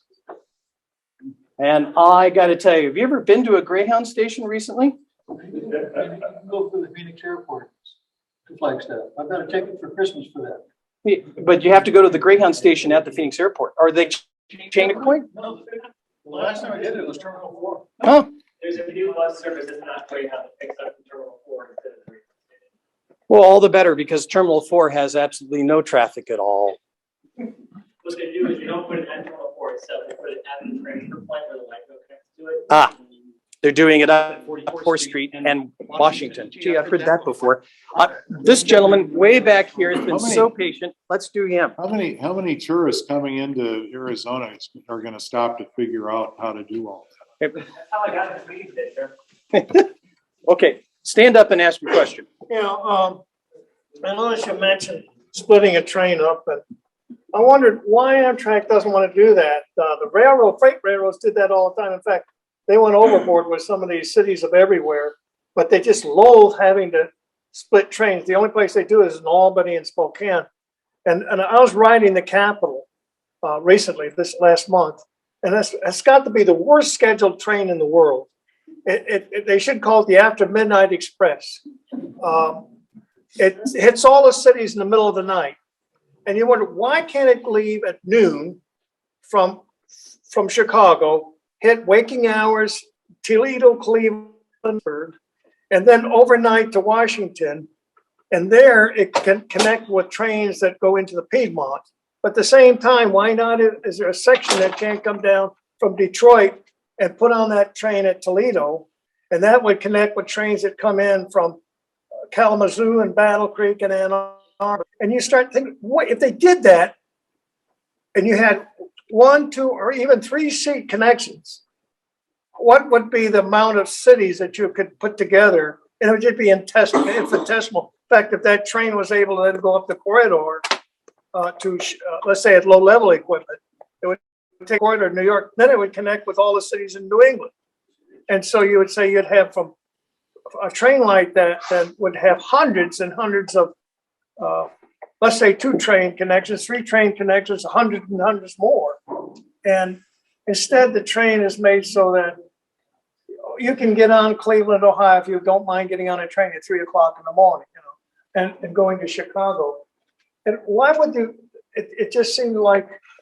Well, the result, I think I can partially respond to what you're getting at by looking backwards. And I forget who was it, Carl who had the pictures of the pre-Amtrak Florida trains, and mentioned that when something like the East Coast Champion or the Silver Meteor pulled out of someplace, it had 22 cars on it.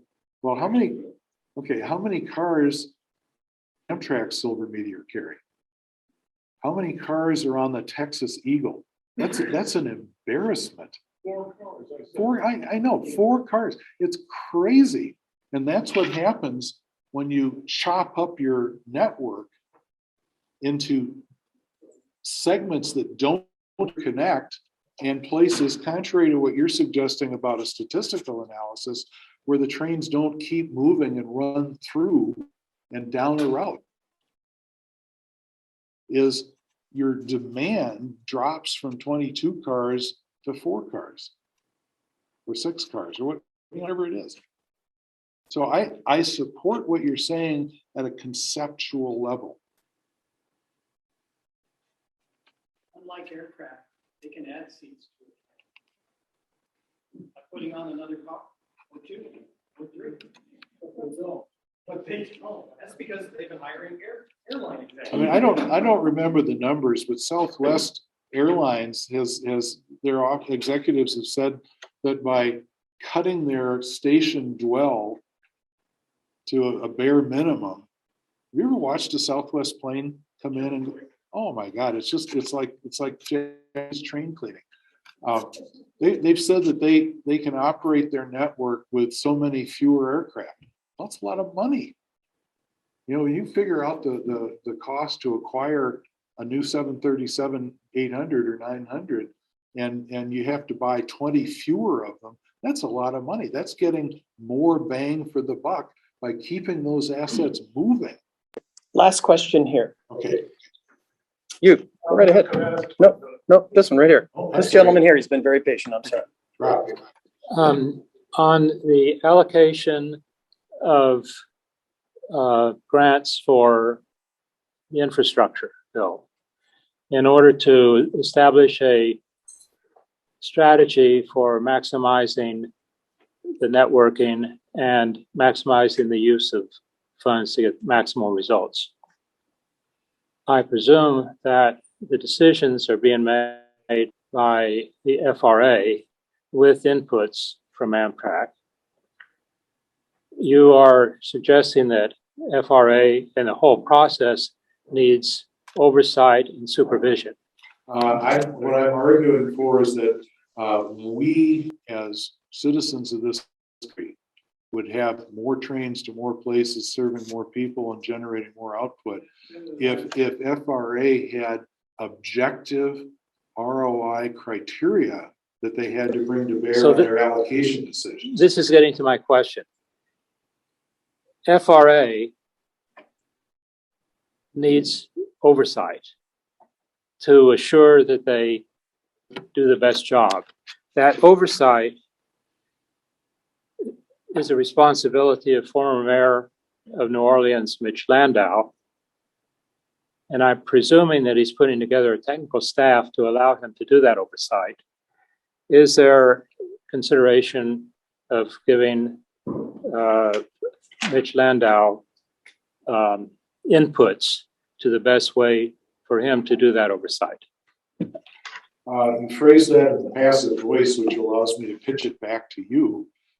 And that's that it's the job of the advocates in this room to carry whatever message you want to carry to remember the kind of hierarchy of meeting people and building your personal networks and carrying your message to your mayors and to your state representatives and your members of Congress. That's how you do it. The ultimate oversight responsibility has been assigned to Mitch Landau. Okay. So I'm going to move it. Okay, we've got a lot of great ideas, and I'm going to move into the Cracker Barrel session now because And Robert, I didn't mean to cut you off. I want to make sure we've got enough time for the Cracker Barrel where we're going to at least, So who's first? Right now, the people on the web are considering and typing. Are you ready, sir? All right, there you go. You had mentioned some of these consumer groups that are new coming into these other government groups like the FRA Safety Committee, that sort of thing. How does one get appointed to one of these committees? So the short answer is you have to work on it. Typically what will happen is that you'll get nominated to serve, which means you have to express an interest in it, which means you have to have done so for a consistent number of months or sometimes years. And particularly at the federal level, they try to have organizations that represent a broad range. So they tend to go for national organizations versus regional ones. That said, one of the things that's supposed to happen with the passenger experience panel, for example, is that they have to be regionally diverse. So I honestly don't know how they're going to pick all that. I know that we've raised our hand as a national organization, and I assume and presume that we're going to be on there. But there's got to be some regional seats as well. And typically the way this would work is your congressman or your senator would say, hey, Joe Blow here is qualified for the following reasons. We'd like you to bring this person on. Now, how they're actually going to do it, we'll probably have to wait until May 5th to see how the rules kind of play out. So weirdly, the Congress was not as specific on how to create that makeup as they were. They said what their outcome was. We want a panel, we want it to be regional, we want it to look at these things. Right, exactly. We have a question from the web for any gentleman who wants to attack it. If the national network was better connected, wouldn't it become more self-sufficient financially? Wouldn't this be a positive political statement for Amtrak? Why wouldn't Amtrak leadership want this? So I'm going to ask, before I pass the mic on to my colleagues, can we clarify the question a little bit? I read it exactly as it was presented. I understand, but maybe they can type a clarification. Oh, well, there you go. Hopefully they'll hear that. When they said that the network could be more interconnected, is that to Andy's point earlier? I believe so. Okay. I mean, my take on it is that everything is already connected. The proposed short corridors are all connected to the national network in various places. So I'm not entirely sure what the premise of the question is, that being the case. However, the more connections, Andy's 100% right, mathematically, let's take the Empire Builder, right? There's 46 stops. So if you just start counting up how many individual trip possibilities there are, it's 1,081. Wow. Math, please don't. If I'm close and wrong, just go with it. 1,081. That is the inherent efficiency of passenger rail. Now, I would argue that that is true whether it's the Northeast Corridor or the Surfliner, or it is inherently more efficient than a simple city pair combination, because you're taking effectively the same crew, the same equipment, and you're creating all those trip possibilities. Now, yes, we could do some adjustments for the fact that a 2-day trip, I'm going to change crews here and here. There are a few changes there, but it's not the same as a pilot in the left seat, co-pilot in the right seat, and a couple of flight attendants, and we change. Southwest does do the best job of that. They would typically have their guys fly 6 legs, 7 legs, 8 legs, and that is very atypical for the airline industry. But even there, 8 legs versus 1,081, trip combinations, no contest. It's the most efficient way to do it. Jeff Tucker did clarify. He said a question was for Andy, but you probably did the job for him. What do you think, Andy? Okay. Okay. Just take that one step further. I worked for Amtrak for 31 years. I worked in sales. I worked in Minneapolis. I worked in Dallas. I worked in Fargo for about 1.5 years, and Amtrak said, it's not really good up there, but back to Minneapolis. When I first started with Amtrak in 1972, the builder and the North Coast Hiawatha connected in Chicago with every damn train. And now they don't. And they didn't when I worked there too. And they said the reason was, or the big reason was, because of all the commuter traffic. Well, damn it, Amtrak owns Union Station and they should have rule over whatever trains are going in and out of there. So do you have a question for someone? Yeah, statement. Okay. I think that Amtrak should relook at Chicago and make all those damn connections. We had a lot of people that would take the train to Chicago and connect with both the Zephyr. It's all right, keep going. With both the Zephyr and the Southwest Chief. But they can't now. I'll tell you one thing. If you visit Chicago and walk through the offices, you'll find a lot of people with you. Amtrak is in kind of a knife fight right now with Metra over that exact issue. If you try to get them to talk about it, the standard answer, turning on the panel, is, I'm sorry, we can't discuss anything that's impending litigation. So that's generally the answer. But there's quite a knife fight going on over that issue because it is a problem and it is becoming more of a problem. And they're not really resolving it. The second frequency from years ago, this has been going on. It has. I just, one of the issues we've had over the years, did Amtrak really want long distance trains? Would they want to make that change? Or would they not, because they don't care about the ridership going up? Maybe that position has changed now, but that certainly was an issue for many years. I think the long distance trains have not wanted to do anything to improve the services. Absolutely.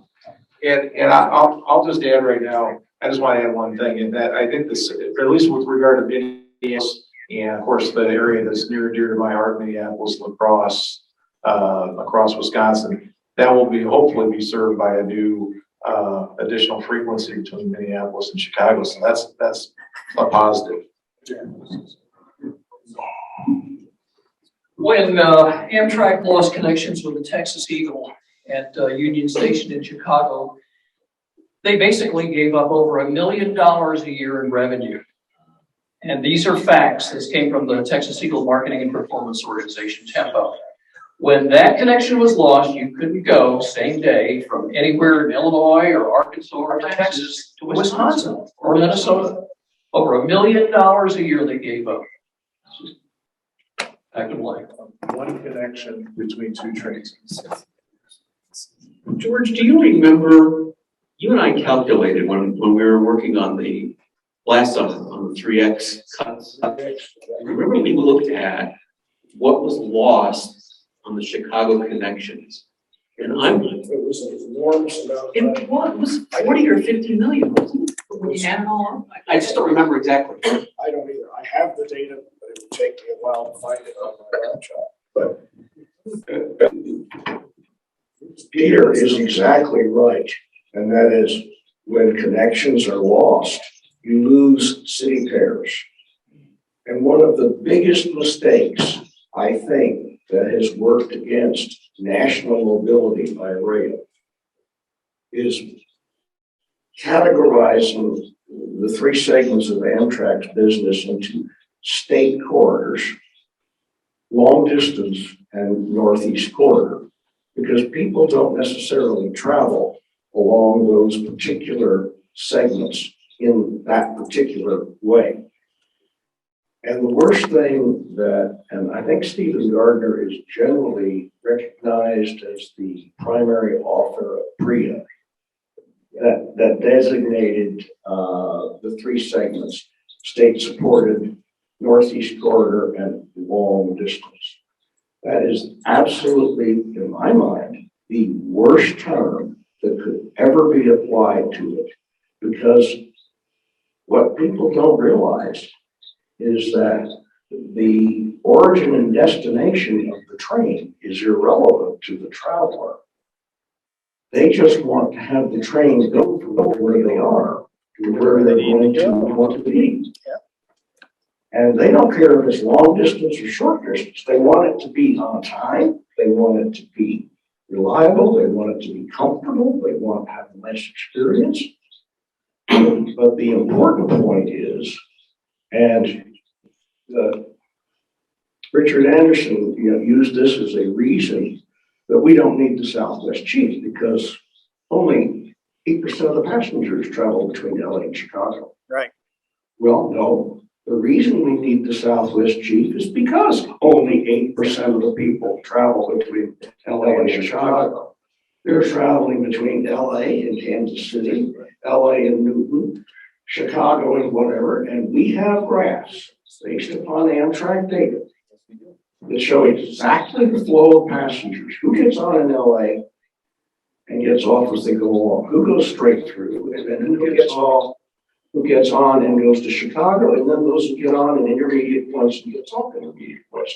So to call it a long distance train is really a misnomer. And it really puts them at a significant verbal disadvantage. I know Andy wanted to add something. I apologize for my croakiness. It came up last night. As long as nothing else comes up. Must be the Tucson area. This goes back a ways. I hope it's no longer true. When Tom Downs hired Mercer Consulting, remember that? I had the opportunity at one point to talk to not the partner in charge of the consultation for Mercer, but the younger guy who's actually leading the work team that was doing the work. And this is 20 some years ago.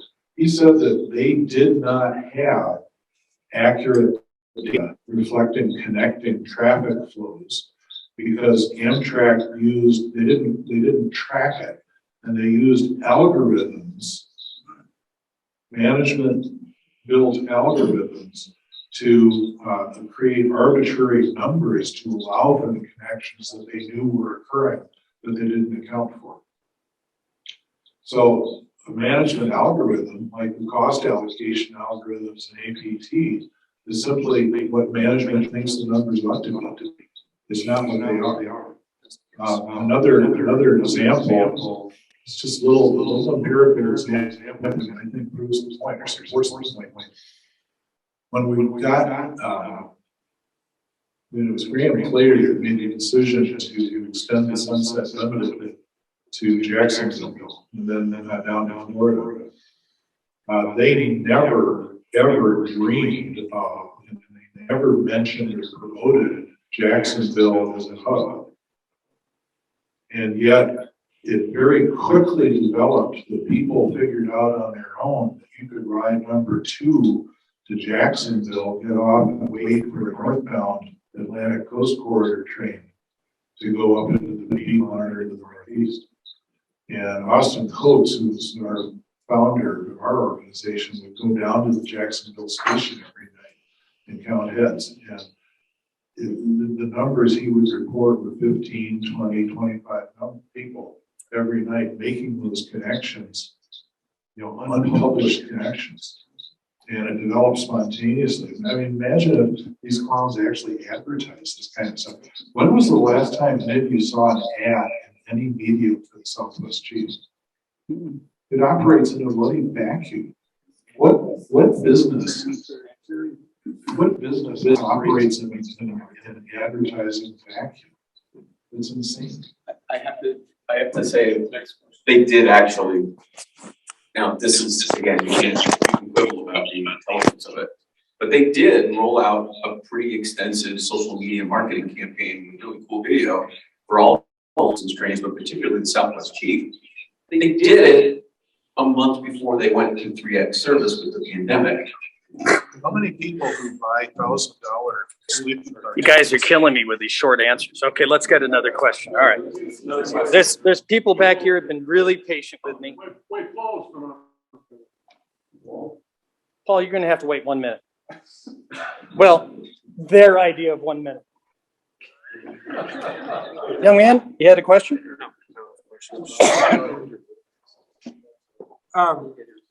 Earlier in this day, we were talking about how to get support for the Tucson to Phoenix proposed route. And we were talking about how, the governor and the legislature may not support it. So my question is, have we reached out to the metropolitan planning organizations? I presume I know there's one in Maricopa County. I presume there's one in Pima County. If you could get those two organizations on board, maybe you could get something done that way. You're talking about Maricopa Association of Governments. Excuse me. I don't know. I mean, MAG is a big. I serve on the Flagstaff Metropolitan Planning Organization. So I assume there's a similar organization in Pima. Okay. All right. Who wants to take this one on? Well, so we have done a lot of outreach, and I think John is here. John, you're from? City of Tempe Transportation Commission. Okay, City of Tempe Transportation Commission. We have contact with MAG, we have contact with ADOT, we have contact with our neighbor cities. Everybody's talking about this. The governor will not put funding forward. If you're gonna speak, you need to stand. If you're gonna become a speaker, you need to stand. So I'm with the City of Tempe Transportation Commission. We have contact regularly on a monthly basis with MAG, Maricopa Association of Governments, with the neighbor cities and their equivalent committees, and with the State Department of Transportation. Every single one of those agencies has this on their radar. Every single one of them has a Phoenix-Tucson corridor or something they are thinking about how to implement.